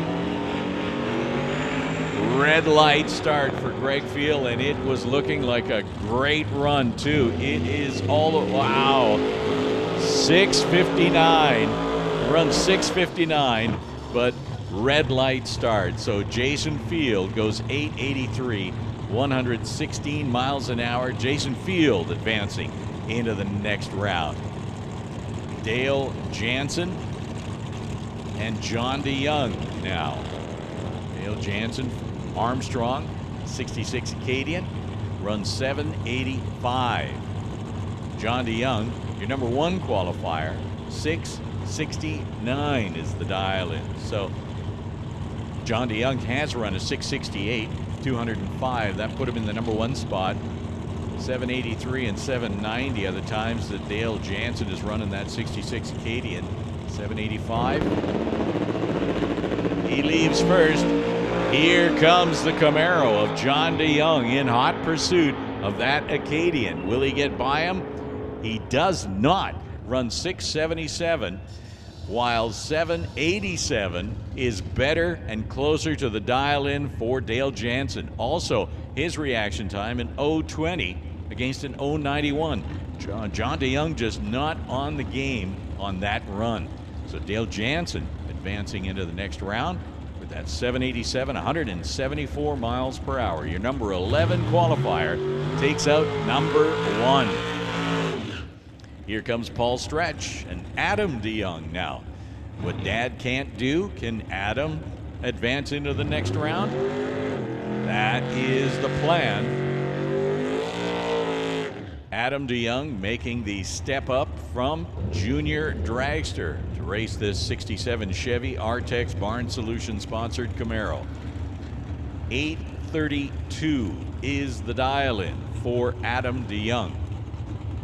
In the other lane, Paul Stretch, 7:23. Stretch from Duncan, where he is retired. Race car driver, sponsored by Mid-Island Engines in that 2002 Red Cavalier. He's your number 5 qualifier rather, at 7:22. Adam DeYoung is number 15 with an 8:30. So they will be looking to do whatever they can to advance into the next round. Paul Stretch here on the tower side, Adam on the street side. The spectator side, reaction times will have a lot to play in this run. Win light comes on for Paul Stretch, who had an 0:38 reaction time against Adam's 1:55. So 7:24 with a 9, good for the win on a 7:23 dial, 182 miles an hour. So Paul Stretch, number 5 qualifier, advancing to round number 2 as Derek Shirk and Henry Zacharias back up from their burnouts and get set to do battle. Henry Zacharias from Surrey, sponsored by, of course, Zacharias Investments. 7:59 is the dial. Zacharias has run 7:59.8, 7:54.4. So 7:59 is his magic number. In the other lane, Derek Shirk, 8:52. Shirk, the owner of Titanium Auto Group, sponsors here at Mission Raceway. Also sponsored by Bubba Speed Shop. So Derek in the 66 Chevy 2 with 427 cubic inches of Chevy power under the hood, dialed in at 8:52. We'll get the handicap start on the tree against Henry Zacharias' 53 Corvette. They're both staged and ready to go. Green lights all around as Zacharias is in pursuit of Shirk. And it is a problem for Derek Shirk as he pulls off to the side out of the groove. Win light comes on for Henry Zacharias, the 53 vet. 8:24 at 134 miles an hour. Now looking out down track, Shirk has pulled off out of the racing groove and is sitting just ahead of the 1320. So we'll stop the cars on the start line here and check out. We've sent a crew down to see what's happening there with Derek Shirk.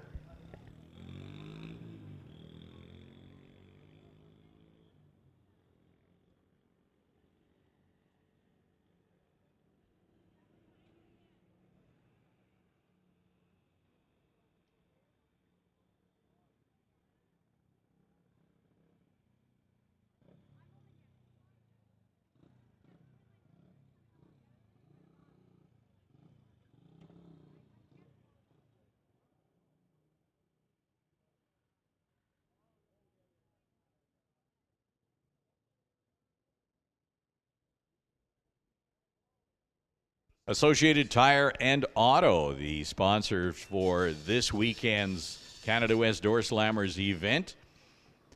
Associated Tire and Auto, if you have any needs for your automotive vehicular transportation and you happen to be up in the Campbell River area, boy, check them out. Associated Tire and Auto.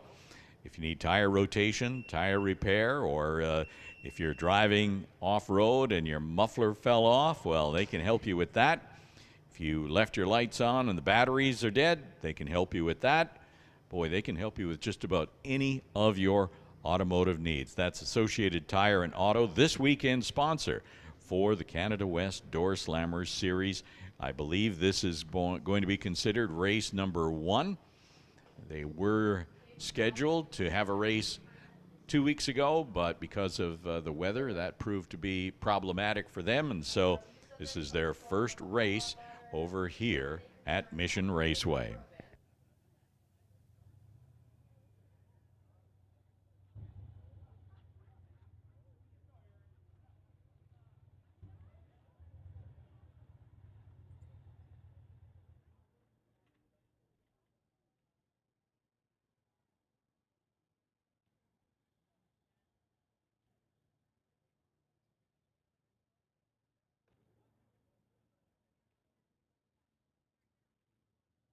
At the top end, I see the safety crew has removed Derek Shirk's car. They are now off the track. I do not see any other equipment rolling, and that's always a good sign. We don't want other equipment rolling. That's never good, unless you're really, really hungry. If you're really, really hungry and don't want to miss any racing action, then maybe. But normally that's not the case. So, sitting on the start line, getting set to run, James Kennedy and Peter Lucanis. As Nolan was saying, this, I believe, is the first year for that Corvette to be running in this category, Canada West Doorslammers. James Kennedy did make the move up. He had the Grinch green Camaro for a good number of years before that car moved over to Andy Hatton, who campaigns the car now in Super Pro. So James Kennedy stepped up with his 2004 blue Grand Am here on the tower side.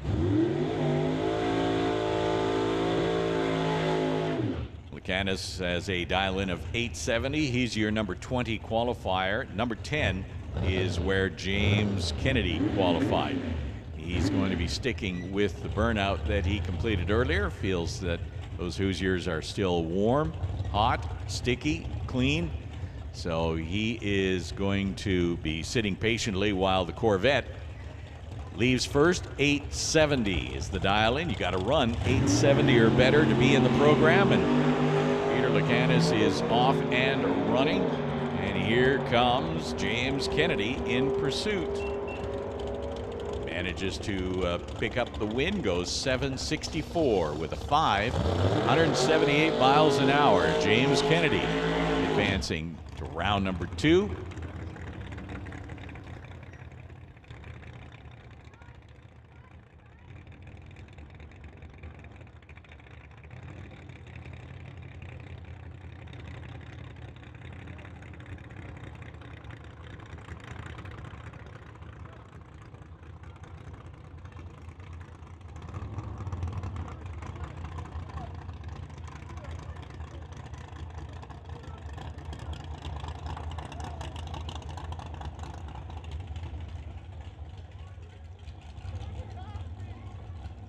So competition single here as Andy Hatton not able to make the call in the Grinch Camaro.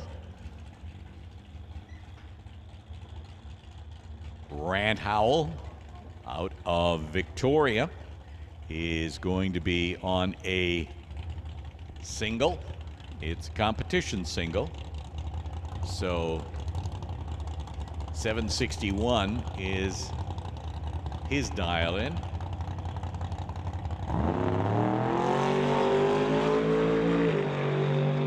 Making the run to advance into the next round, he will run a 771.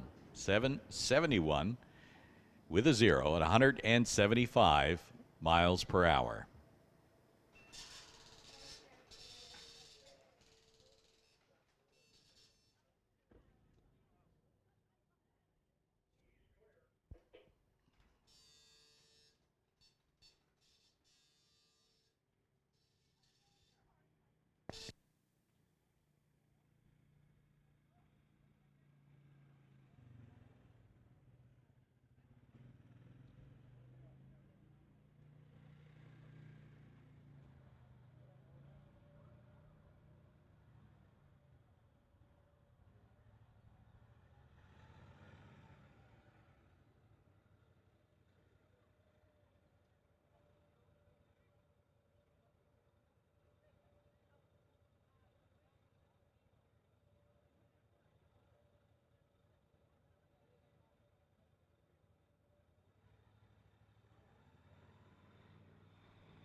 So it is with a heavy heart that we talk about things that, well, we lose people. Year after year, we get familiar with people, and then we lose them. And that is the case as just recently as we lost Bob Valance, one of the long-standing members here at Mission Raceway Park. He started with the safety crew way back in 1994.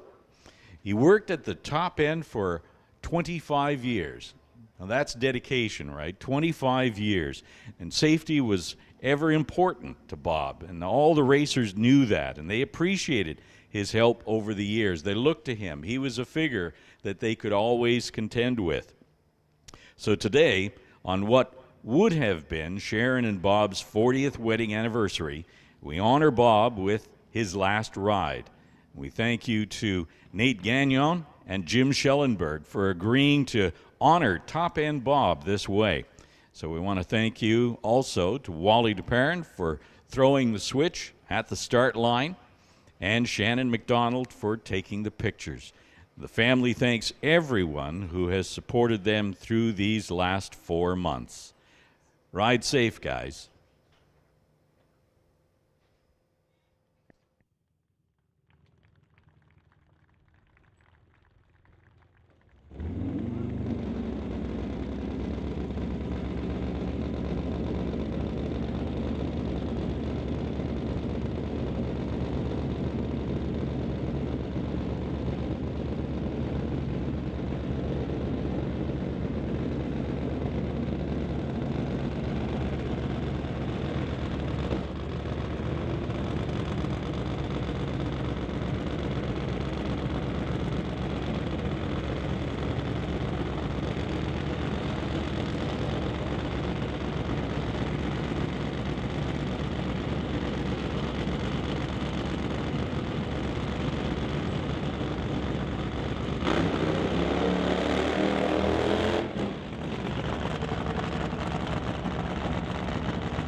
So one last time, Bob.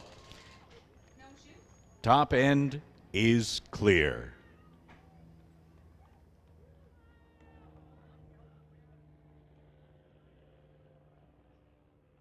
So a couple of great runs in commemoration to the passing of Bob Valance, 679 and 673. Great runs from Nate Gagnon and Jim Schellenberg in their Top Fuel Harleys. That's great. Top end is clear. So now we get into CMDRA racing action. Nolan and I are going to work our way through this program by hook or by crook. Some great motorcycle racing action.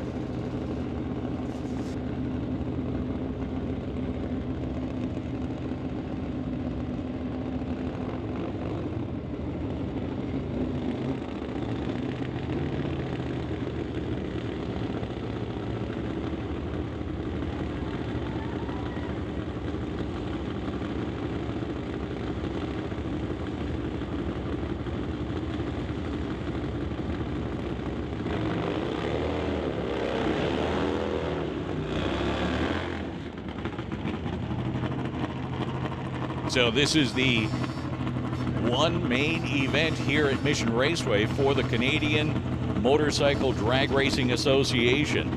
We kick things off with Pro Drag category. Dave Stickle and Al Miles. First pair on the racetrack. Al from Spruce Grove.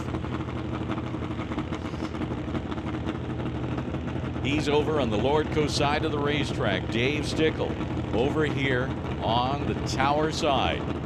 Category is Pro Drag.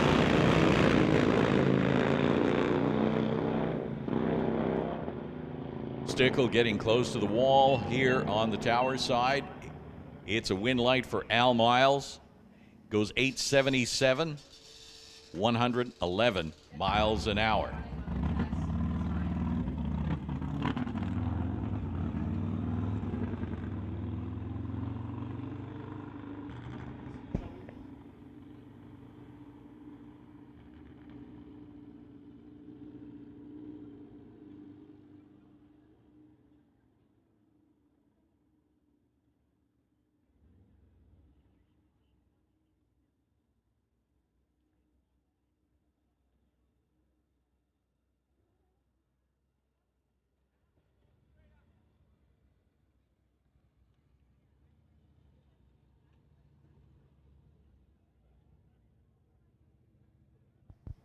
So 3 cars or 3 motorcycles. I can tell the difference. 3 motorcycles in the Pro Drag category. Evan Barnes is going to get the single run. Just getting fired up behind the water box right now. Pro Drag category. These are purpose-built motorcycles. They burn nitromethane. This category, carbureted V-twin up to 122 cubic inches. So top of the line, certainly what we saw from Nate and Jim at the outset. Those are the full-on Top Fuel Harleys, supercharged and ready to go. Everything else is restricted by motor size. So this Pro Dragster, 122 cubic inches. Evan Barnes.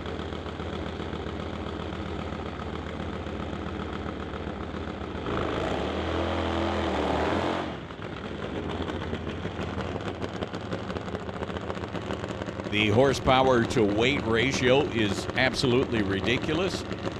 All drivers need to wear some semblance of a Kevlar vest because they are essentially resting their chest on the manifolds of those V-twins. So you could not pay me to make that ride. These guys have a not scared of anything mentality as they get set. Evan Barnes here on the tower side, making his pass.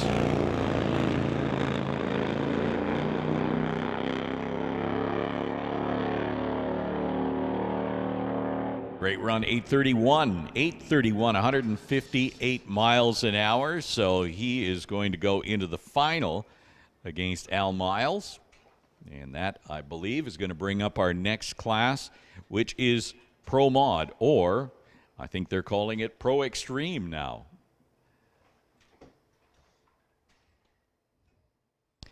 Four motorcycles in the category.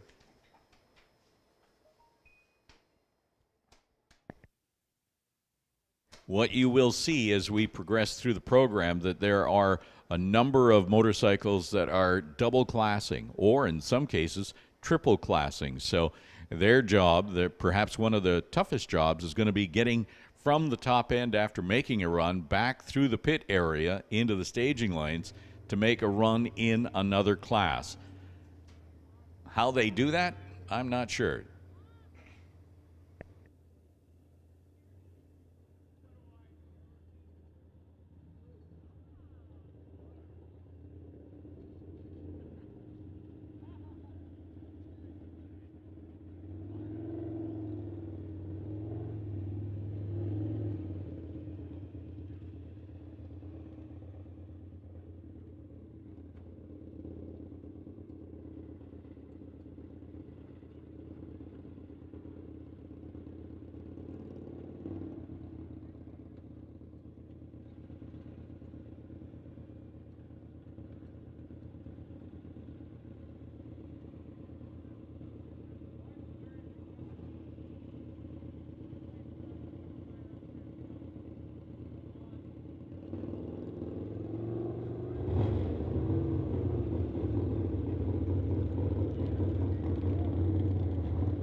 So I was looking at the wrong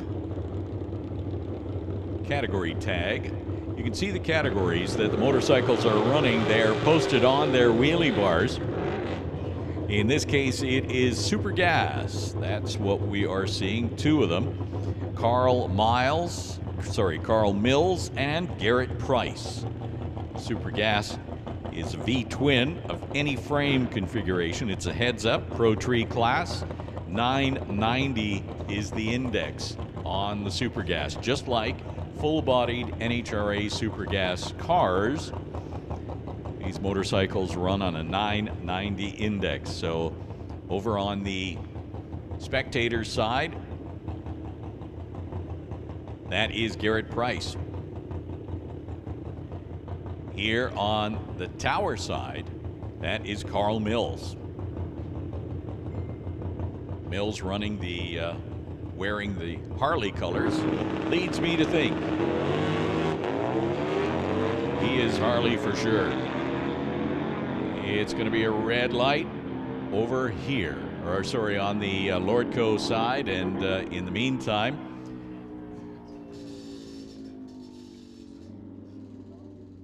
TCS lane is wildly out of shape, but managing to avoid the wall. Runs a 967, 137 miles an hour.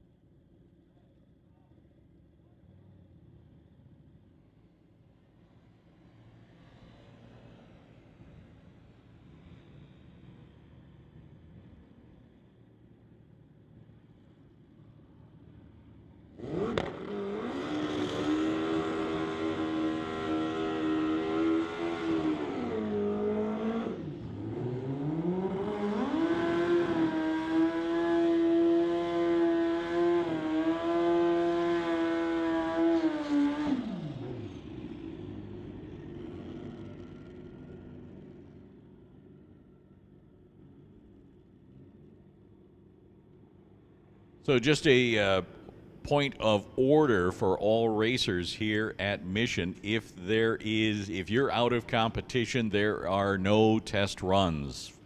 We have a full field that will be running today, so just a point of order. If you're out of competition, there will be no test runs. Motorcycles on the line, Gary Henkult and Steve Abusini. Henkult over here, TCS lane. Gets there first with a 763. 763, Steve Abusini. 944, win light going to Gary Henkult.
So on the line, Jeremy Lott from Red Deer in his Harley, running in hot twin.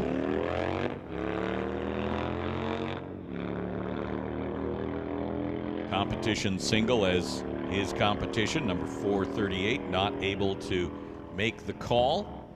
And that's going to bring up the next two. George Lucanis.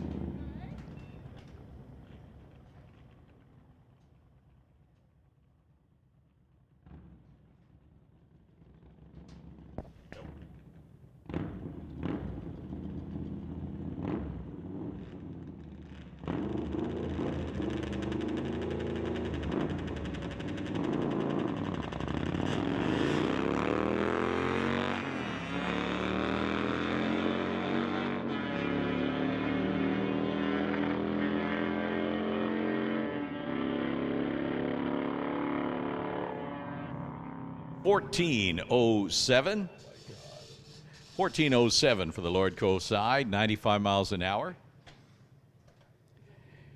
1289 on the TCS lane. Red light start, of course, so win light going to the Lordco side. 1407, 95 miles an hour. As we continue through the program, roughly 30 motorcycles here as part of the Canadian Motorcycle Drag Racing Association. They have a wide range of racing categories, and oftentimes one or two bikes in each of the categories, so it becomes a real interesting process of following through the program. So I think that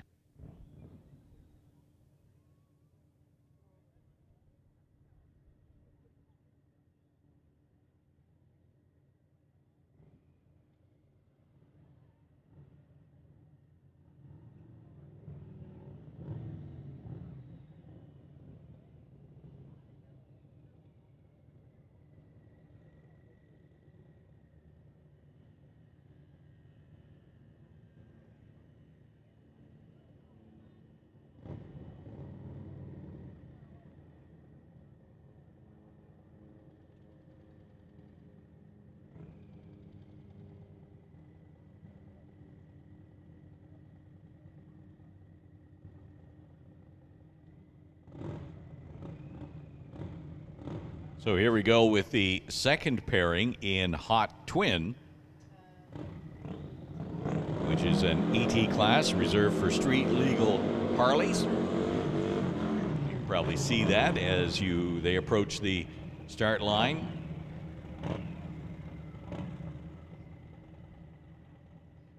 Lordco side, that is George Lucanis.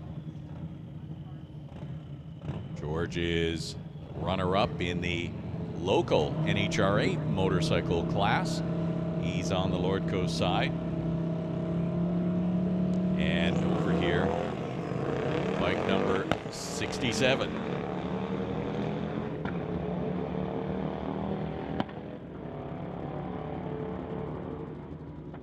Breakout for George Lucanis, so it will be a win on the TCS side, 1068 at 124 miles an hour.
So here we go, Dallas Larson on a Suzuki over on the Lordco side of the racetrack. Roger Bouchard over here, Tower side.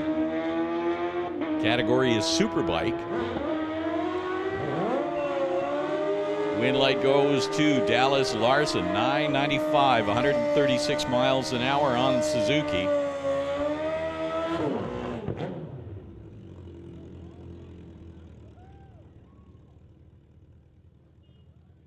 Tom Durand,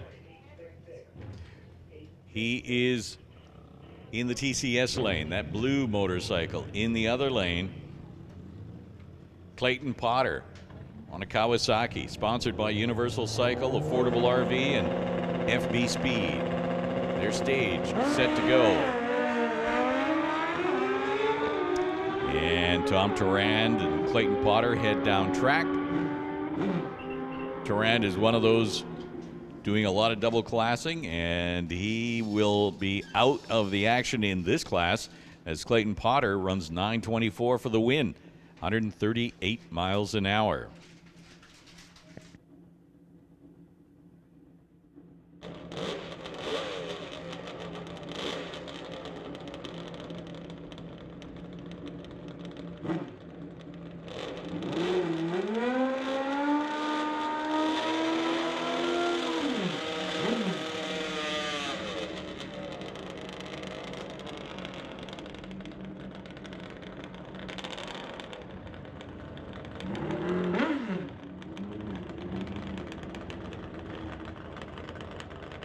Next pair coming to the line now, Dana Corky from Rimbey, Alberta, and Don Paragon.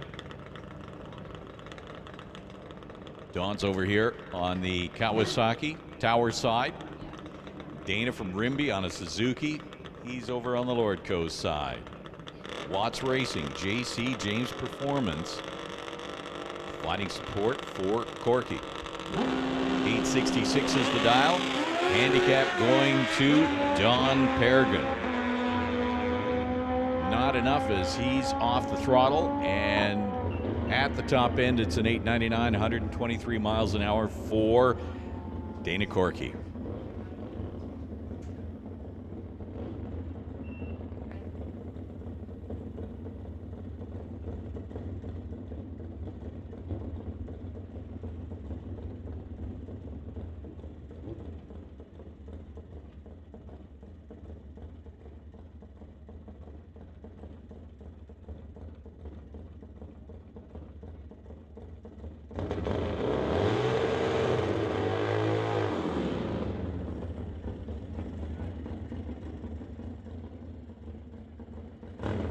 Single run here for Dieter Gersh now from Maple Ridge. Graceland Garage in Mission, giving some support to this 78 Harley twin. Dieter Gersh.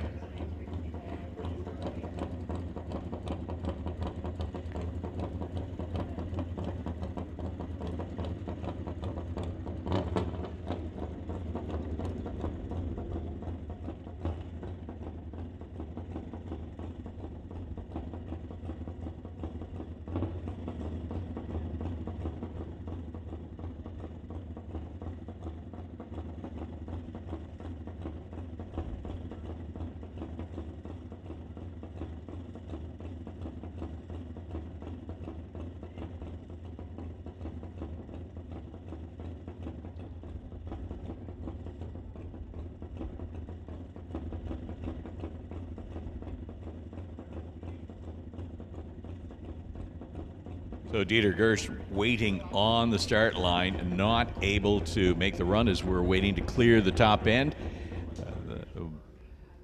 Don Pergan running, getting off the throttle, and obviously the bike is still waiting to exit the top end.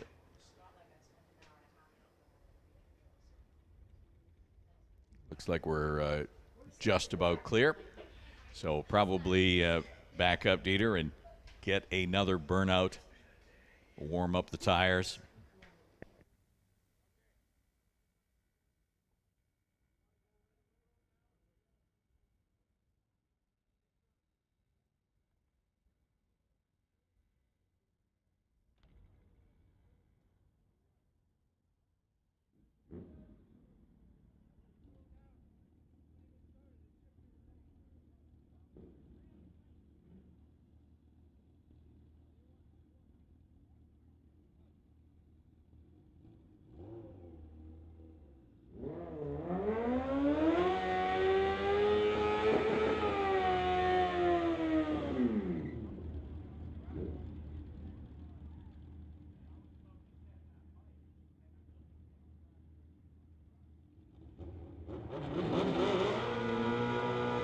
So the next two bikes approaching the start line, Adam Hetler and Neil Churchill. Churchill from Edmonton, Wood Pines RV Resort, providing sponsorship. Neil Churchill dialed in at 9:51 over on the Lordco side. Adam Hetler, 9:55 here on the Tower side. So the handicap, such as it is, about a tenth of a second. And they are going to go to Adam Hetler. This is the superbike category.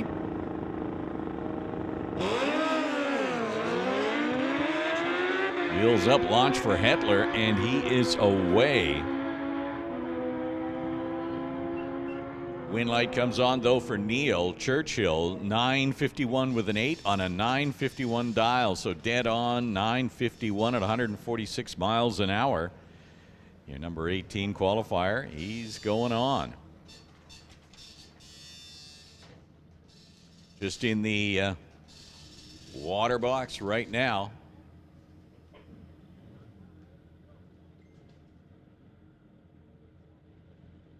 That is Gary Christopher from Hope. Big shout out to Gary. It's his 65th birthday today. We were going to get the Tower staff to sing happy birthday, but that was a frightening prospect. So happy birthday to Gary Christopher on the start line right now, 65 years young.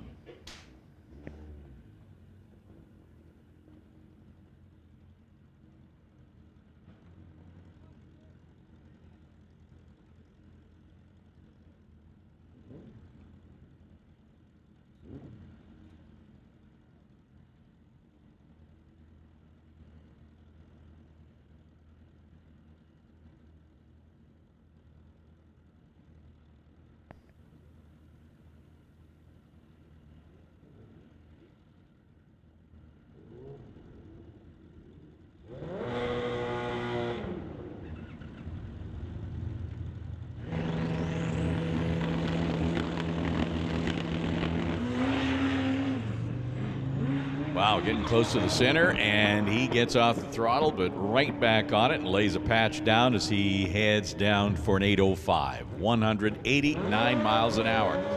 So off the start, headed for the center line, past the Christmas tree, but was able to quickly correct. 8:05, 189 miles an hour for the birthday boy, 65 years old, Gary Christopher. And Tom Tarrant made his way back from the top end, running in this category. Handicap start going to the motorcycle on the Lordco side of the racetrack. 10:50 gets the handicap start. 8:77 for Tom Tarrant. He waits patiently at the start line. Everybody's green as they head down track.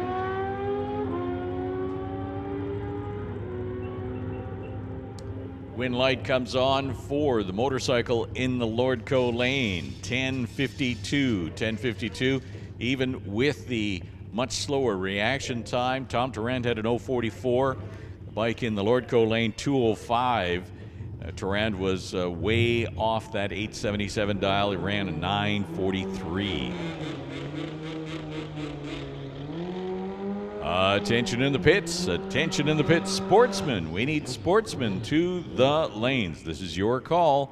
Sportsman, bring them up. You are laddered.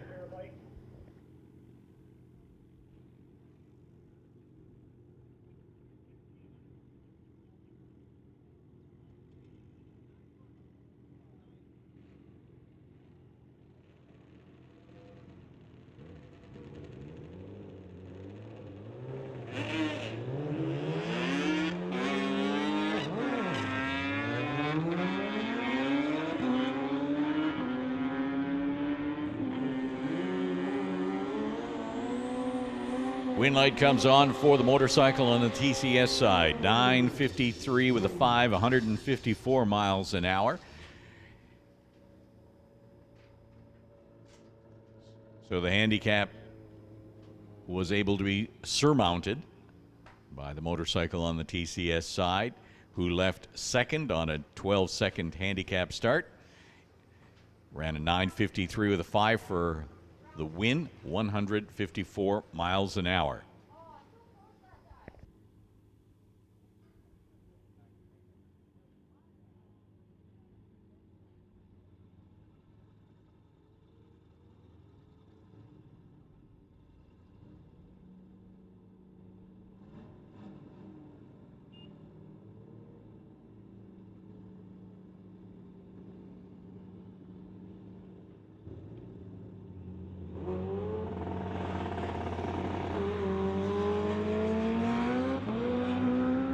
So two more motorcycles heading down track. Lee Gallant over on the Lordco side, not going to get the green light for the win.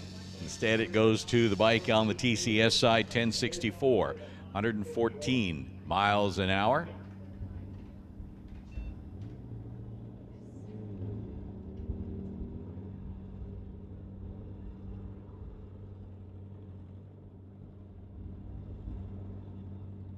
There is something that I need to draw everyone's attention to. It was lost in the pit lanes, some ICBC insurance papers. If you have, well, let's just say if your name is Daryl Storzik, we need you to come to the tower.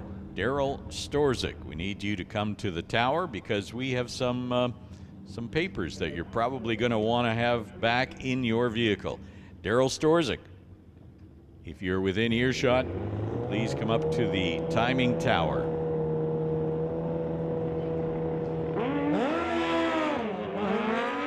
Clayton Potter and Neil Churchill making a run in a different class. Wind light comes on for Neil, 970 at 146 miles an hour. 970 on a 951 dial for Neil Churchill to take the win in the Lordco lane. I had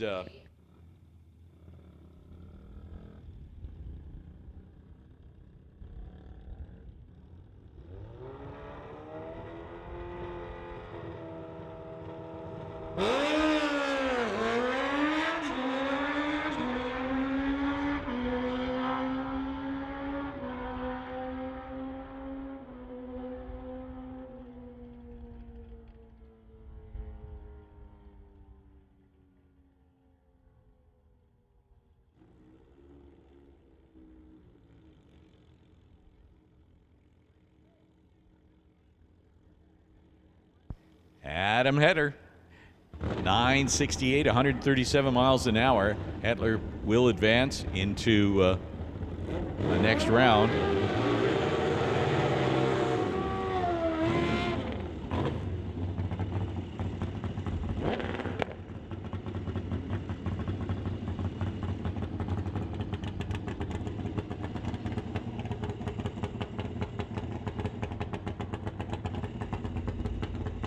Category is Crazy Eights. 888 is the dial.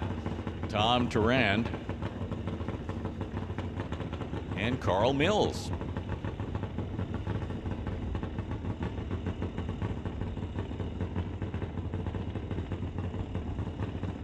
So the idea is to run as close as you can to 888.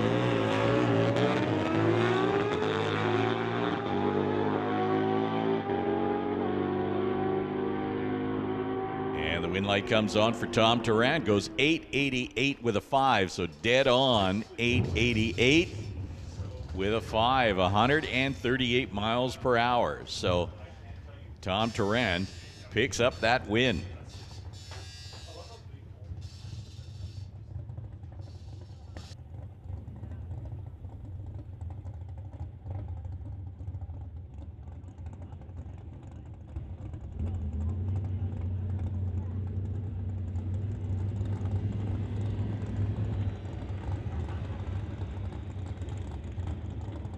BC Super Shifter action now. That is the category that we are moving into.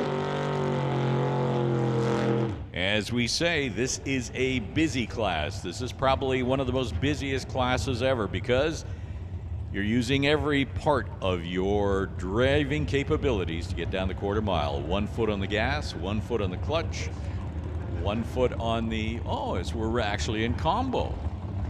Here I was thinking Jerry Epp, yeah. Super combo. So index classes, 890, 990, and 1090. Jerry Epp getting a single. Runs 1099 with a 2 at 151 miles per hour.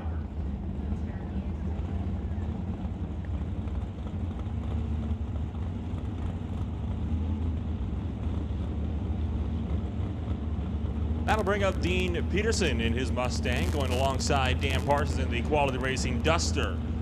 Dean Peterson, the only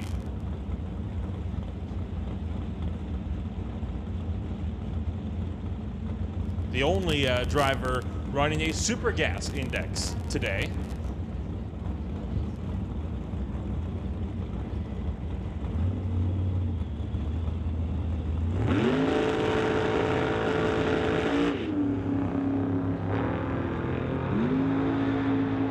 This is looking like it's going to be a solid pass. Peterson trying to run Parsons down, but can't get there. Dan Parsons had Peterson beat on the tree, 003 to an 063 light. Attention to the pits, attention to the pits. Bubba Speed Shop Pro Bracket, we need you back to the staging lane. Bubba Speed Shop Pro Bracket, we need you down to the staging lanes.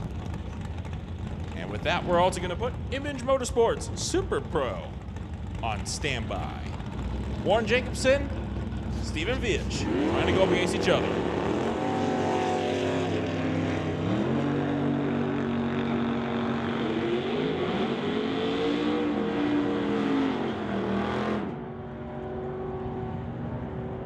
And at the top end, it is Warren Jacobson to once again pull out a win over Stephen Vitch, leaving just Martin Rochelle and Glenn Eagleton.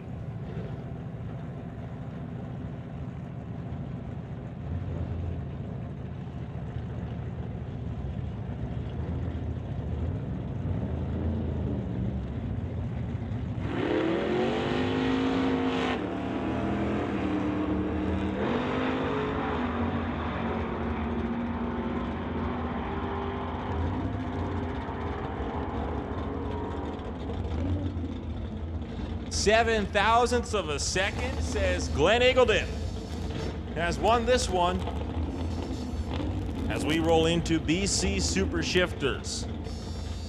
Now these are the cars where you use all 4 limbs. 2 feet on the pedals, 1 on the clutch, 1 on the throttle, 1 hand on the steering wheel and the other hand on the gear shifter.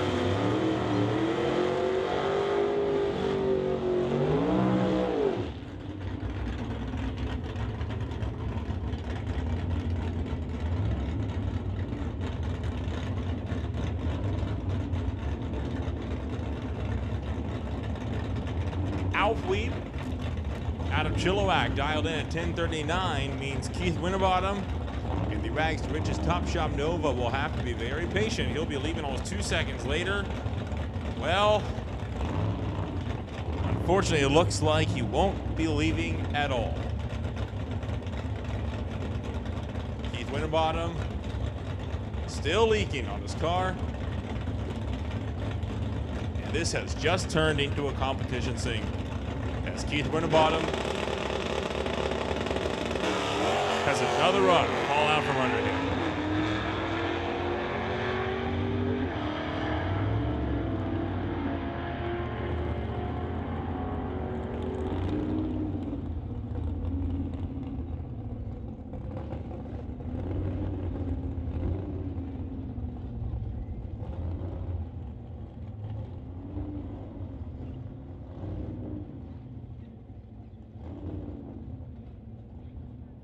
So with all of that sorted out, Grant Clone in the 1967 Fairlane out of Victoria going to be going up against John DePork in the Camaro.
Both cars bump it into the pre-stage bulbs.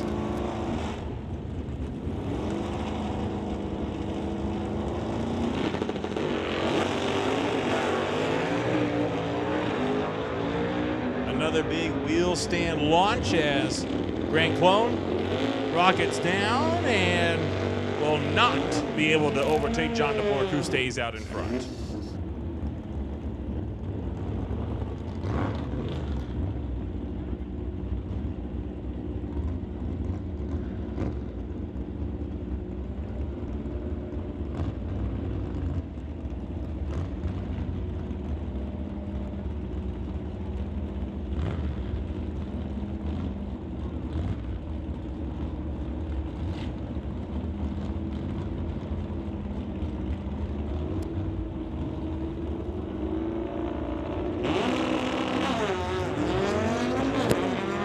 And Will Friesen both on a heads-up grudge match. The Warbird versus the Volkswagen.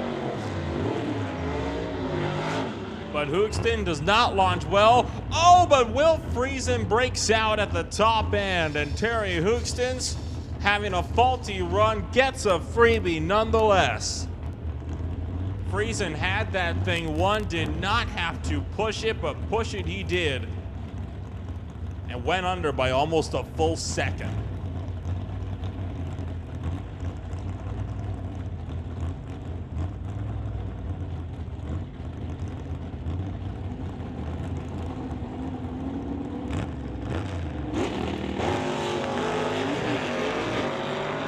Posnick goes red. Scott Winterbottom was double on one on the tree, but Posnick eliminates himself as Winterbottom will move through into the third round.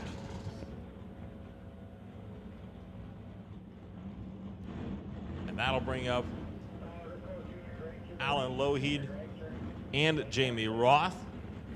Falcon versus Comet.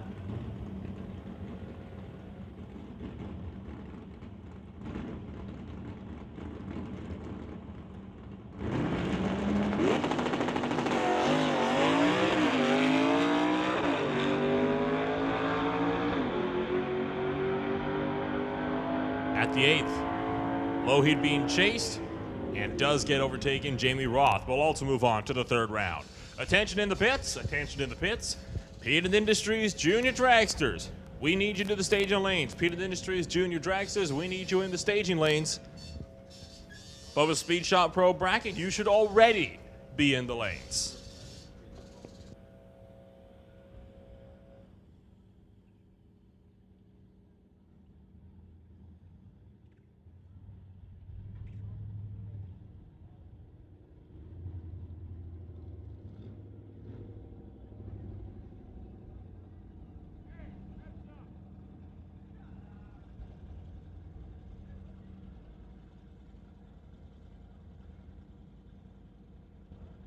So here we go with Sportsman.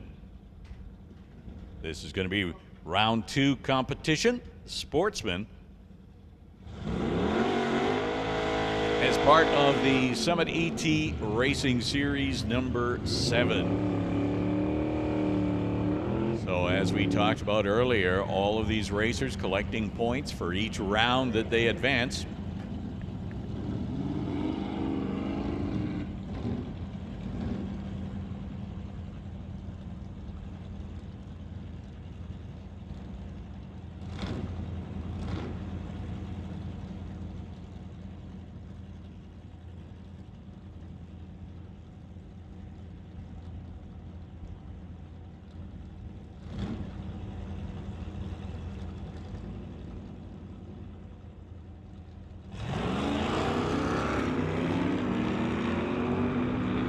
Scarlett Moore and heads down track on the TCS side. Kai Jessamine in the other lane. Winlight comes on for Kai, goes 12:33 at 105 miles an hour to advance into round number 3 of Sportsman as Randy Hermsen and Sylvia Hoogsten square up at the start line.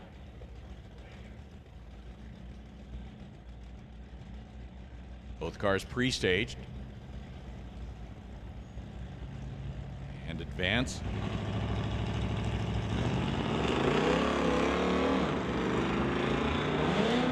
So everybody gets a green light on the start, and reaction times are mighty close. Separated by only a couple of thou. Wind light comes on for Sylvia. Sylvia goes 12.65 at 102 miles an hour to advance into round number 3 of Sportsman. Brings up Bo Dickey and Jim Mantle. Mantle, runner-up in the category for 2021.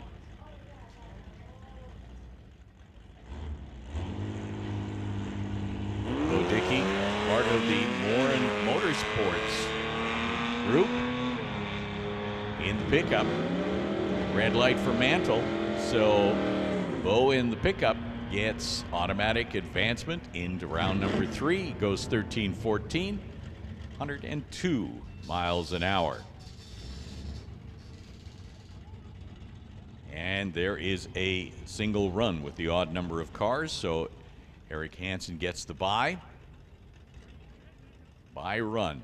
Eric from North Vancouver in the 68 Plymouth.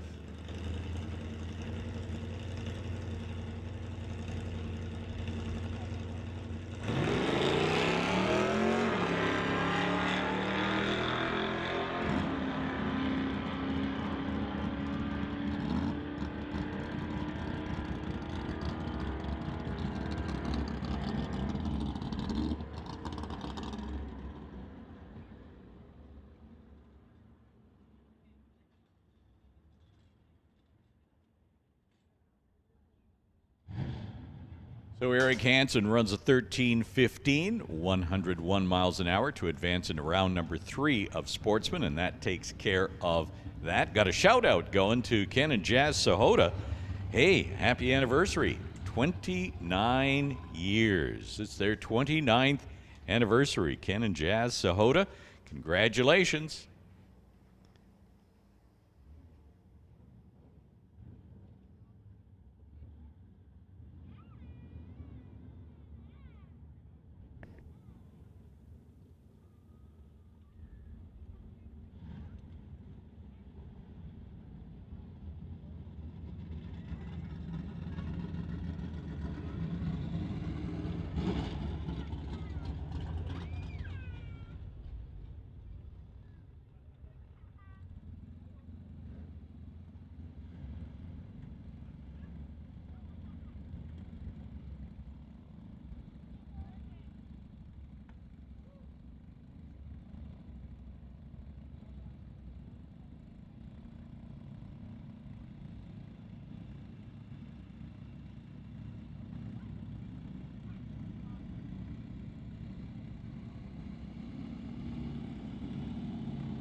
So just checking out what's happening in the staging lines, and it looks like we have got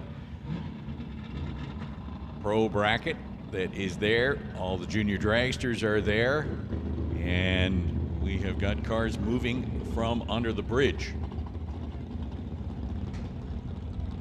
Here we go with next round of pro bracket. This will be round number 2 as we work our way through the program. Always great to see you race fans sticking with us. Hopefully you're having a great day as we present this race to you. On the start line, Kim Cornish and James Dobson. Cornish is driving the little Mustang 2 here on the tower side. Dialed in 1117. James Dobson's in the Camaro. Camaro runs a 1055 dial. So the handicap going to the little Mustang. You see that there as Kim Cornish leaves the line first, trying to stay ahead of that Camaro. Does not do it. 1065 for James Dobson in the Camaro to advance on a 1055 dial.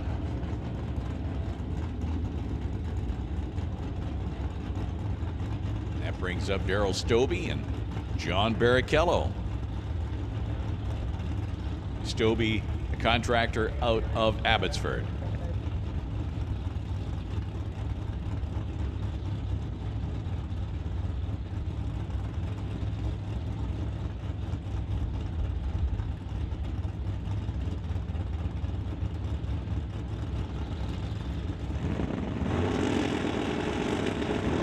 No, attention in the pits, attention in the pits. Canada West Doorslammers, we're calling you up for your next round. Canada West Doorslammers. Motorcycles, you're on hold. We won't be calling you for a few more minutes, but Canada West Doorslammers, we need you, lanes 5 and 6 for round number 2. So Stobie not able to hang on for the win in that last pair as we get set for Jim Benke and Jeff Bell. Bell dialed in at 9:53. Benke hovering around that 10:05. He gets the handicap, wheels up, and he is away. Wow. The slowest reaction time here is 008. That's amazing. So win light to Jim Benke rather. 10:09 on a 10:05. Benke had the better of the two reaction times at 007. Margin of victory, wow, 52 ten-thousandths of a second. So it was really tight at the top end as Rich Dyes and Del Northgraves get set for their run here. Handicap going to Rich Dyes, tower side. Northgraves from Pitt Meadows, Rich Dyes from Poco. 10:69, good for Dell to advance into the next round. Dale Northgraves takes the black 77 Nova into the round number 3. As Chris Stone and Ryan Vader pair up now. Chris Stone, the Dodge Dart, Ryan Vader, the Dodge Dart as well. 68 versus 72. Vader from Barhead, Alberta. 10:09 dial-up. It was a heads-up race for both of them. It'll be decided at the finish line, and Chris Stone runs a 10:09 with a 5 and a reaction time of 0:12. So better reaction time and closer to the dial-in. Chris Stone advancing into the next round, 127 miles per hour.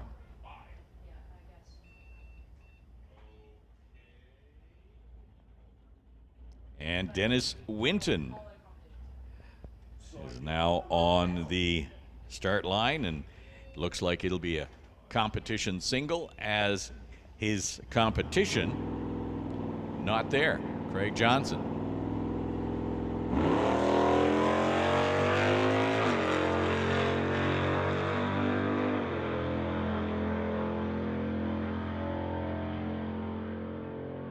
So Dennis Winton goes 11:84 for the win on that competition single, 111 miles per hour. And that's going to do it for round number 2 of Pro Bracket, Bubba Speed Shop Pro Bracket.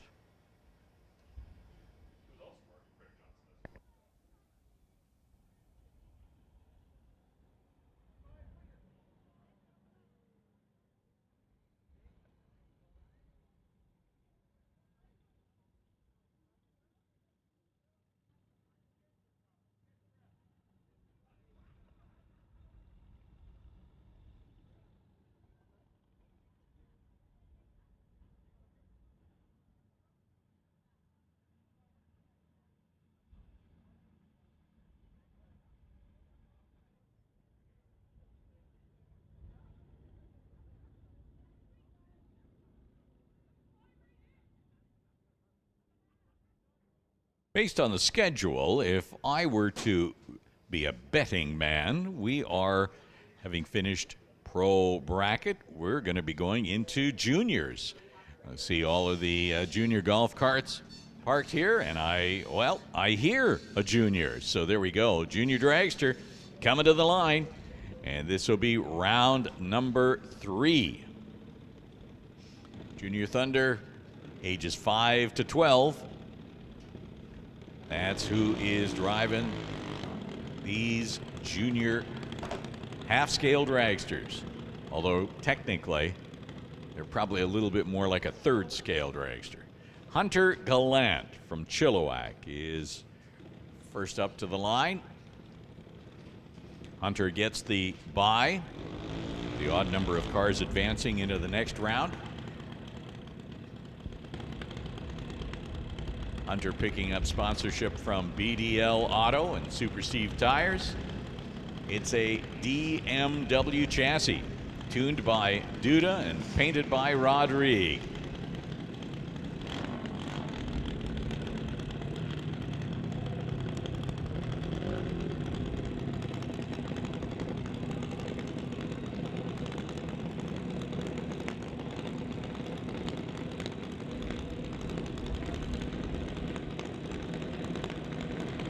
Hunter Gallant rolling forward into the stage beams. He's dialed in at 12:03.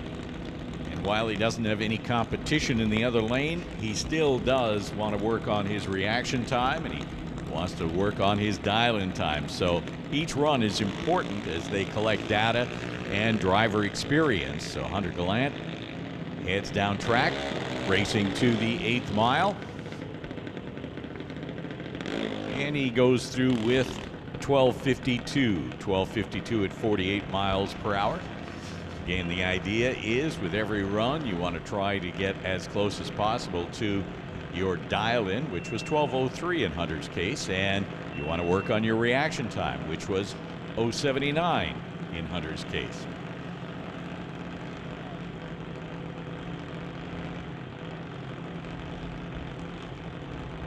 Here we go with Hunter Thompson and Adam Katnick.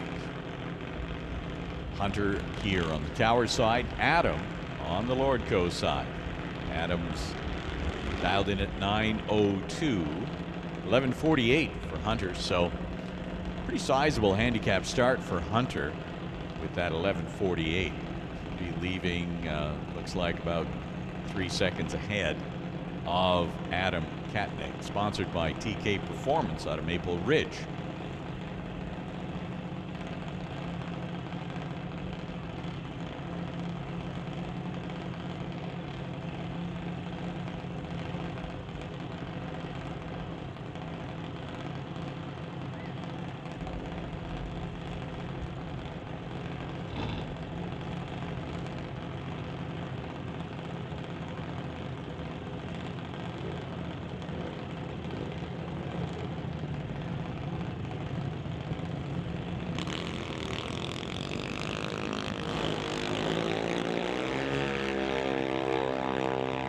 Both drivers leave with a clean green reaction time on the tree. At the stripe, it's a win light for Adam Katnick, 9:05 at 70 miles an hour. 9:05. So while Hunter had the better reaction time, Adam was able to stick closer to his dial-in time. 9:02, runs a 9:05.1, and so a little bit closer, and that puts Adam into the next round as Nick Bond and Cadence Rodrigue roll forward. Nick Bond getting all the tuning assistance from Dad Justin. Mission is home base, dialed in at 899. Cadence from Chilliwack, Milron Truck and Body sponsorship, as well as Ken Specialty, Tri-City Cutting, and Corvette West dialed in at 12:02. So Cadence gets the handicap start here.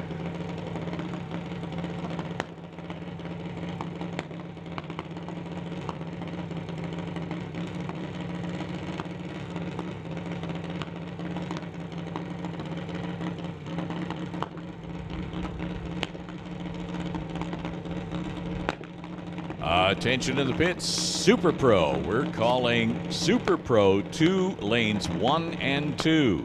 Super Pro, bring them up. Image Motorsports Super Pro, this is your call to the lanes 1 and 2. As Cadence goes red, but by one stinking thou.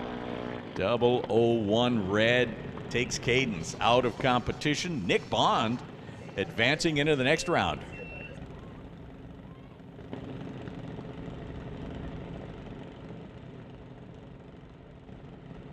So Nick Bond gets the win, 9:05 on an 899 dial, 71 miles per hour.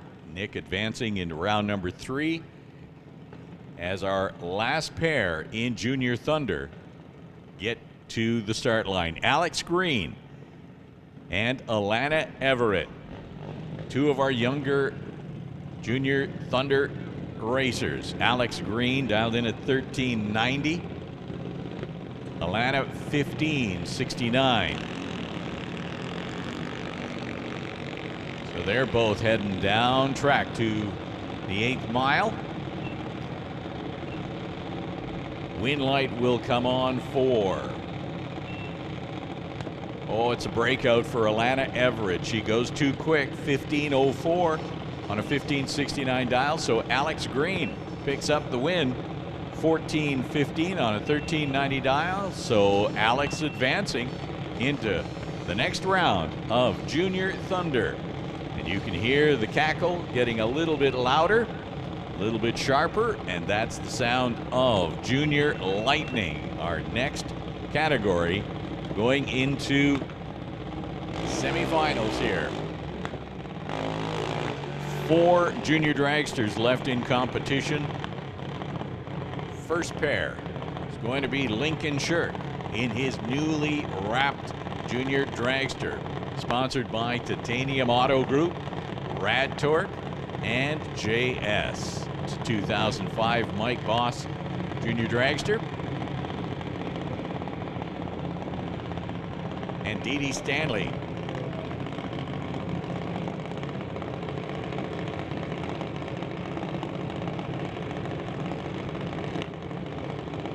attention in the pits. This is a call for Hot Rod and Super Combo to the lanes.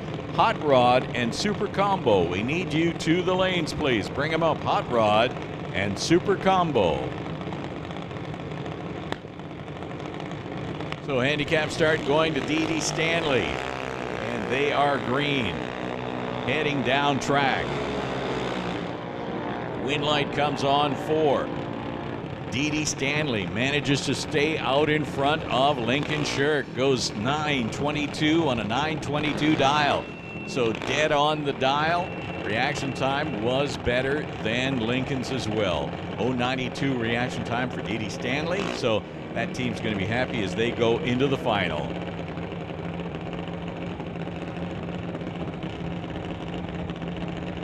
So last 2 of the Lightning cars, Colton Morin and Ciel Gagnon. Ciel hailing out of Qualicum Beach, part of the Big Kids Racing. And Colton from Mission, part of the Morin Motorsports group.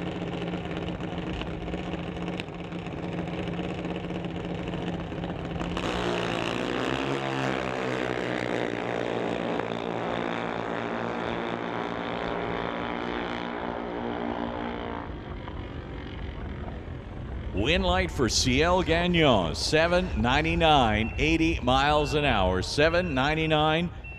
And so Ciel will go into the final, where she will face Dee Dee Stanley.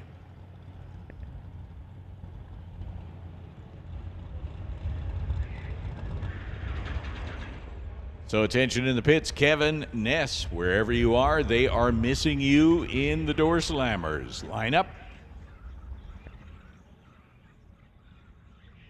So Kevin Ness, we need you in the lineup for next round of Doorslammer action.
Well, as you saw, the tractor's doing a little bit of track preparation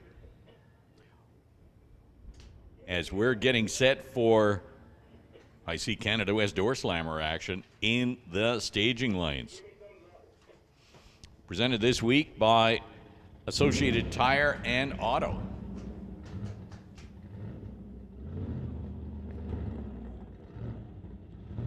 And that is what's coming underneath the bridge. Round number 2 of Doorslammers.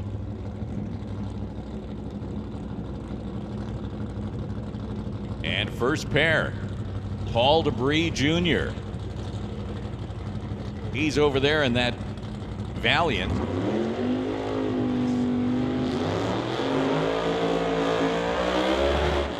Wow, talk about burnouts. Turning the tire. Dale Jansen, 66 Acadian, here tower side. Paul Debris from Shawnigan Lake. Straight line race cars. I always marvel at the size of that deck lid wing for Paul Debris Jr. And then you compare that with what Dale Jansen is running, and it's just a tiny lip. But Paul Debris Jr.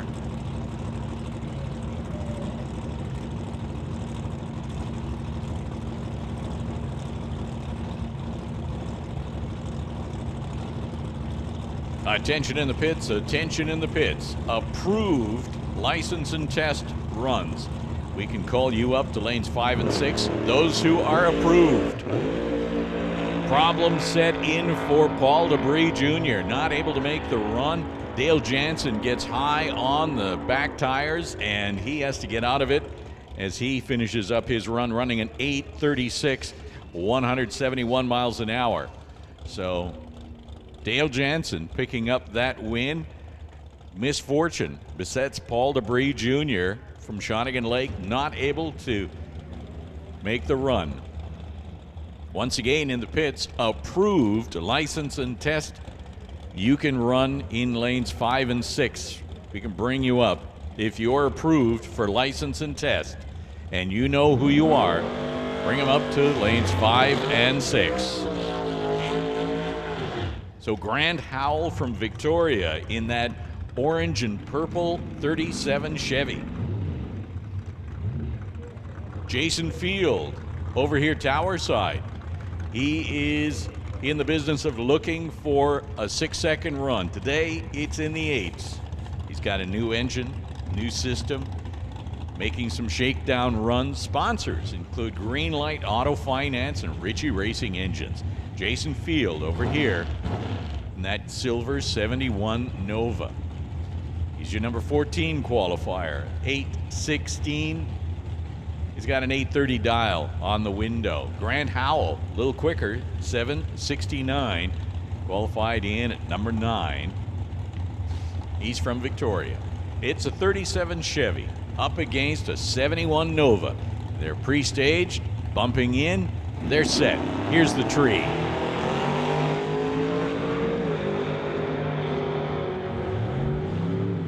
Down track, it's neck and neck. Win light comes on for Grant Howell. 8:01, 163 miles an hour, taking out Jason Field. 8:01.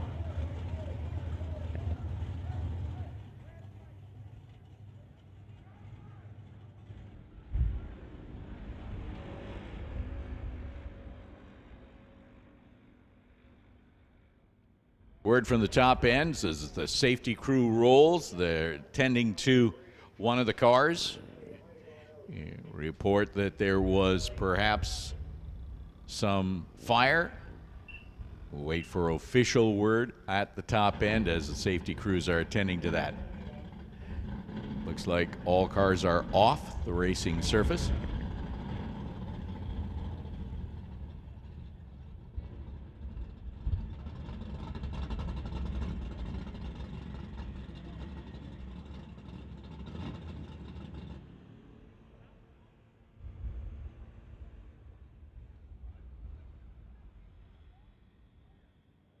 So the win light going to Grant Howell, 8:01. It was Jason Fields' car that experienced some problems. Safety crew at the top end attending to that right now. Fields' run, 8:60. Problems occurred after the finish line, 164 miles an hour for Jason Field. So the car was performing certainly as good as it has been for most of the weekend. Fire is out according to the official report, so everything is A-OK. The driver is safe. Grant Howell picking up that win at 8:01, 163 miles an hour. Good to see Jason Field safe, and the car will always have the opportunity to be repaired. And they'll be, I'm sure, back in action next race. But that is good news for Jason to be safe and secure.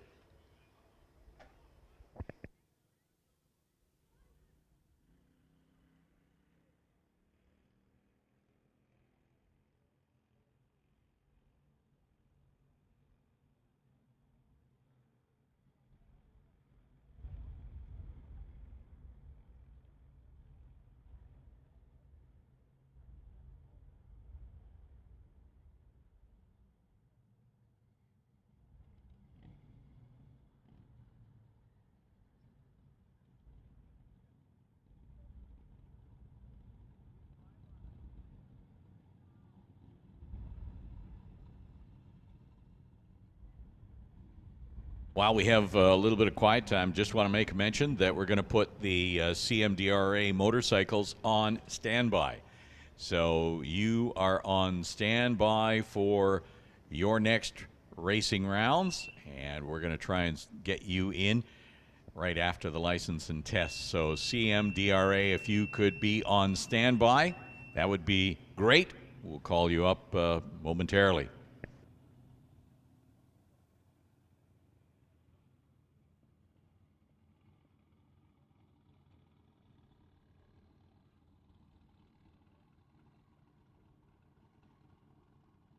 And also, just on a point of order, there is no extra testing after competition, all right?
So getting continual updates from the top end as to that fire under Jason Fields' car.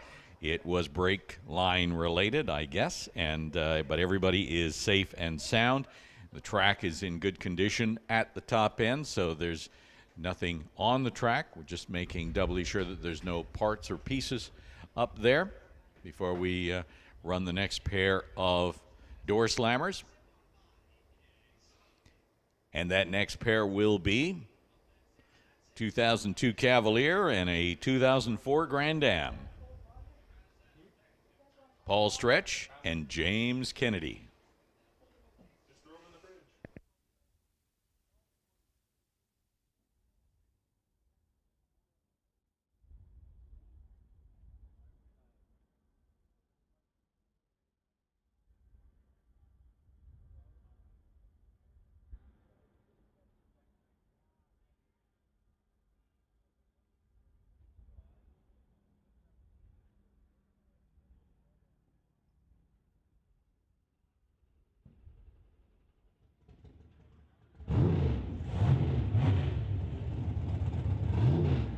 So refiring is Paul Stretch from Duncan, where he is retired. Sponsored by Mid-Island Engines. That's the Red Cavalier here, Tower Side. James Kennedy is in Langley, driving the 2004 Grand Am. He picked up not last year, but maybe last year or 2 years ago. Kennedy qualified in at number 10 with a 764, and that's the number he's chosen as his dial. Paul Stretch qualified number 5 with a 722, and that's the number he's chosen for his dial. So handicap start of about 4/10 is going to be going to James Kennedy.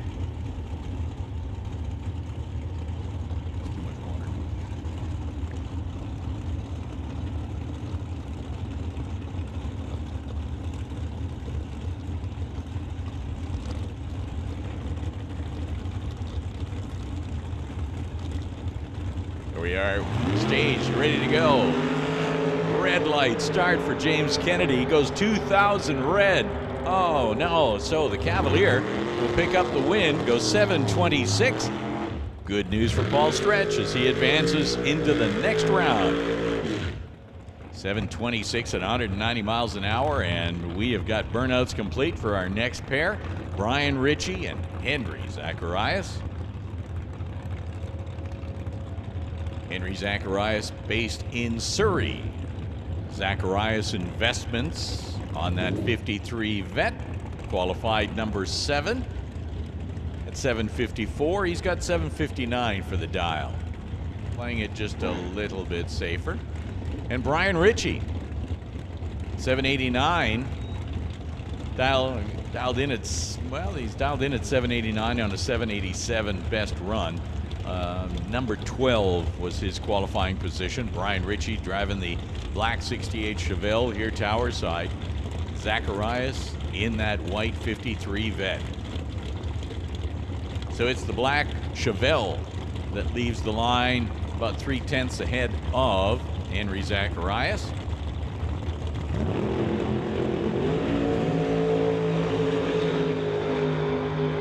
They are heading down track with a win light coming on for Brian Ritchie.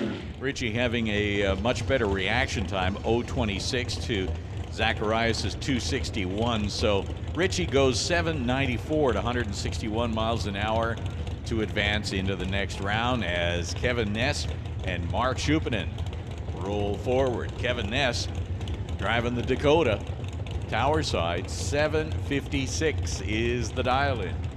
812 the dial-in for Mark Schuppinen from West Kelowna. Pendozi Machine, 95 Chevy. Schuppinen in the number 13 spot, Ness number 8. There's the handicap. They're clean and green heading down track. At the stripe, it's a win light for Mark Schuppinen.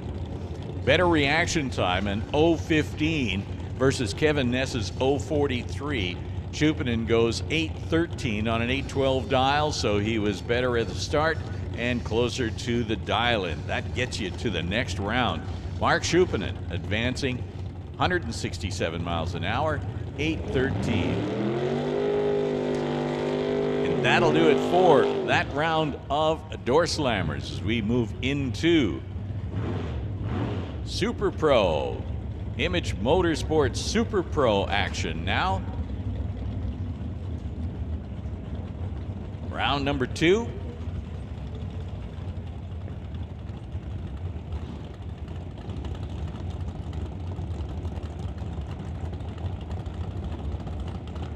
8 vehicles left in competition. First two, Richard Love, 1196 dial. You see it out at the top end.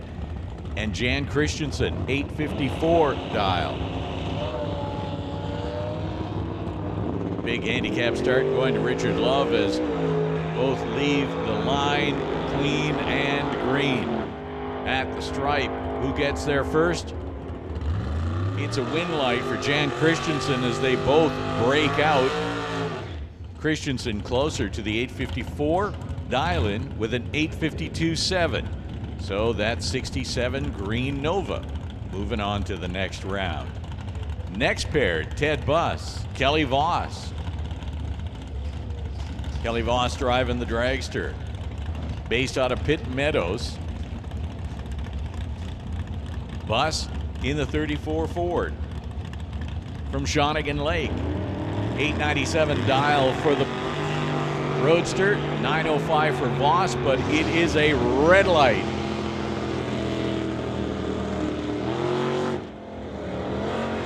Red light start for Kelly Voss takes him out of competition. Win light for Ted Buss, 901.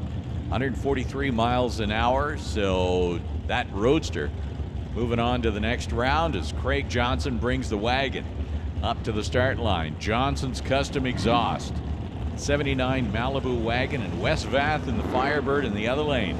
Handicap will be going to Craig Johnson. The black wagon is going to be leaving the line first by about a second and a bit. Staging ever so carefully, taking full advantage of the start line process. Johnson heads out of the gate. Wes Vath in pursuit, trying to track him down through the quarter mile. Does he do it? No. An 0:13 reaction time for Craig Johnson gets him the win. Great on the start line, close enough on the finish line. 10.80 on a 10.73 dial. So Craig Johnson moving on to the next round as Justin Bond backs up his dragster, getting set to do battle with Mike Stewart. And Mike Stewart is the one, obviously. I just say obviously because it's possible that it might be different, but Mike Stewart gets the handicap start, about 3 seconds of a handicap start. Big thank you goes to Ken's Specialty as well as Bucky's Mini Excavating. So Mike Stewart in the 67 Chevy 2 at a 10:01 dial, getting set to be first out of the gate, and Justin Bond going to sit patiently waiting about 3 seconds before his green light comes on to chase down Mike Stewart. Gone. Both cars are out and running. That dragster is going to have a strong top end charge and gets there first. 002 reaction time as well. 002 on the reaction. Gets a 7:03 on a 7:02 dial. So Justin Bond moving on to the next round.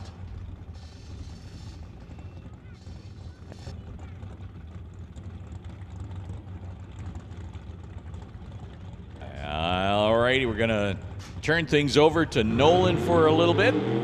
You've been silent for a while. Go for it, buddy. Great when it comes to the more official side of things, it would seem. So we've gotten the likes of Glenn Eagleton and Jerry Epp, both dialed in at 1090 as we roll into third round of Super Combo. There's all manner of electronics, including throttle stops, going to be in play.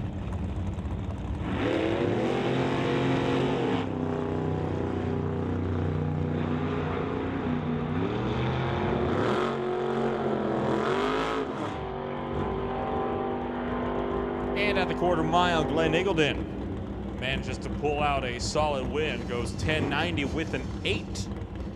So just 8 thou or above the dial-in.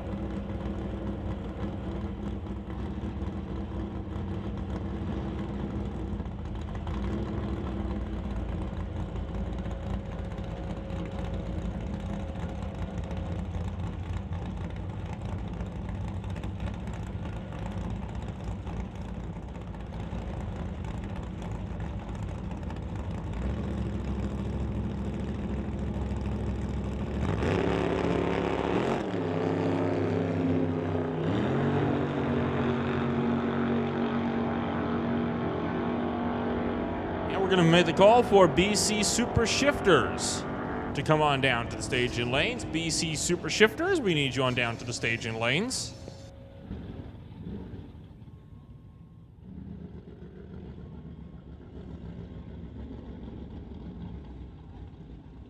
We're also going to make the call for the next round of Sportsman to come on down to the lanes. And then we will invite the CMDRAs to make a return for your next round of eliminations as well.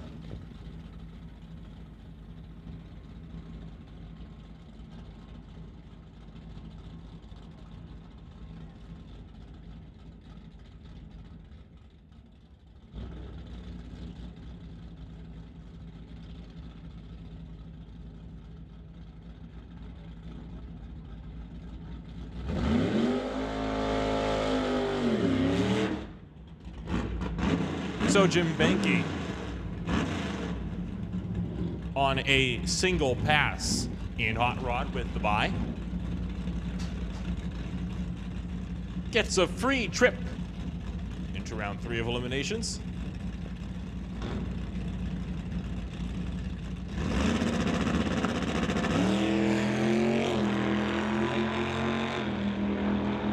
Big wheels up moment got a little bit out of the groove on the right side, but powers through. Clocks in a 10.1 at 131 miles an hour. That brings up Randy Hermsen, the stonecutter out of Mission in the 1958 Oldsmobile, dialed in at a 13:46. Martin Jackman will be right beside him, dialed in at 12:95, also out of Mission in a 1964 Chevelle.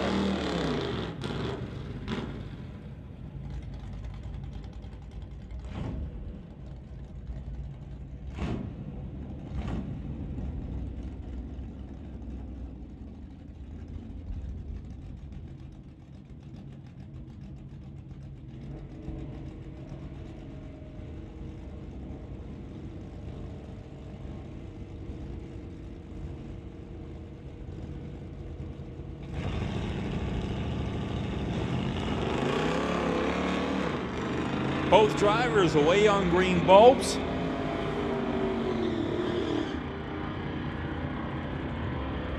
We will race this one out to the quarter mile. And Martin Jackman pulls one out over Randy Hermsen by just 9 thousandths of a second.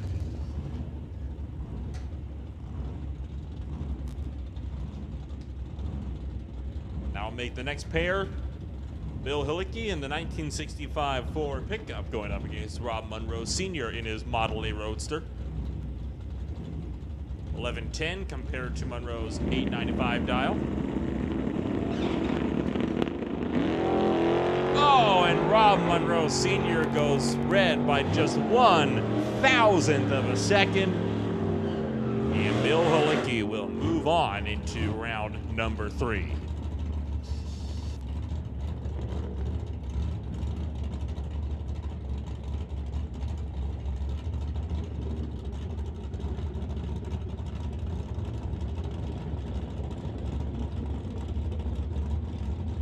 So bring up Jerry Brabander in the Chevy 2 out of Cloverdale, down in a 1062 to John Sayers' 1968 Dart.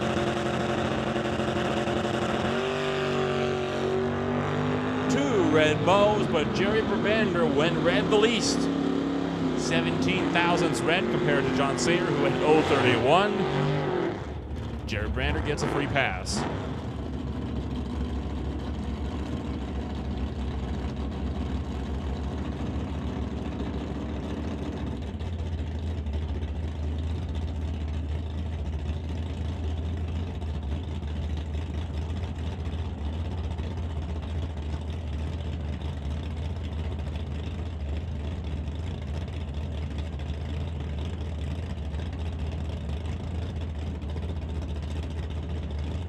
Make that call once again for CMDRA to make your way down to lanes 1 and 2. Racers in CMDRA, come on down to lanes 1 and 2.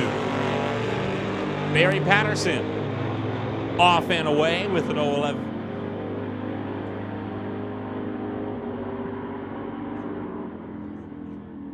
Dustin Hunter breaks out of the top end, 9.151 to Patterson's 10.01 on the 994 dial. Dustin Hunter was 9 thousandths of a second underneath his dial in, so Barry Patterson will get tickets into round number 3. That will wrap it up for round 2 of Hot Rod Eliminations.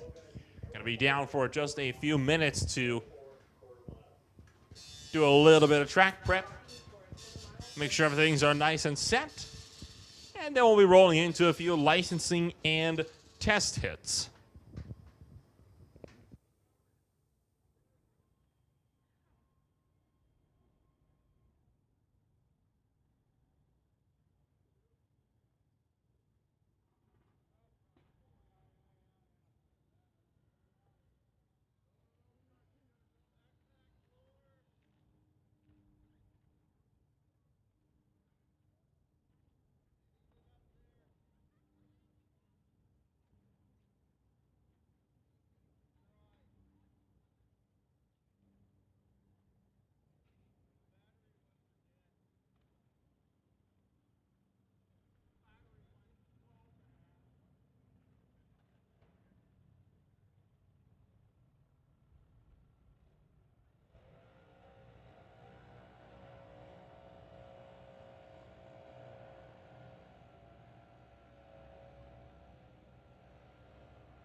In the pits, attention in the pits. BC Super Shifters, we need you down to the staging lanes. BC Super Shifters, we need you down in the staging lanes for your next round of eliminations.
While we have a little bit of track prep taking place, just before we get into some test runs, I do want to make mention of the fact that you do have the opportunity to head over to the Pro Shack and check out all kinds of great souvenirs before you leave for the day. We always love it when you grab a souvenir and do your Christmas shopping. Father's Day just around the corner, so you should be able to find some great stuff for Father there.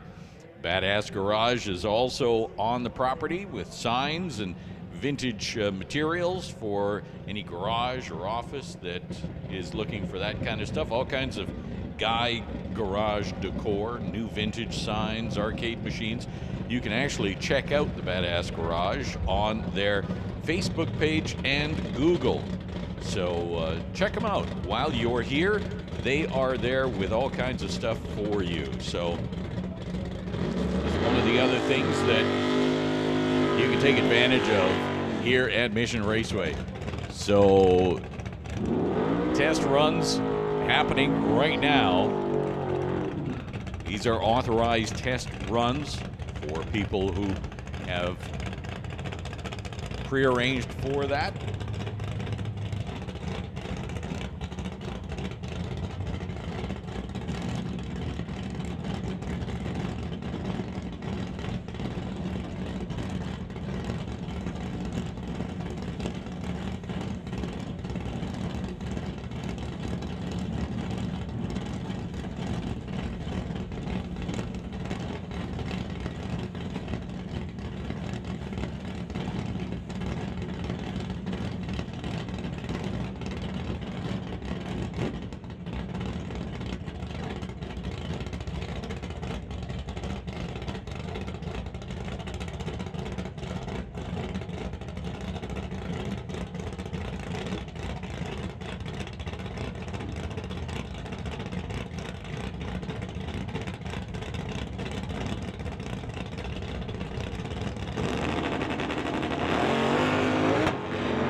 On the brake lights, TCS lane goes 860 at 112 miles an hour, 907, 147 miles an hour. You know it's a test run, right? You know you're not racing for real. But when there's a guy in the other lane and you're up against them, I think that there is a fair bit of racing blood that suddenly comes to the surface, and you just want to beat that other guy. It's like a grudge race.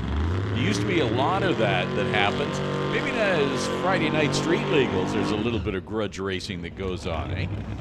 You used to have that happen a lot in the 70s, where you could call out somebody and just go grudge racing on Wednesday night, and just, you know, whoever you felt like, maybe I could beat you. I'm going to race you. And they don't do that so much anymore, grudge racing. So a couple more test runs here.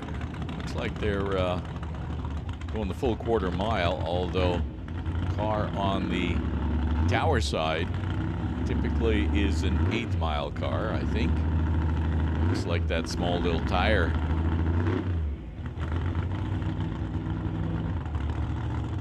And that's Daniel Rodriguez in his Outlaw 275 car.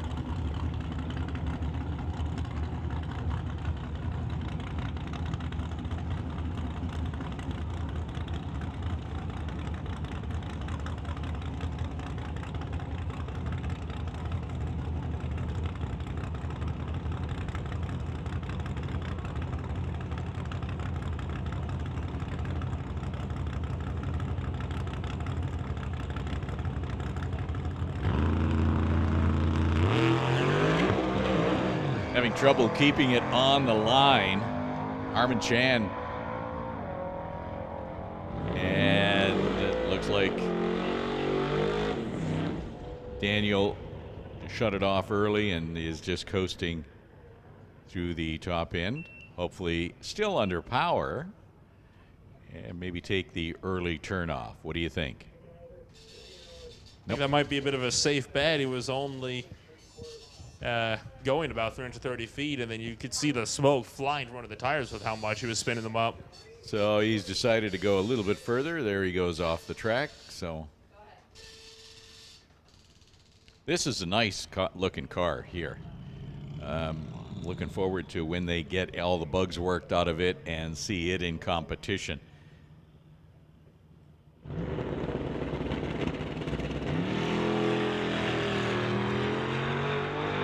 Goes nice and smooth too. That's a great looking vehicle. 007 reaction time 9:53, so 141 miles an hour. Going to have to put a parachute on that thing.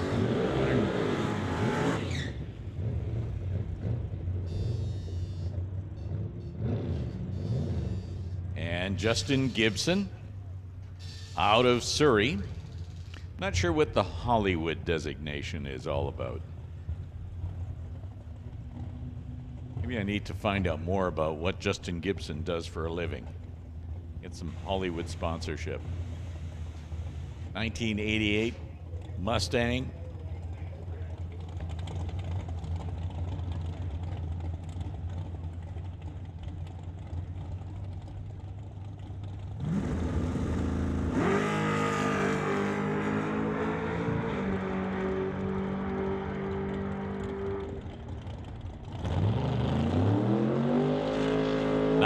.934 for Justin Gibson on that test run.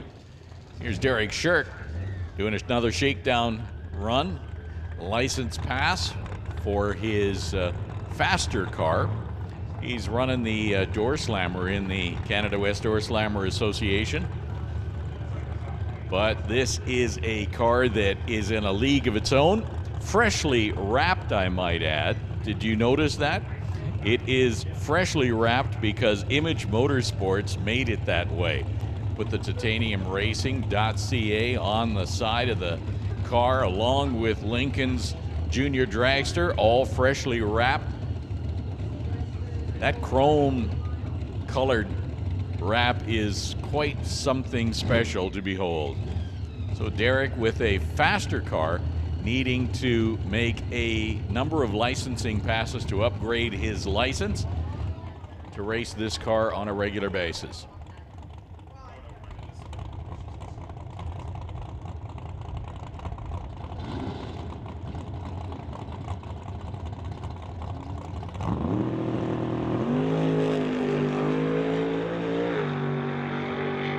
So staying pretty much down the center groove, straight down Broadway, 746.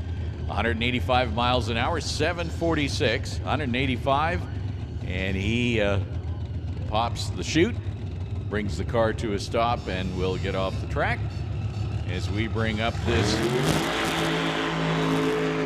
dragster making another test pass.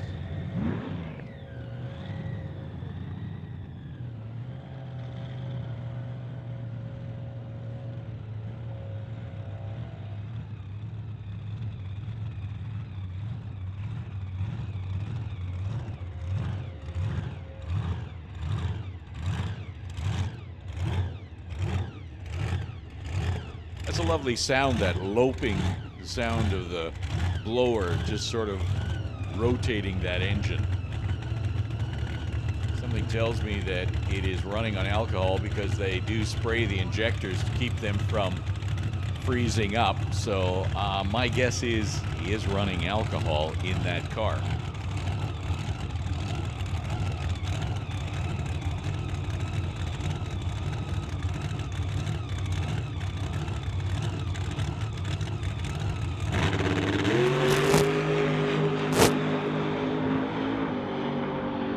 That is one nice clean run as well. Straight down 673, 206 miles per hour.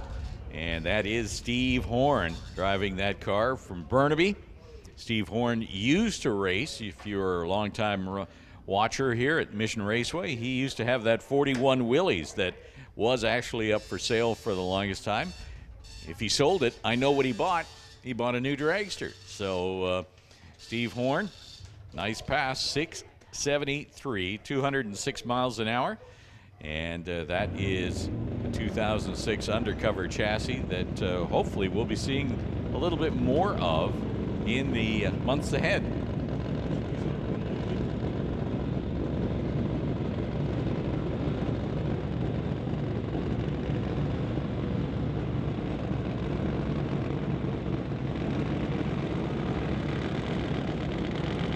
So next round of action here for Canadian Motorcycle Drag Racing Association. We kick things off with the big guns, Jim Schellenberger and Nate Gagnon. Jim Schellenberg out of Surrey, Nate Qualicum Beach. Both of them had a great run earlier.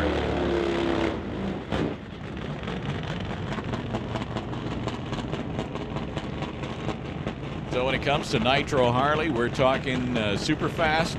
They ran 670s last time out. Nate has run quicker. I'm sure Jim has run quicker as well. So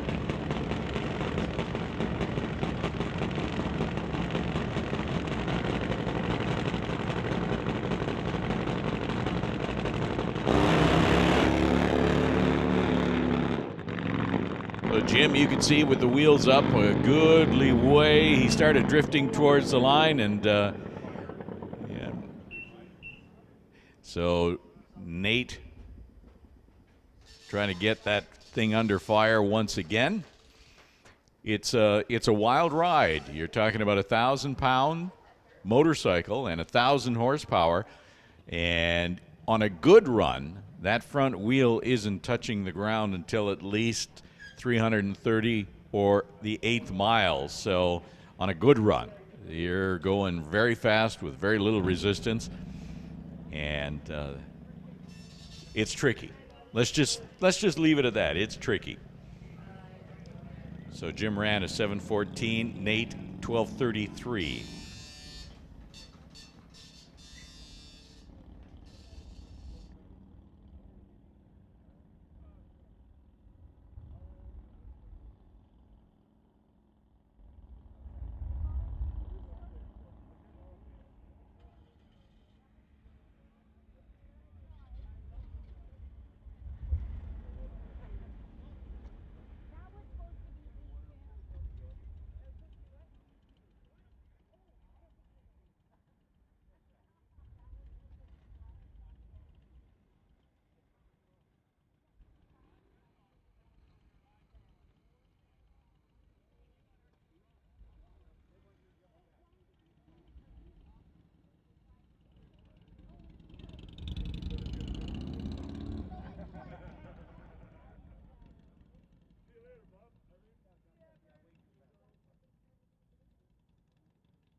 So there was a flash underneath Nate's Top Fuel Harley right around 1,000-foot mark. But the track is clear, and Nate's bike is none the worse for wear. He's been having a bit of a troubled day or a troubled weekend. Did have quite a massive engine disassembly at the top end yesterday, and so that led to some major repairs for the Big Kids Racing team.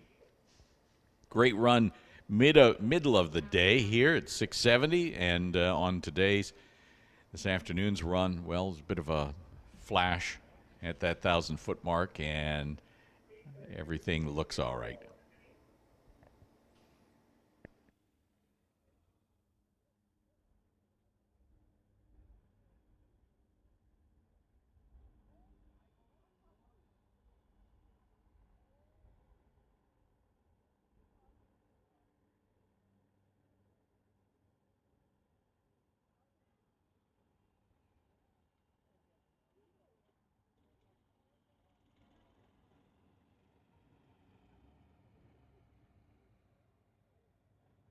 So word from the head of staging is that while the motorcycle guys are getting their gear on, we are going to run for the Sportsman cars. It's the semifinal, and first pair is going to be Sylvia Hoogston and Bo Dickey.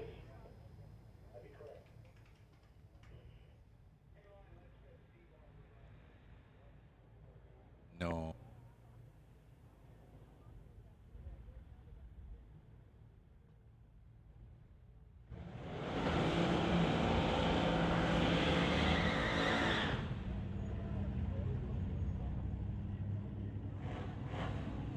So Bo Dickey and Sylvia Hoogston. Handicap will be going to the pickup, 13:15 for Bo.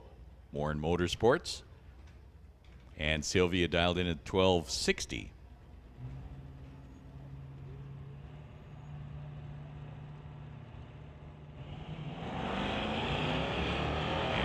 is going to be trying to stay out in front with that handicap start.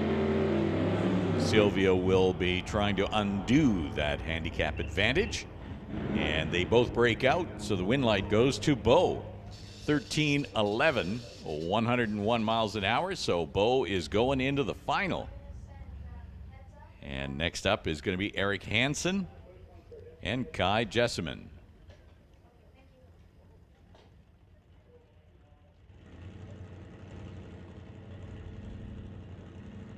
$12.15 is the dial-in for Jesseman. Eric Hansen, 13:02. And it's a red light start for Jesseman in the Monte Carlo. So Eric Hansen is going to get the win light. Great reaction time on his part, too. Eric has a 001 reaction. 001 reaction is like 1,000th away from a perfect reaction time. 13:07 he runs at 101 miles an hour, and that's going to set up our final round then between Bo Dickey and Eric Hansen.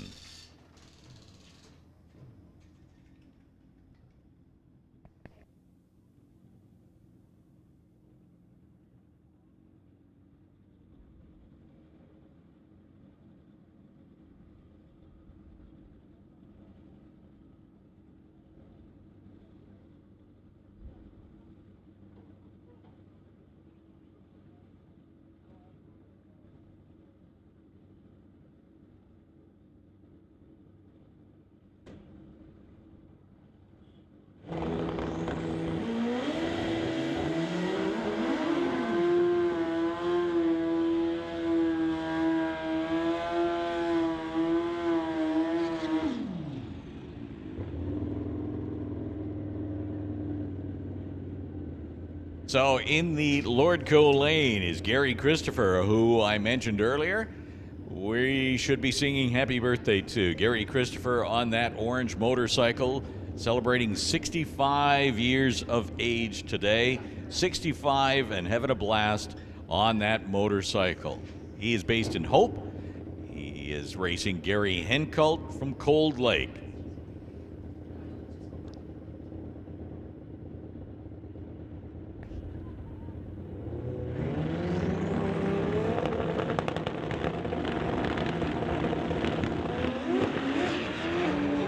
So Henkult getting out of shape on the start line. In the meantime, Gary Christopher just sails down to a 667, 182 miles an hour. Wow, 667, 182 miles an hour for Gary Christopher. What a way to celebrate your birthday, Gary. Happy birthday.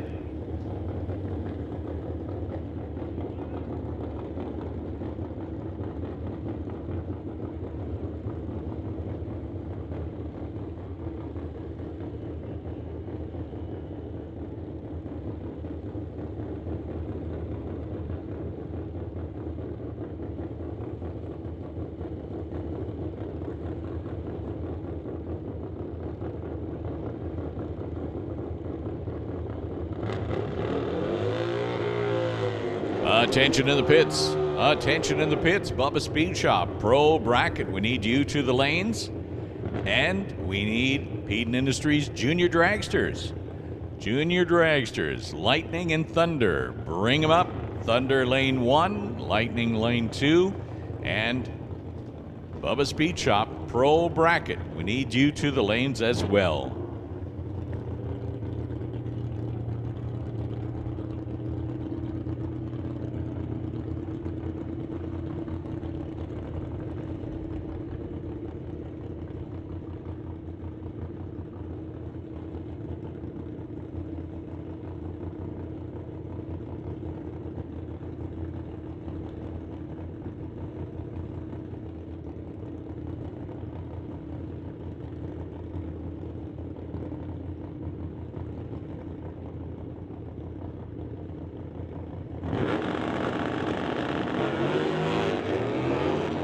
Wow, getting real close to the center line. Just managed to do a lot of body English to keep it away from the blocks. Lordco lane goes 985, but it's Jeremy Lott that got there first. 980 at 133 miles an hour.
Attention in the pits, Canada West Doorslammers.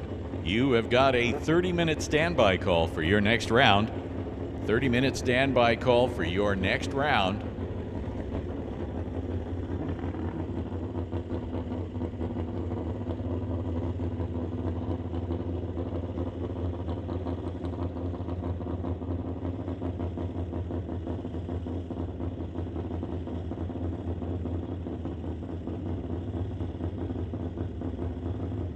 So 951 is the dial for the Lordco lane, 1013 for the TCS lane. Handicap start going, there you see it.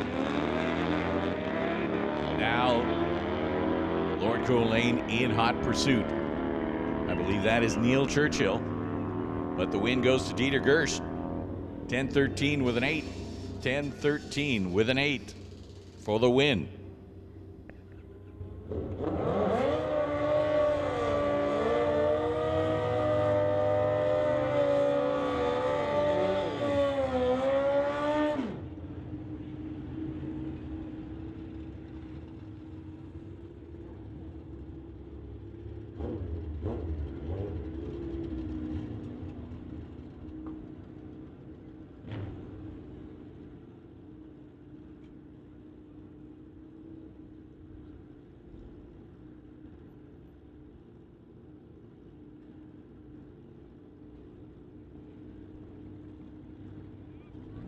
So Dallas Larson looks like in the TCS lane here, tower side, in the superbike category.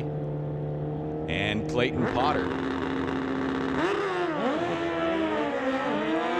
over on the Lordco side.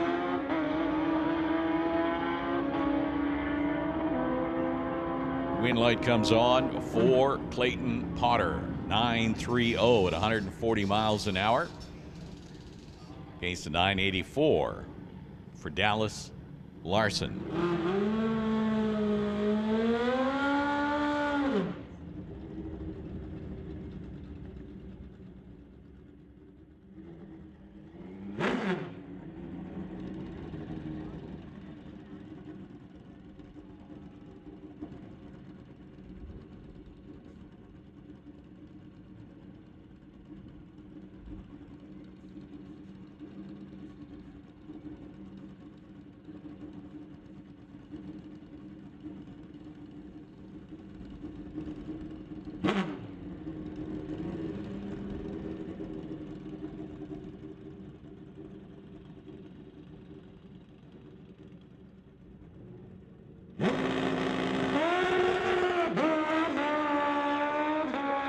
So picking the front end up a couple of times during the shift pattern. Dana Corky on the Suzuki goes 894, 150 miles per hour.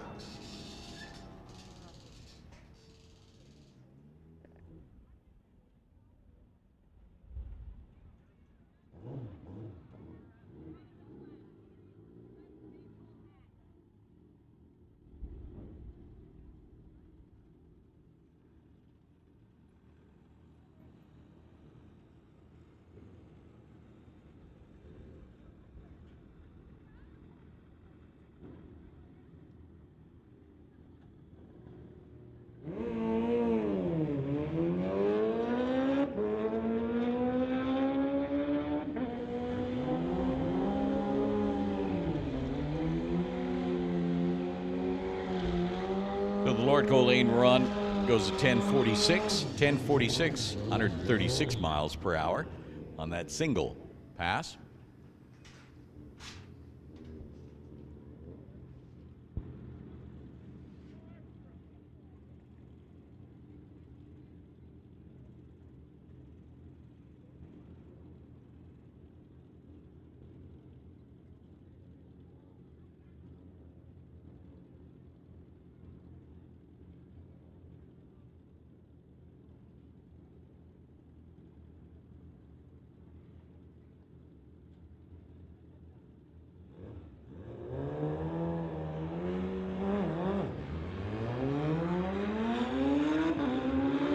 Lordco lane with a big handicap start. Manages to hang on right through for a win. 10:57, 121 miles an hour. Against a 9:56 on the TCS side.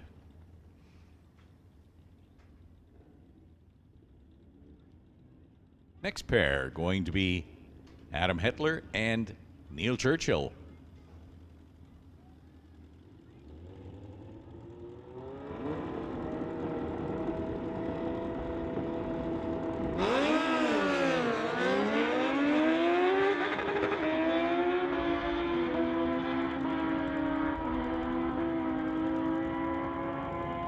Win light to Adam Hetler, 9:79 with an 8, 128 miles an hour. So Hetler picking up the win.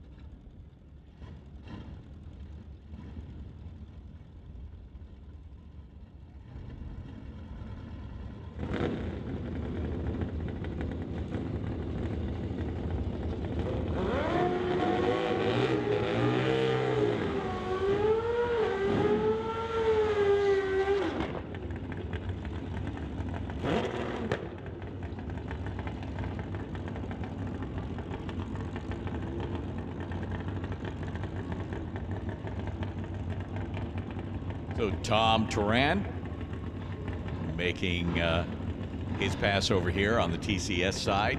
Crazy Eights. Again, getting as close to 888 as possible. Tom picked up the round win earlier. Red light.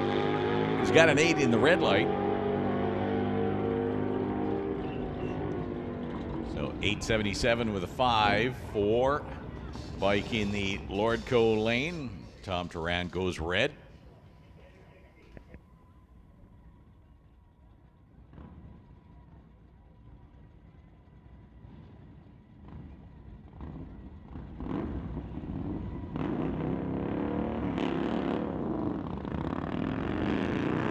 Struggling to get off the line. Bike in the Lordco lane is moving on down track. And 16:11. So just sort of coasting through at 71 miles an hour.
Super Shifter now hits the track, and so we have got 5 cars left in competition. A lot of torque on that car for Scott Winterbottom, lifting the left front all the way down, just about 936, 139 miles an hour.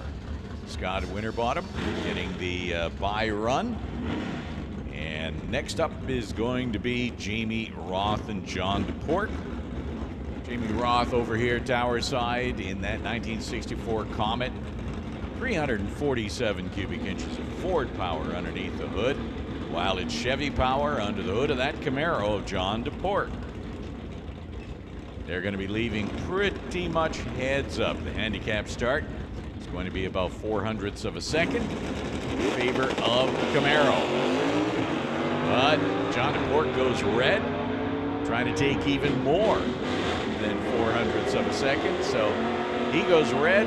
Wind light comes on for Jamie Roth. 10:15, 132 miles an hour as he shifts his way down quarter mile. And that brings up our final 2 in this category.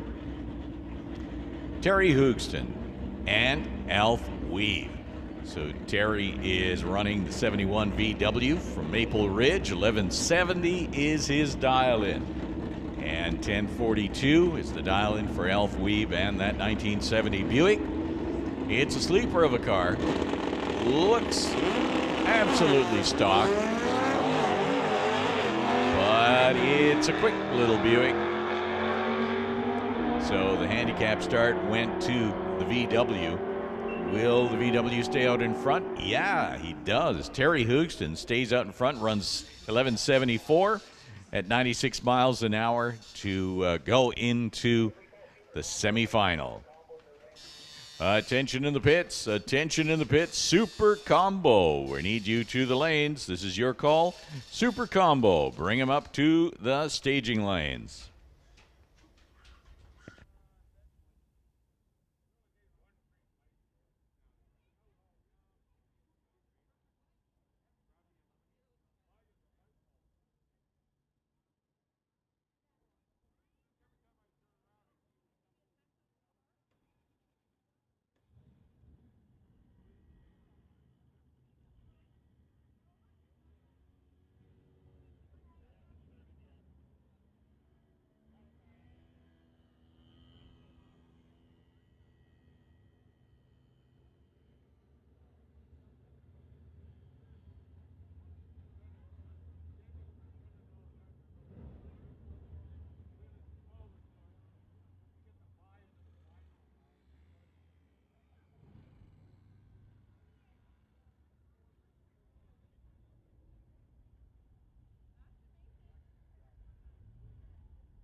So we are looking at a few more runs from the motorcycles. This is the pro drag category, I believe. So we're back to running nitromethane in some smaller cubic inch motorcycles.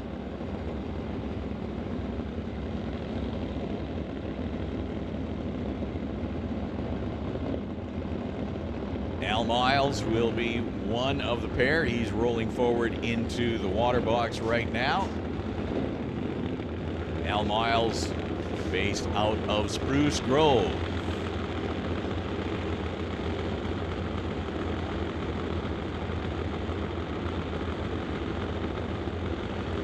Over here, Tower side, that is Evan Barsness.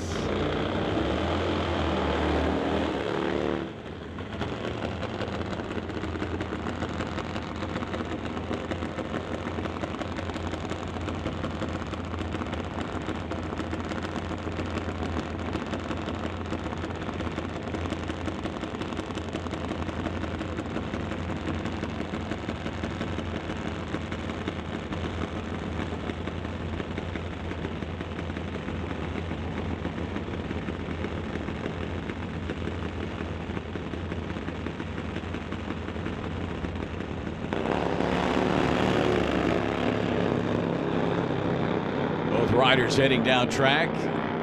Al getting close to one side, then close to the other. Runs an 870, 149 miles an hour. A little bit of smoke out of Evan's motorcycle. Run a 980, 152 miles an hour. But the Spruce Grove runner, a nice clean run, 870, 149. Close to the wall at the outset, and then close to the center line, but all over the track in a good way.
So Dave Stickle now, again in the pro drag category.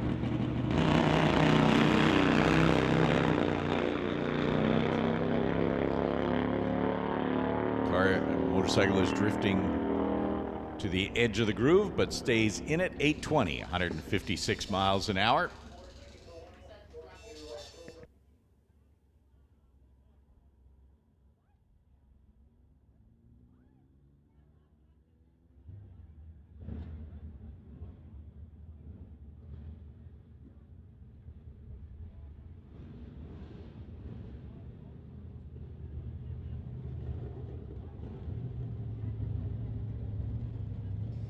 We're going to roll along here with now Bubba Speed Shop Pro Bracket.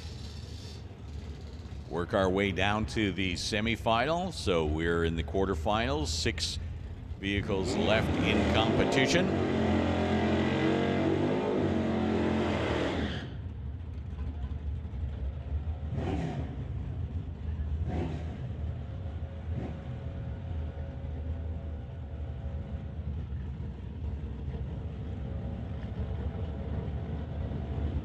Rolling forward then into the stage beams, Dale Northgraves and James Dobson. Dobson from Langley, a refrigerator mechanic there. 1056 is the dial-in on his window. 1061 for Dell. So pretty much a heads-up start. A lot is going to be determined by reaction time. Win light for James Dobson. 1075, 117 miles an hour.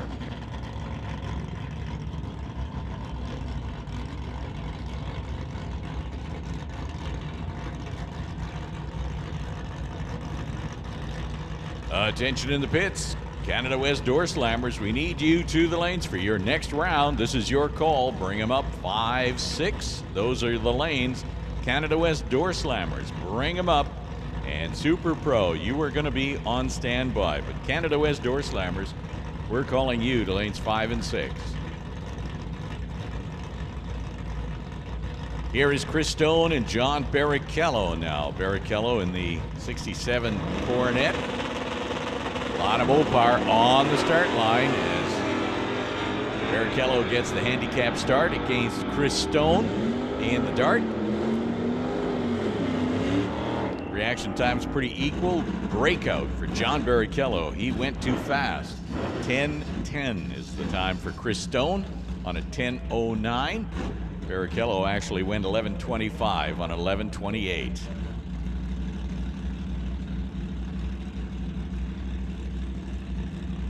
And here is the last pair in Pro Bracket.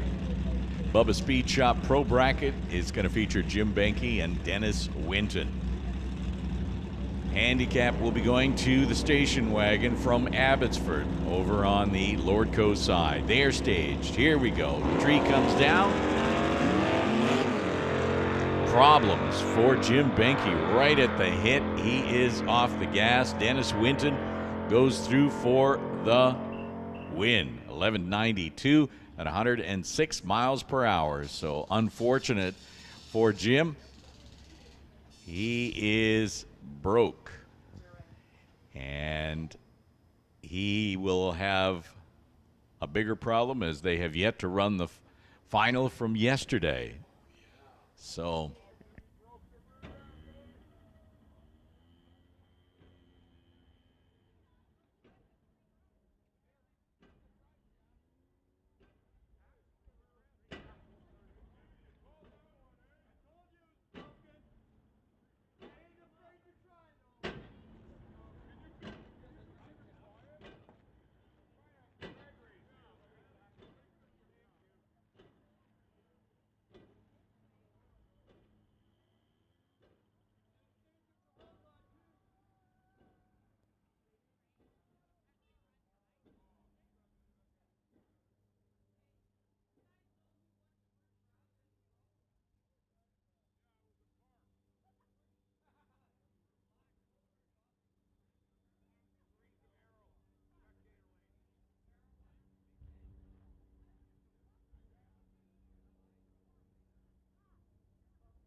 unfortunately for Jim Benke, breakage takes him out of competition in Pro Bracket. So we are going to Junior Thunder as we move through the program with some remaining runs as we work our way down to the finals. This is semifinal action in Junior Thunder, and it is going to be Nick Bond and Adam Katnick.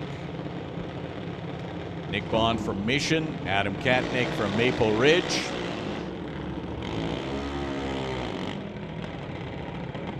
Now, these are two of the junior dragsters that were actually racing against each other in yesterday's final. So they won't be together in the final this time around. This time, they race head-to-head to see who will be in the final.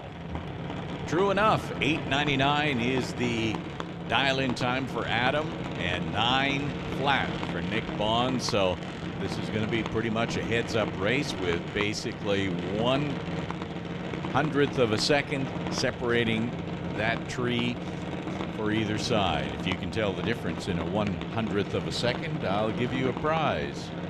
It's not very much. It's a very small amount. But in any case, if you're measuring, Adam Katnick will be getting the handicap.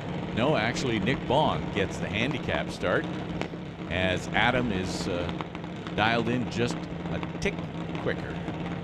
If I back up our footage and go frame by frame to find that difference, do I get the prize? No, there's no prize. There is actually no prize. The prize is a pat on the back. There you go. I would give you that. I would give you that. So who is going to the final? Will it be Nick Bond or will it be Adam Katnick? Well, they're both leaving the line with green lights. Win light comes to Nick Bond. Nick Bond going into a final round. Now, who will his competition be? Will it be Alex Green or will it be Hunter Gallant?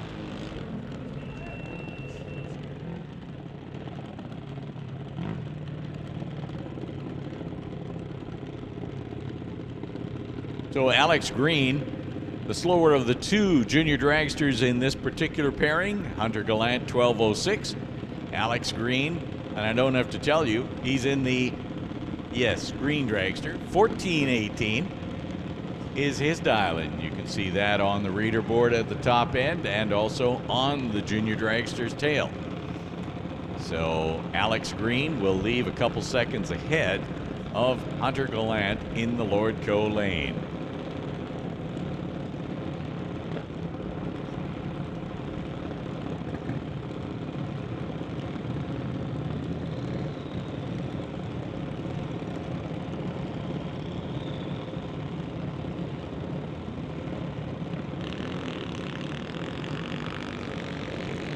So both cars are off and running, both taking advantage of their respective dial-ins.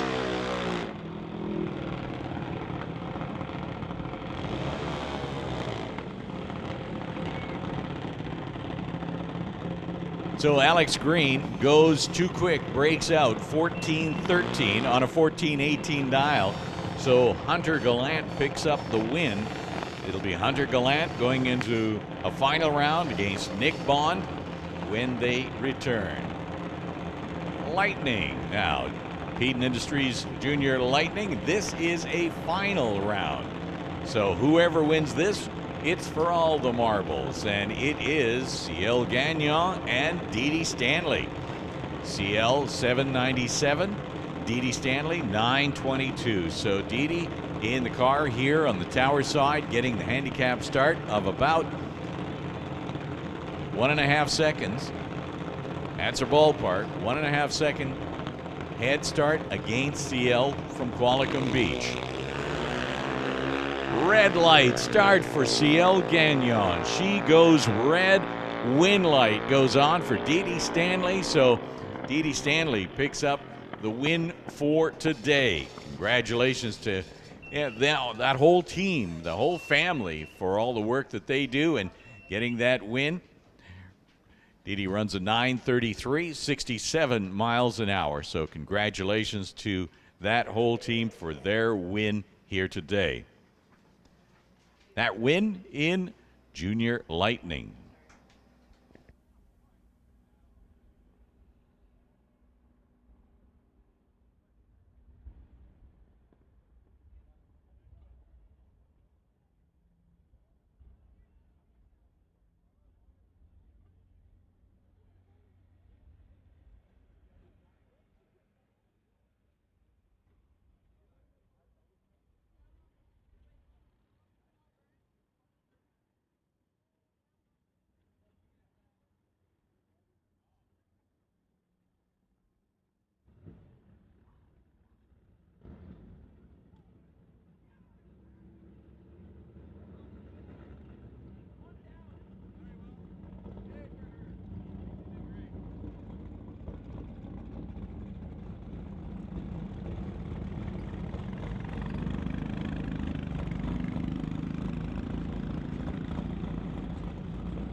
Warren Jacobson, red lights against Glenn Eagleton in Super Combo. Goes double 04 red. The Corvette gets a 1093 for the win in Super Combo.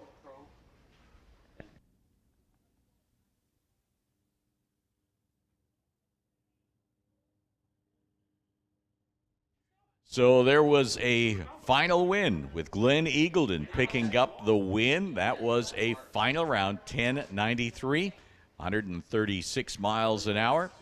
1093 on a 1090 index. And Warren Jacobson, had he not red lit, was even closer to the 1090 with a 1091.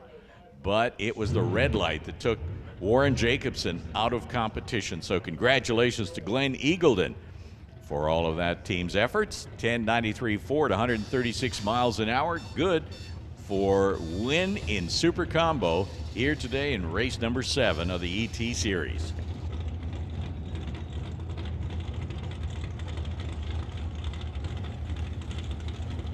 And that rolls us into what is now round number 3 of Canada West Doorslammers. 6, make that 5 cars remain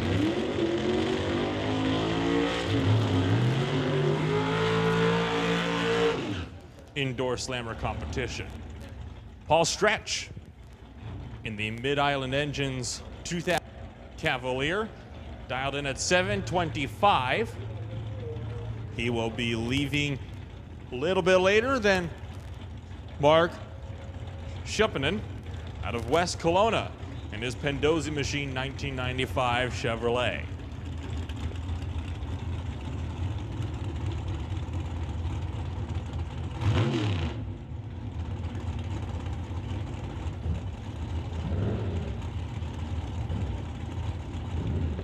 So attention in the pits. We're going to call Hot Rod to the lanes. Hot Rod to the lanes.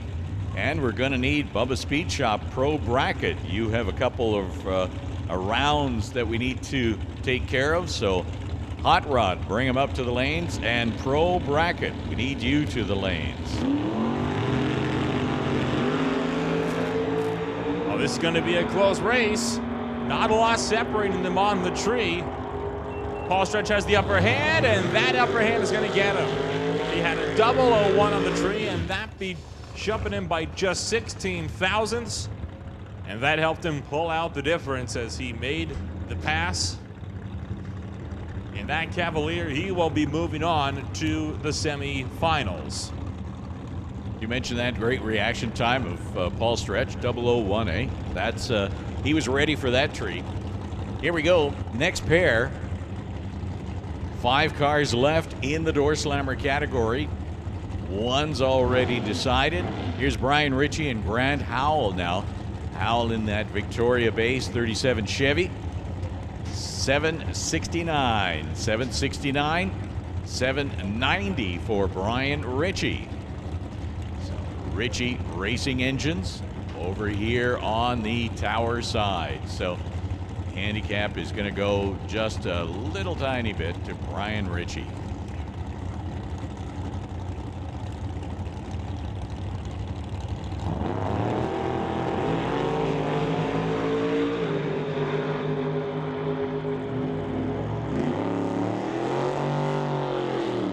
So Grant Howell going towards the center line here at the top end, but the wind light goes to Howell.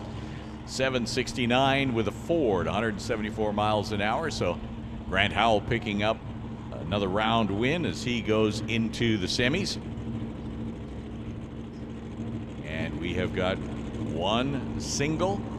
It's a buy run. He's just going to break the beams, which is his prerogative in this particular case.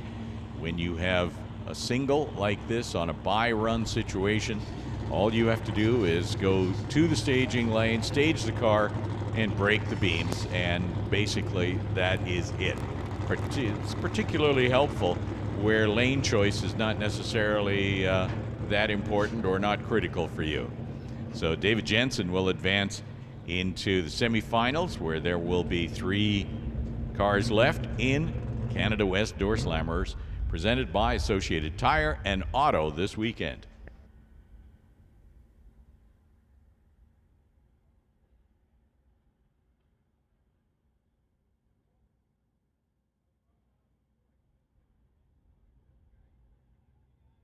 So once again, we're making these calls for the competitors in the pits. We're going to call Hot Rod to the lanes, and we're going to call Bubba Speed Shop Pro Bracket to the lanes. So those are the most important ones. Hot Rod to the lanes and Pro Bracket to the lanes.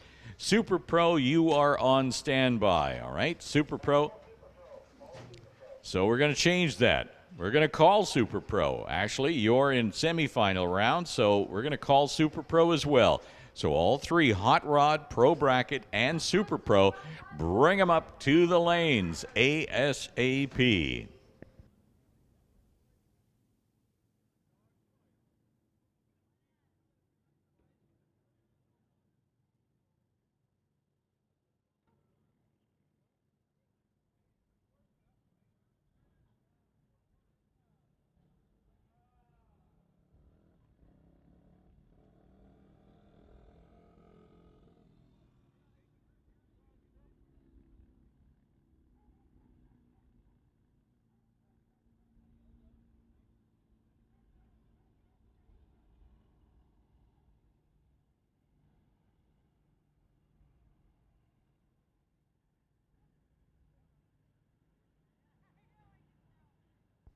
I haven't had a chance to talk about Bubba Speed Shop yet all day long. Bubba Speed Shop, the category sponsor for our Pro Bracket.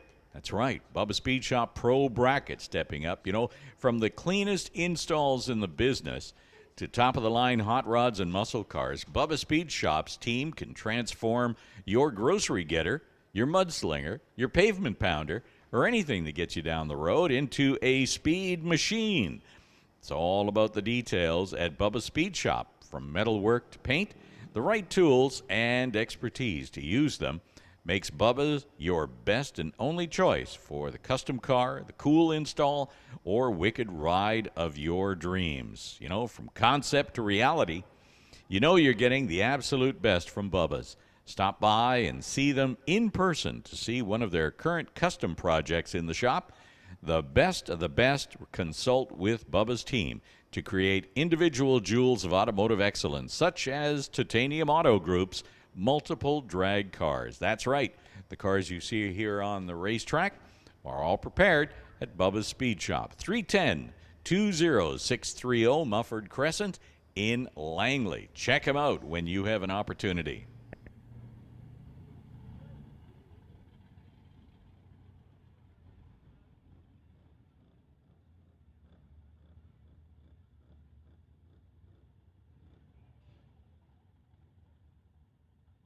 Once again, if you are watching the racing activities online at home, we thank you for doing that. We want to give a big shout out to Valley Tech for the great work that they do in helping to produce that. It is sponsored by Lordco Auto Parts, and you are watching all of the action here. There are extended coverage times for some of the major events, and so it's always good to bookmark and maybe put a like out there as well. The more likes we can get, the better it is. But we know that we've had people watching online from all of as far away as Poland.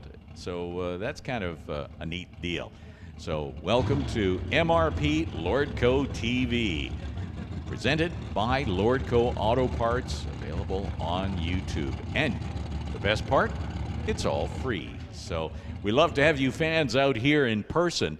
Give yourselves a big hand for joining us. So over the weekend, we really do appreciate seeing you in the stands. That's wonderful. And there's nothing like experiencing the races in person. But if you can't make it because, well, say you're in Poland, YouTube is a great option. No question about it.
Once again, we have called Hot Rod to the lanes, Pro Bracket, Bubba Speed Shop Pro Bracket, and Super Pro.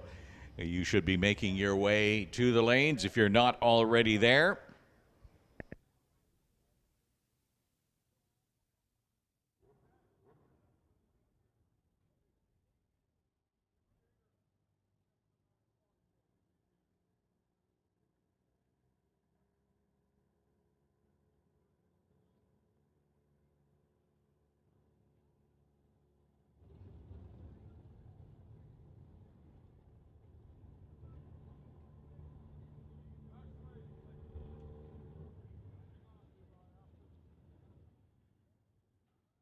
So word from the head of staging is that it is Super Pro that we are going to see next. That's right.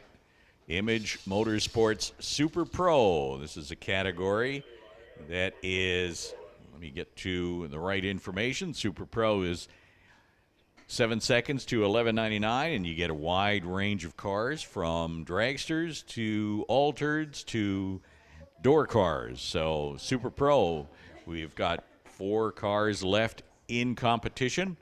We've got a dragster, we've got a roadster, and we got a couple of other cars.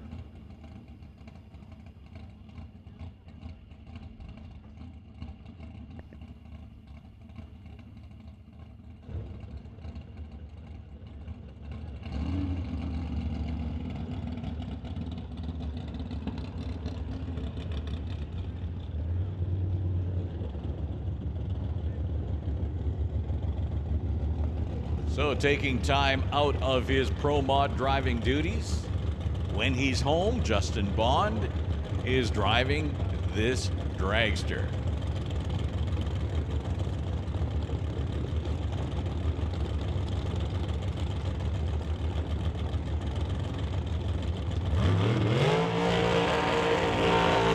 So Justin Bond lights the tires on that dragster. Justin from Mission. In the other lane, Jan Christensen waits patiently in the water box. Lights the tires, rolls forward. Handicap start is going to go to the green Nova. 850 is the dial-in. 7:02 for Justin, so about a almost 2-second handicap start going to Jan Christensen. You can see that if you look at the reader boards at the top end.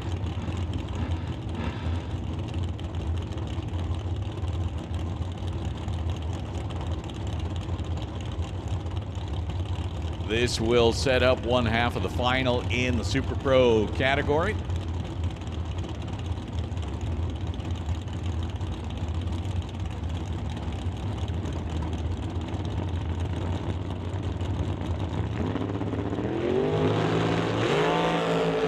So everybody's green here as Jan Christensen charges out with the handicap start, but that dragster, it's powerful at the top end, 7:05.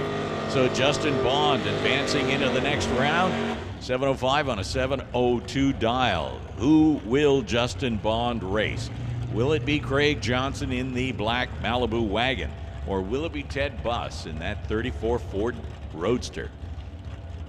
We shall find out in about 60 seconds. Ted Buss dialed in at 898. Craig Johnson, 1072. So Langley for Johnson, Shawnigan Lake for Buss. Handicap start going to Craig Johnson. He leaves first. Red light start for Ted Buss. So Shawnigan Lake out of competition. Craig Johnson picks up the win here, 1076 with a Ford, 110 miles an hour. So Craig Johnson is going to be facing Justin Bond in the final of Super Pro.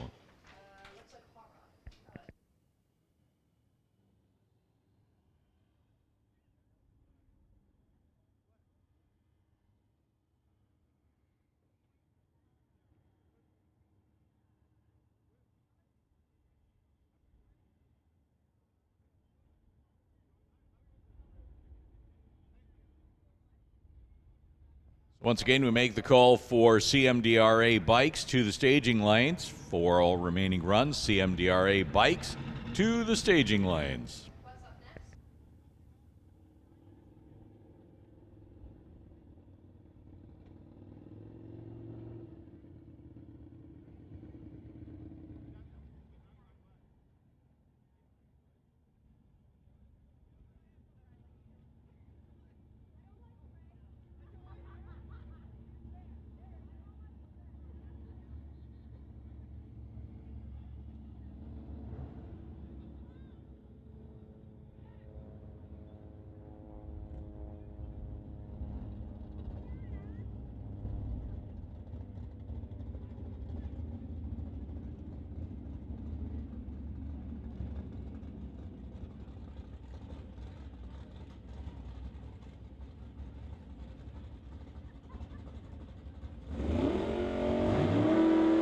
roll into next round of Hot Rod Eliminations.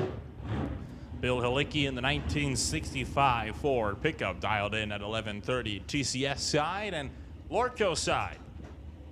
You've got Jerry Brabander in the 1962 Chevy 2 out of Cloverdale, BC, dialed in at a 1063.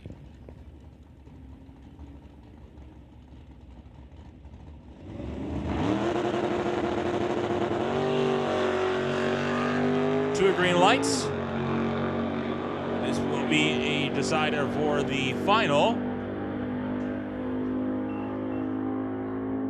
Bill Hillick is out. Brabander went 1059 on the 1063 dial and broke out. Now over here in the water box, or was in the water box, Martin Jackman was doing his burnout. Now Jim Banky's car is not feeling too healthy, but Banky decided to give it his best and sprinted alongside him throughout the burnout box towards the staging beams. I appreciate the effort. Yeah, but I don't think it's going to work. I just don't think it'll fly. I don't know. I think maybe if the Chevelle has a really bad launch, Banky might have a shot at this one.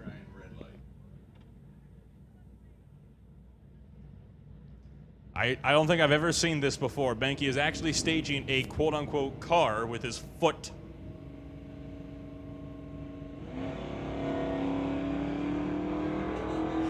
That was a trip zip. That was a trip zip, if you can believe it or not. I don't understand how that's possible. Banky, does that count for another mug? I've never seen that happen. Martin Jackman goes 12.951 at 104 miles an hour. I have never seen that, though. Jim Banky just won himself a trip zip mug, and he doesn't even have a car on the starting line. How do you manage to do that? It's some alternative universe. I've seen all of our starting crew try to do that whenever we do tree tests, and usually it's a red light by about half a second. So the start line crew needs some work down there, it would seem, on their reaction times. Jim Banky's got it on point even when he's not in the car.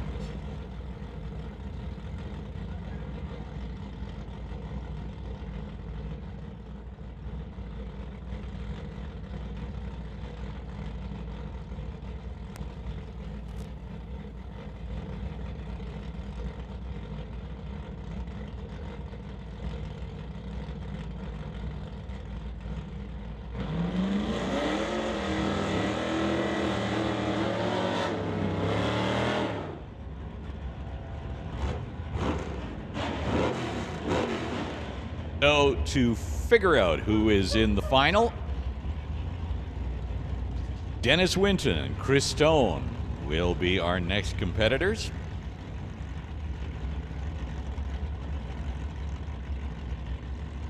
Chris Stone, sponsored by Willowbrook Motors, Winter Harbor Marina and RV, and BG Fuel Products. Old Reliable, he calls that dart. 10:08 is the dial-in. Winton will leave first in the station wagon. And here comes Chris Stone. Will he get around the wagon's handicap start? He does, as the wagon goes too quick. 11.80 on an 11.85 dial, so 10:11 good for Chris Stone to advance into the next round of Pro Bracket.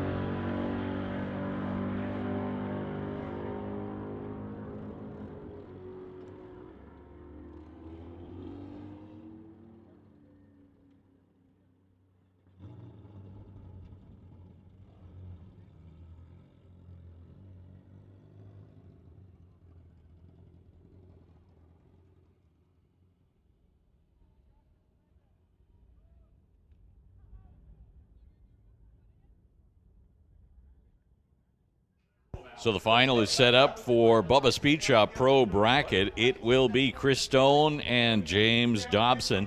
Those are the finalists in Pro bracket. So we have got finals set for Super Pro, got finals set for Pro, and we are looking to Doorslammers getting there. We've got finals in Sportsman as well.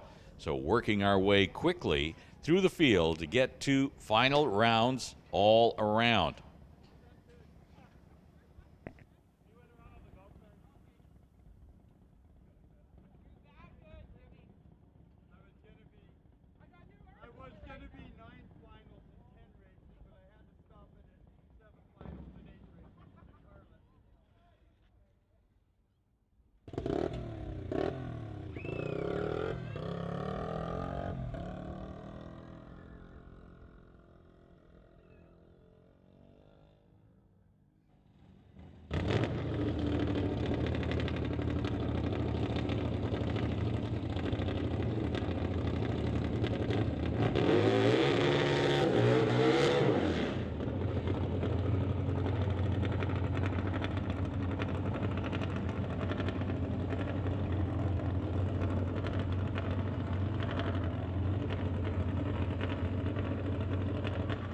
So final in the V-Pro category, gas-burning V-twin based engines, modified Source 4 drag racing. It's heads up, but it's going to be a single, and it is a final. This is Carl Mills, sporting Harley colors, over on the Lordco side of the racetrack.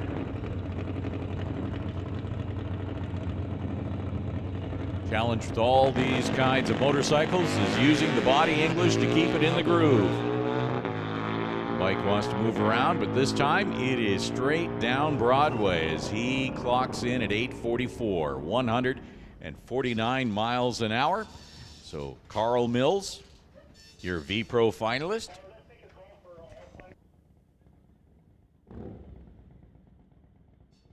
So it's time we make that call. All finalists, we need you back into the lanes. All finalists, if you're still in competition, we need you back in the staging lanes ASAP. Gas and go, bring them around. All finalists back into the staging lanes, please.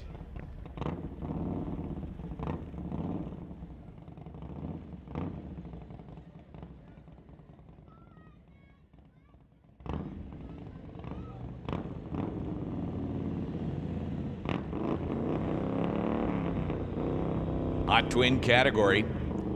Hot twin, both sides of the racetrack. 1460 is the dial-in on the TCS side, 1216 on the Lordco side. At the stripe, wind light comes on for Lordco lane, 1217 on a 1216 dial, so closest to the dial-in as the TCS lane breaks out. Goes quicker than the 1460 by a long shot, actually, 1382. So 107 miles an hour for the Lordco lane for the win.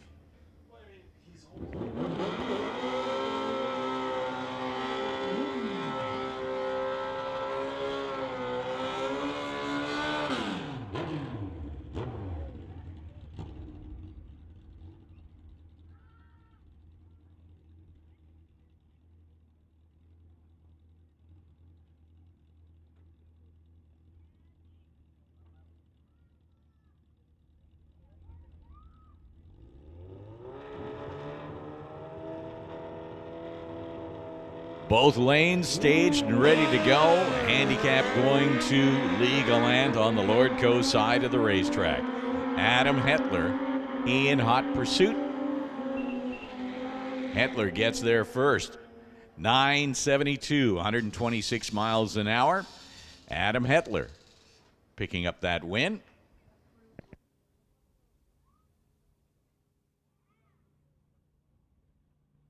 Attention in the pits. If you are approved for license and test, you can feel free to come to the lanes, 5 and 6. Approved, license and test, come to the lanes. Lanes 5 and 6, please. The other call I made was for all finalists who are still in competition. You too can return to the staging lanes. We want to see you back here as quickly as possible, as we have got mostly finals to run and a few semifinals.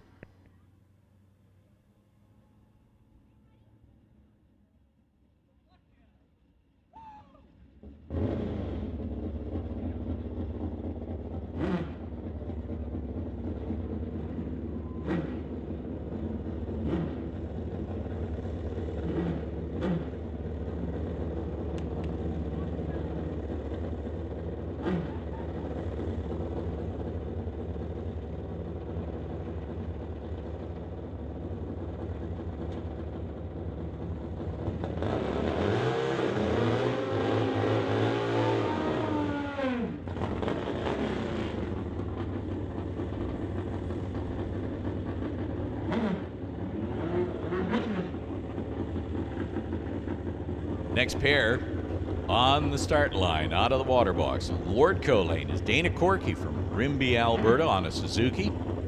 Over on the Lordco side of the racetrack. And Dieter Gerst over here, Tower side from Maple Ridge.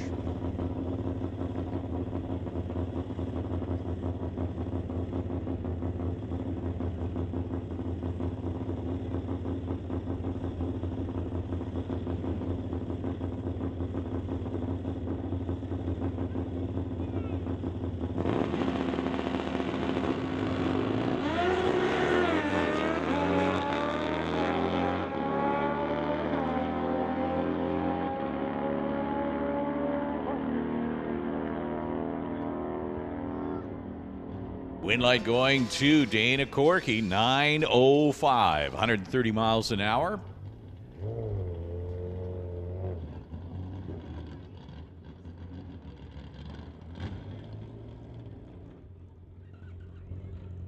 The explanation I had for breaking the beams will apply in this particular case as well, whether it's a car or motorcycle. If it's a single, not reliant on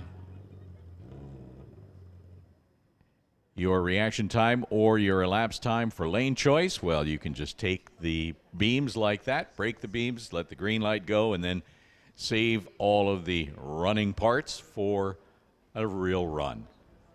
There's nothing worse than braking on a single if you don't have to.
Burnout's complete. Final round in Junior Thunder. Peden Industries Junior Thunder.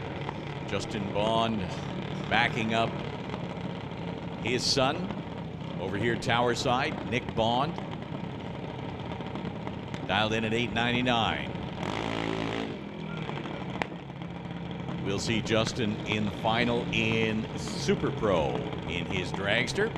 Right now, he's focused his whole attention on tuning his son, Nick Bond. He's dialed in at 899. Hunter Gallant in the other lane, going through the same actions, 12 seconds flat, and he is out of Chilliwack. So, final round, handicap will be going to Hunter. And that handicap is going to be about 3 seconds. So we'll see the black dragster on the Lordco side move first. As long as nobody red lights, it will be decided at the 8th mile stripe.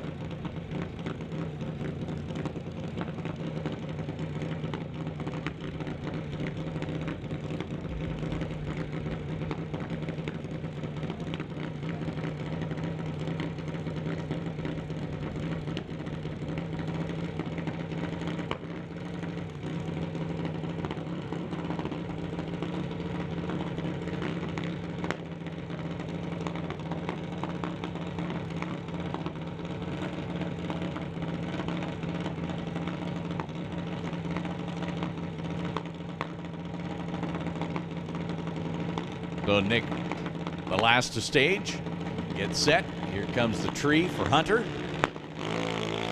And it's a red light start for Nick Bond. 009, so just 9 thousandths too early as Hunter goes 12.64, 45 miles an hour for the win. So your champion in Junior Thunder today is Hunter Gallant from Chilliwack. So congratulations, Hunter, and that whole team for all their hard work today. Congratulations, you guys. It's great. Hunter picks up the trophy today here in Junior Thunder. Peden Industries Junior Thunder, race number 7 of the Summit Series.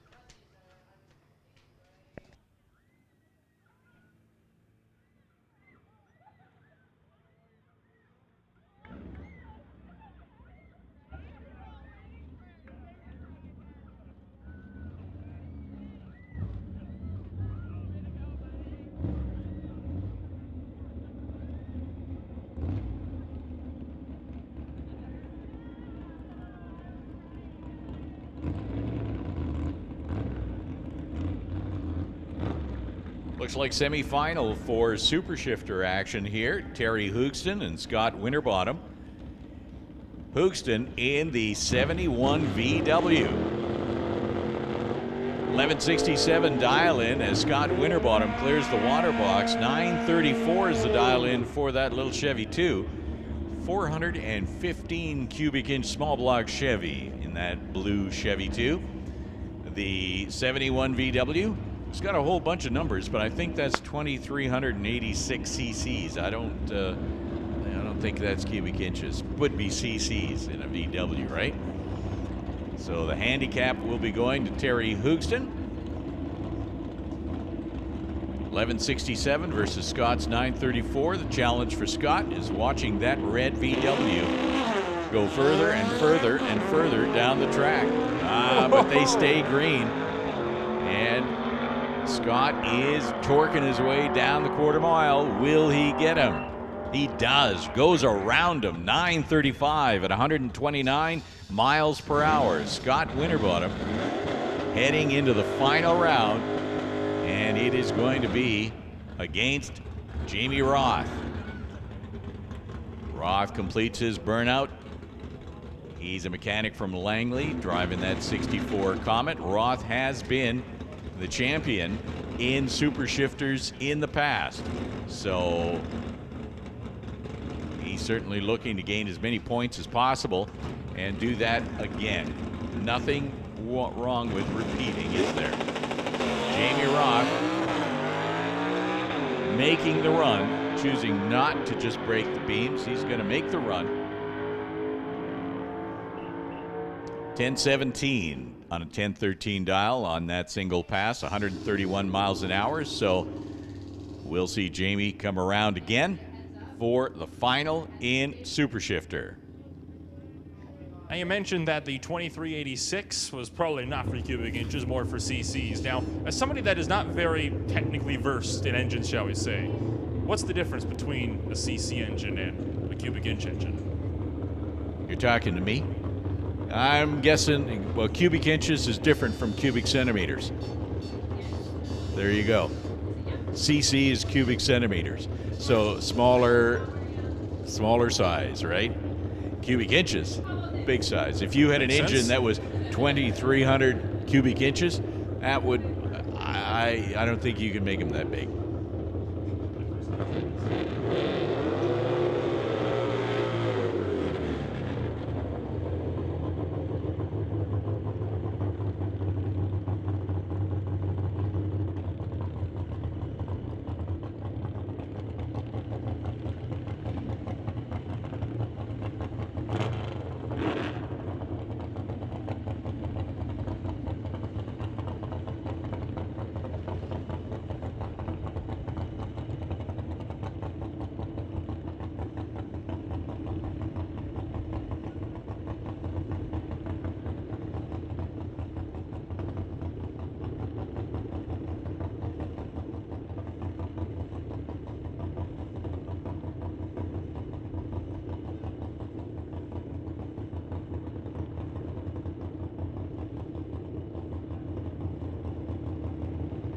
while we wait for some of the finalists to return to the staging lanes, we have the opportunity for the CMDRA to make more passes as they work on their machines and race each other in competition. Lordco side goes a 980. TCS lane 984. Was Jeremy Lott that got there first, or let's just say the rider on the Lordco side. And rolling into the water box is going to be our Sportsman final on the day. So the final race for Sportsman this weekend for races 6 and 7 in the NHRA Summit ET Racing Series. Eric Hansen out of North Vancouver in the 1968 Plymouth, going to be dialed into the 1308. And you'll probably notice the other 1308 on the leaderboards. That belongs to Bo Dickey in his Motorsports and Bay Industries 1993 S10 heads-up race to decide the track champion in this 7th race of the season.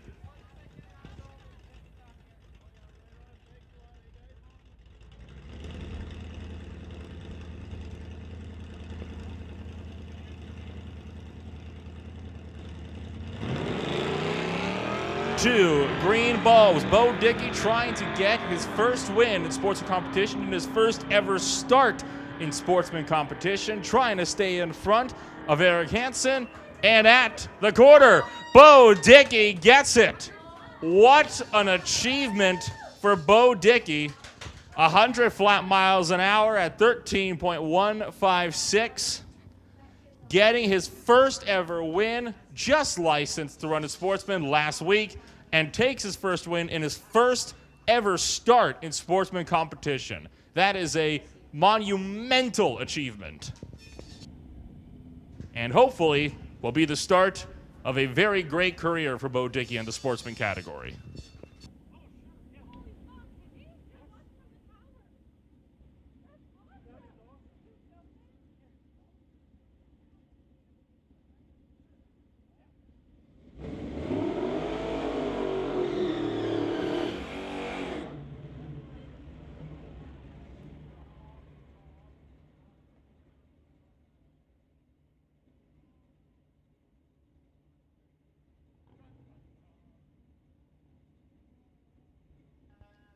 So here we go. Final in hot rod. This is a hot rod category. Final round. Bill Halicki over on the Lordco side in that 65 Ford Ranchero with Ford power. Handicap start going to Martin Jackman in the Chevelle. So Ford versus Chevy on the track. Cheer on which one you like. A Ford or a Chevy. Which one's going to win? It will be the Ford. 65 Ranchero goes 11:35, 109 miles an hour. So Bill Halicki, your champion in the hot rod category. And we congratulate Bill and that whole team, which I think consists of Bill. And hopefully they'll be back again. This is the first weekend we've seen Bill out. So good to see them from time to time. So congratulations to Bill for winning the hot rod category. Attention in the pits, Canada West Doorslammers, you should be rolling into the lanes 5 and 6, please. Canada West Doorslammers, bring them up, lanes 5 and 6. This is your call.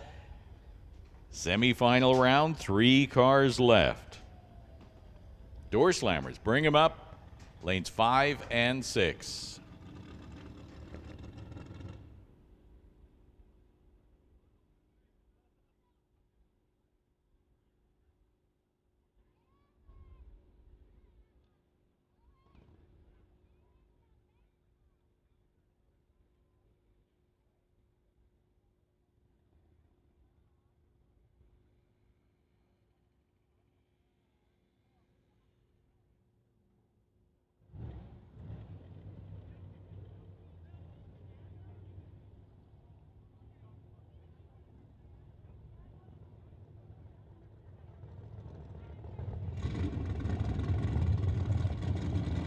So Derek Shirk going to make another test pass, another licensing run in his quicker car. I once again draw your attention to the brand new wrap on that car. That was a different color up until a few days ago, but Image Motorsports did a special wrap on that car. That chrome red, I love the color. I gotta get me some of that chrome red or chrome blue. I got chrome blue, I think. Titanium Auto Group owner Derek Shirk. He is testing in this car and licensing, wanting to upgrade his NHRA competition license to a faster car than he's currently running. So typically, when you're doing any kind of licensing, there's roughly 6 passes that need to be made. You need to run about 2 of them that are good hits off the line and then off the gas, 2 of them that run full power to about half track, and then 2 runs at least full track, and those need to be witnessed by licensed drivers who will then sign off on your new license. So Derek Shirk backing up, getting set to make yet another one of those licensing passes. I do believe the last pass he made was a full pull.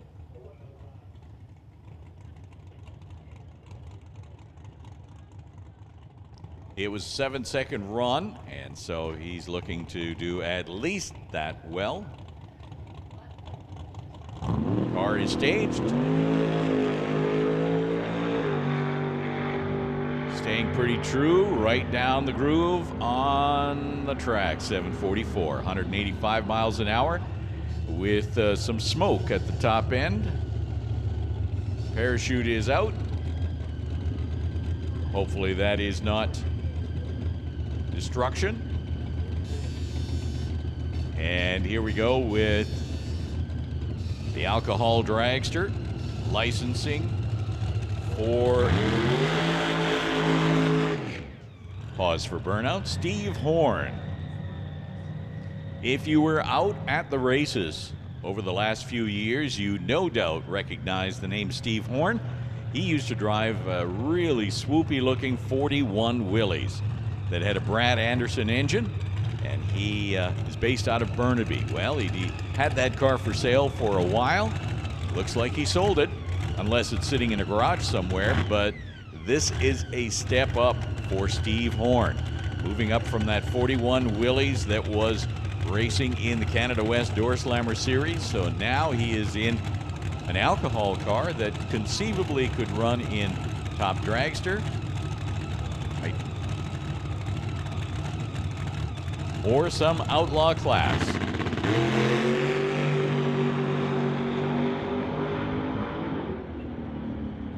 So he's off the throttle about half track. Coast through with an 897. Not a full pull on that particular run, so maybe he recognized something wasn't right. Great reaction time. 008. And here we go with the final in Super Pro. Justin Bond back in the saddle, taking a break from NHRA Pro Mod action back home in his dragster, and also helping his 2 kids in the junior dragster category. So Justin Bond over here, tower side. In the other lane, Craig Johnson. Johnson's custom exhaust, 1979 Malibu wagon. Going to be a considerable handicap start of about 3-4 seconds. Craig Johnson will be leaving the line in the wagon about 4 seconds earlier than the dragster. Dragster's always known for their strong top-end charge. It's where they're building up all the power. And so will he be able to get around him without breaking out of the 702 dial-in? That is the question. So Craig is staged. Here comes Justin. Lights are on. Tree comes down. Johnson leaves the line.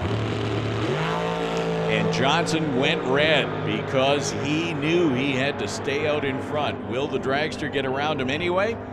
Does so, yes. 7:34, and with a 7, 140 miles an hour for Justin Bond, so he's your winner in Super Pro. Congratulations to Justin and that whole team for all their hard work today.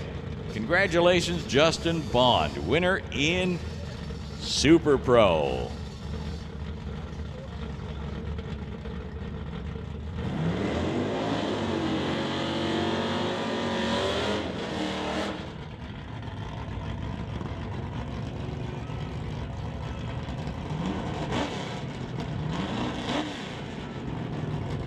This is the final now in Pro Bracket. Bubba Speed Shop, Pro Bracket. James Dobson in the Camaro on the Lordco side. Chris Stone over here on the TCS side. They're pre-staged. Handicap start will be going to the Camaro. Dialed in at 10:55, Stone 10:08. They're both clean and green. Final for Pro Bracket. Bubba Speed Shop, Pro Bracket, on track. Winner is Chris Stone, 10:11.1, 127 miles an hour. Chris Stone, your winner over James Dobson in Pro Bracket. Bubba Speed Shop, Pro Bracket. So congratulations, Chris and that team, for all their hard work today as they take home the championship here in race number 7 of the Summit ET Series.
Right around the corner, Canada West Doorslammers for their semi-final. 3 cars left in competition. Paul Stretch going to be TCS side. He will be going up against Dale Jansen. in the Lordco lane. These two drivers racing to see which one of them will be racing against Grant Howell in the final.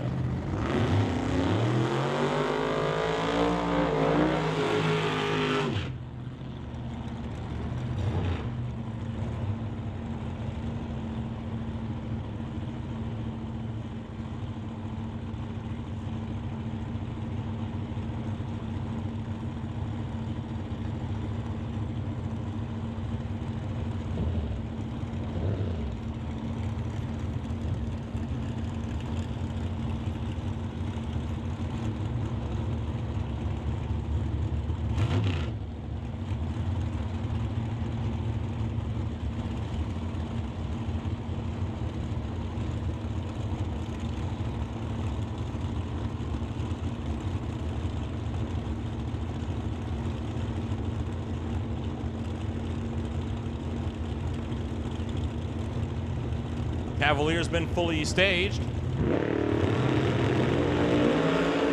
as has the Acadian. Both drivers away on green lights. One a bit better than the other. Jansen's got about 52 thou in the back pocket, and he is going to make full use of that. Paul Stretch was running them down, but was not running them down fast enough. That was a whole shot win, one on the tree.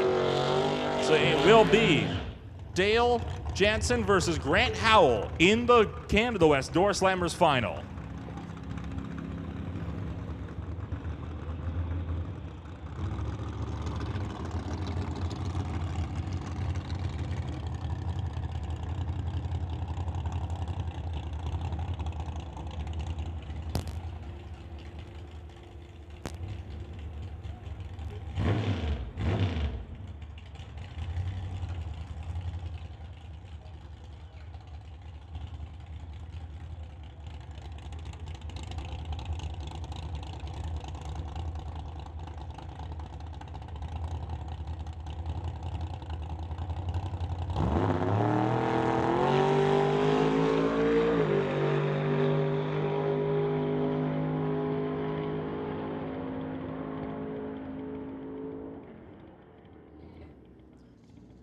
So while some of the CMDRA bikes get set for another run, want to once again make that call for all finalists to the staging lanes. All finalists to the staging lanes, but we are in particular looking for BC Super Shifters. So all finalists, including BC Super Shifters, please report down to the staging lanes.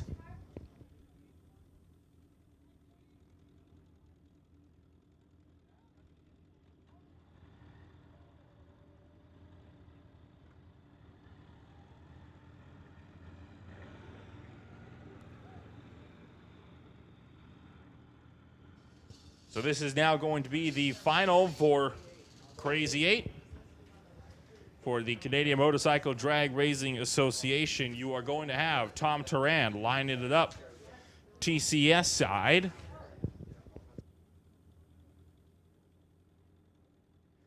And it will be Carl Mills, Lordco side.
drag racing, these drivers trying to race to the 888 index. Bit close to the center line for Carl Mills, but he goes under the 888 dial. Tom Turan wins Crazy 8 for the Canadian Motorcycle Drag Racing Association.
BC Super Shifter final competition. You might have noticed there is but one car on the starting line. Jamie Roth was set to race against Scott Winterbottom, but Scott's car, well, suddenly decided to feel under the weather. So Jamie Roth will get a free win. I imagine it's probably not the way that a lot of racers want to win a race when your opponent isn't even able to make the show, but a win is a win nonetheless.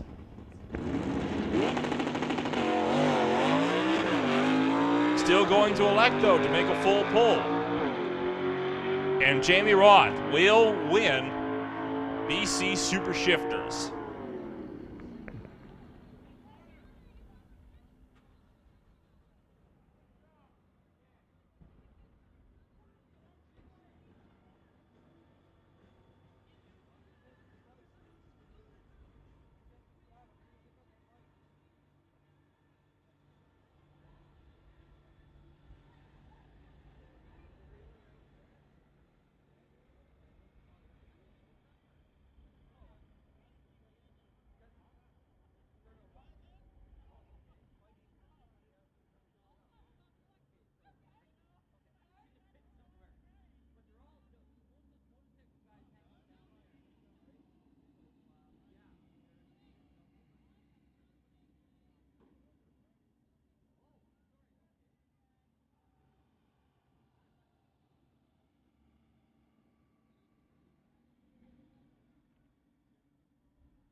Attention in the pits, attention in the pits.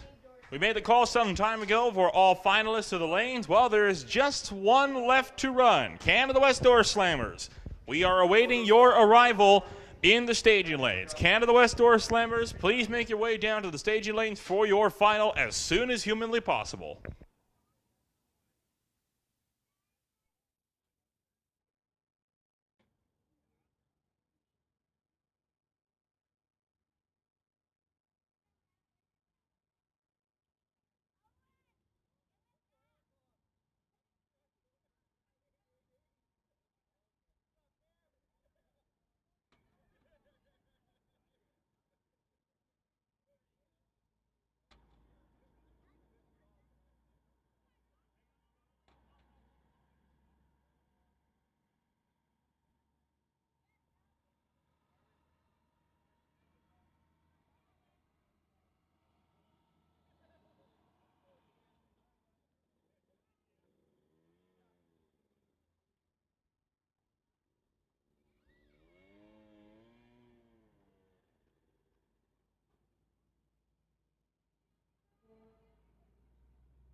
We are still waiting on the Canada West Doorslammers for their final race of the evening. Canada West Doorslammers, we are still requesting that you make your way down to the staging lanes as soon as you are possibly available. You are the last race that we have yet to run on the night.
All right. So I can see the two finalists in Canada West Doorslammers right around the corner. It'll be Dale Jansen out of Armstrong, dialed in at a 785. Grant Howell will be leaving 2/10 later. He's out of Victoria, racing as always in his 1937 Chevrolet.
Burnout's complete, just waiting on Grant Howell to back that car back up to the staging beams.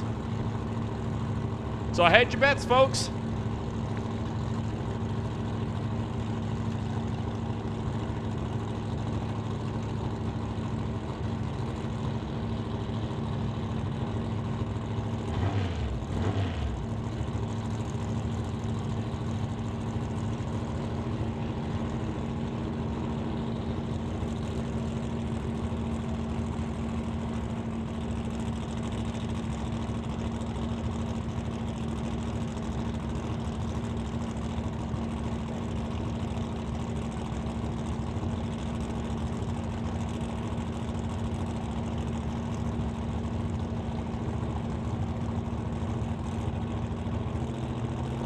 Jansen is staged, Howell staged.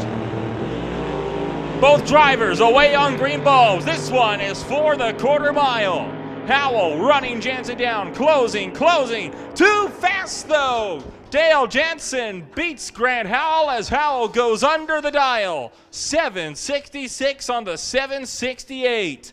Dale Jansen wins the first race of Canada West Doorslammers in 2022.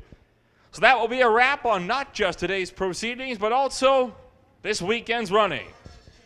Want to give a huge thanks to all of the staff at the Titanium Strip at Mission Raceway Park for making such an event possible. And on behalf of those staff, want to thank not just the racers for racing with us, but also for the spectators that came to join us over in the stands and watch this amazing race with us throughout this afternoon. We'll see you guys all next time for more action for the NHRA Summit ET Series.